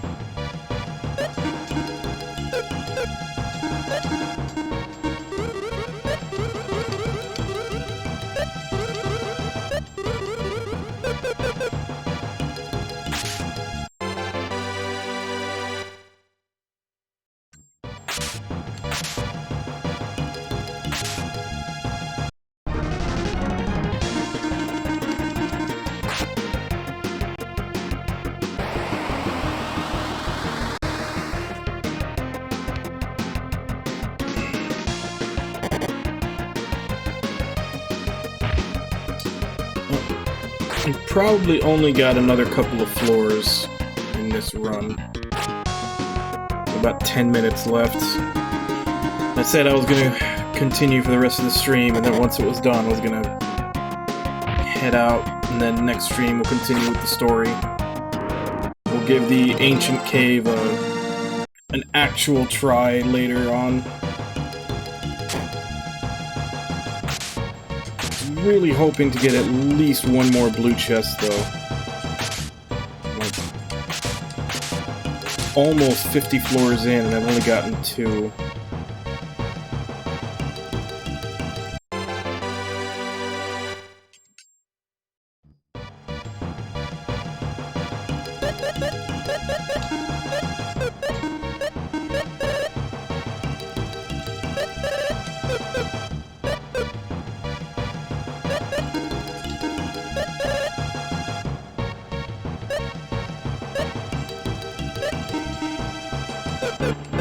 You didn't like that either?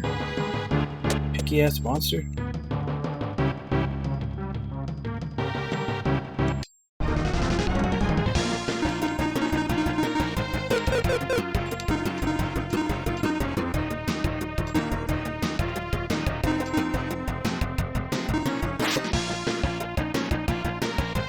Yeah, I kill all the plants.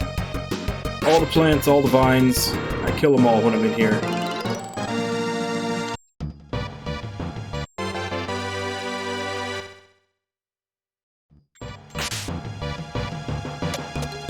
Oh crap, I did not mean to step on that.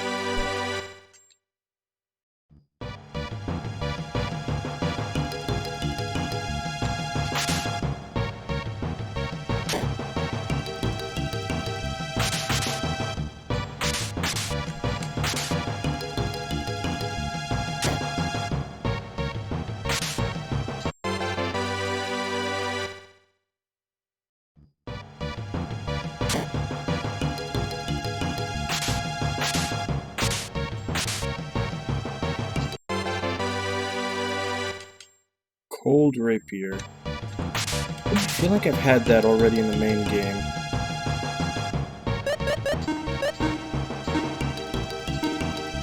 Yeah, it's way weaker. I think I got that around the same time I got the Fire Dagger.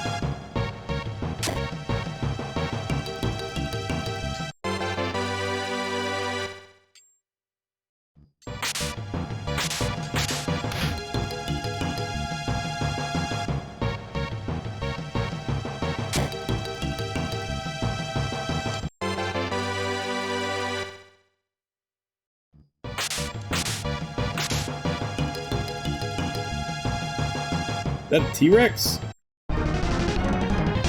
It is a T-Rex. And it's actually labeled a T-Rex.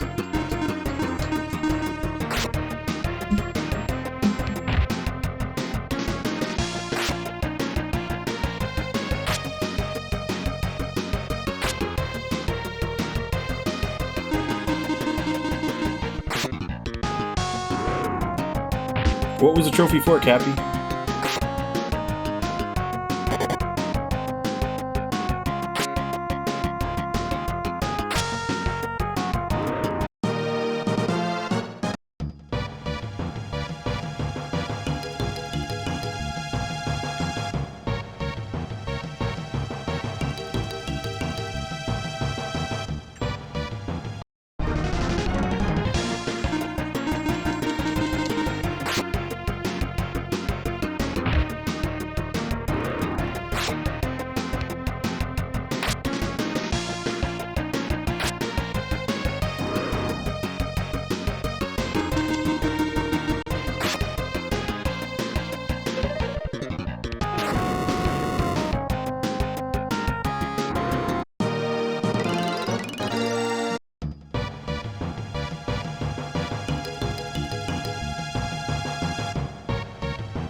Okay, what game is that on?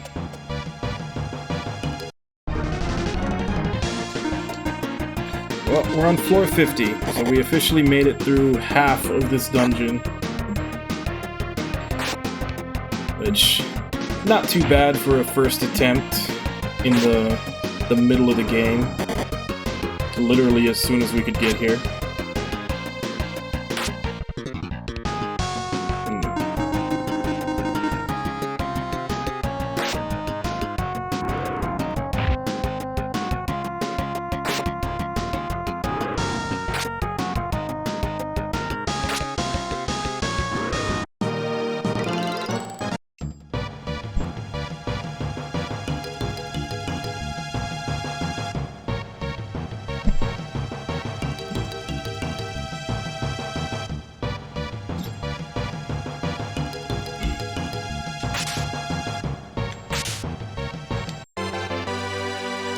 Mist rapier. Getting a lot of rapiers lately.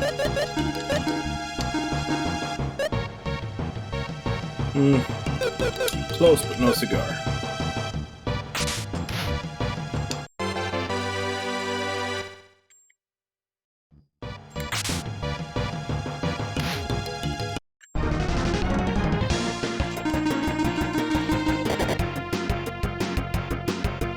Probably should have healed before I came into this fight.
That's that was 4 casts. There's only 3 of them. Do they get to cast it twice? Yeah, they get 2 casts each.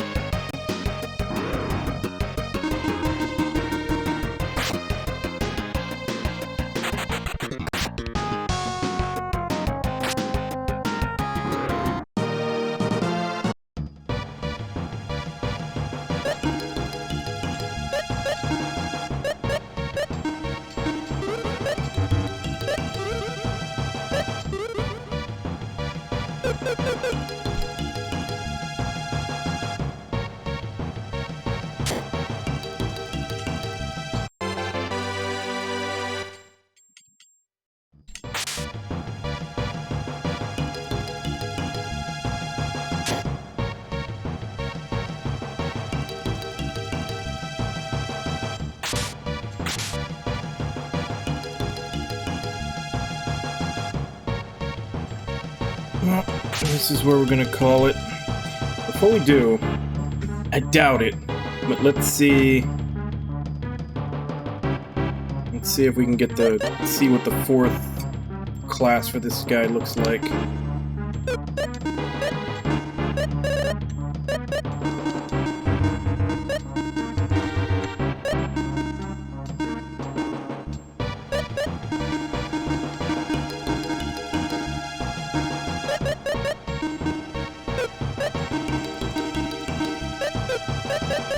Since we're gonna lose all this stuff anyway, let's feed it all to him, just on the off chance that one of them will give him something.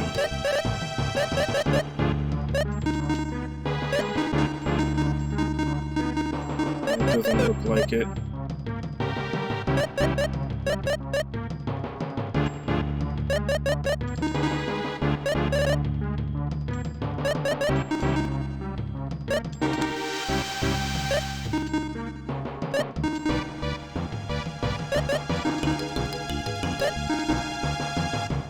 Nope. Didn't have enough to get him up.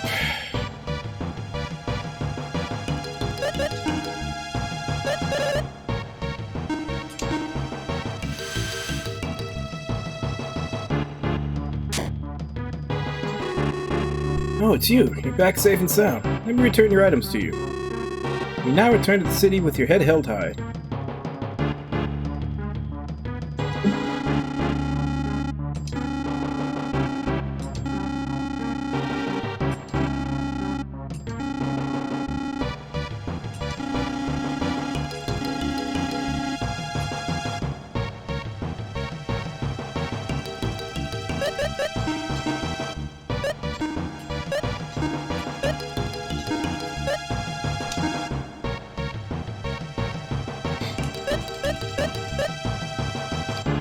Because of the sword that we got in the blue box, she now has a 481 attack.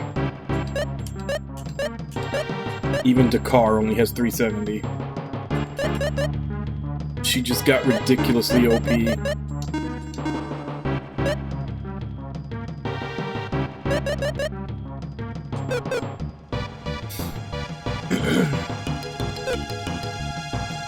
Alright, we need to find somewhere to save.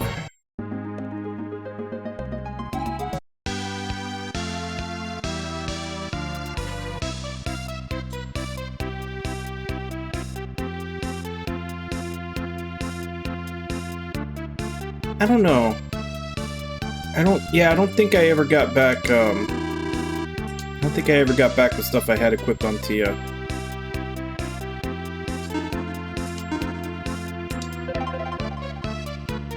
But this is where we call it for today.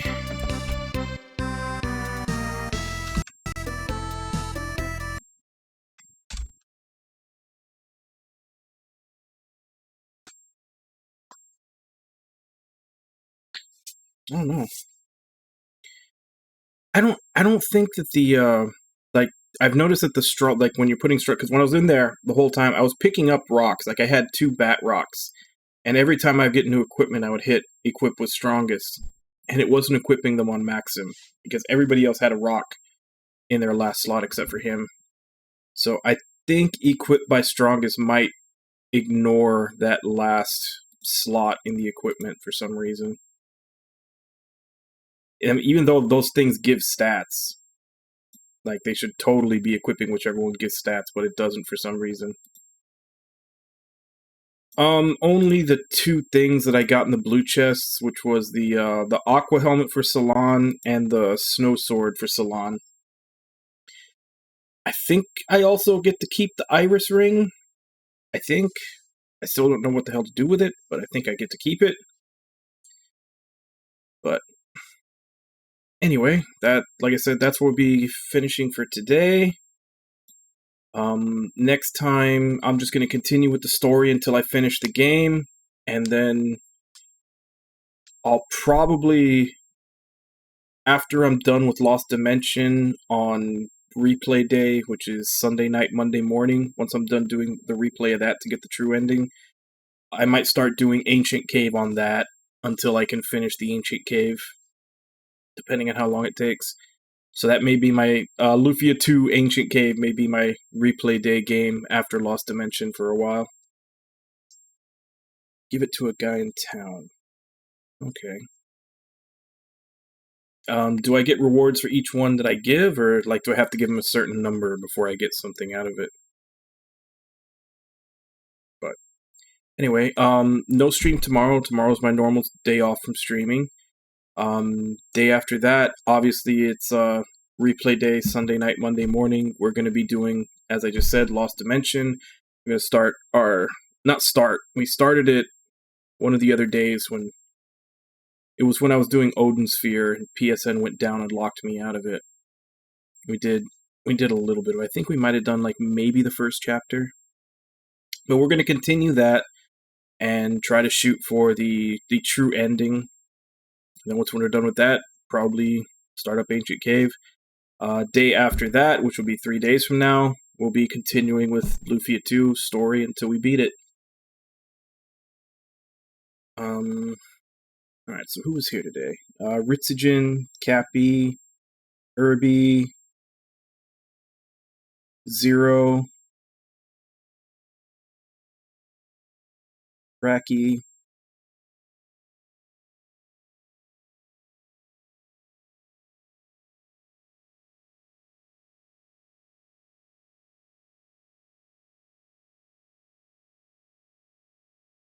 Timo, Nami, Wabon, Haideru, Metal Magnetic. Thank you all for coming in and chatting with me while I play. Thank you, Cracky, for the raid. Thank you, Timo, for the maid. And thank Metal Magnetic for the follow. Like I said, no stream tomorrow. Day after that, Lost Dimension for replay day, and then we'll be continuing this the day after that. But as for right now, let me see if I can find someone to raid.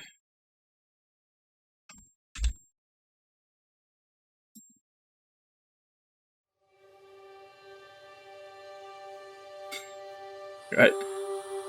Later, Cappy. Later, Cracky. Let's see who's on. Okay.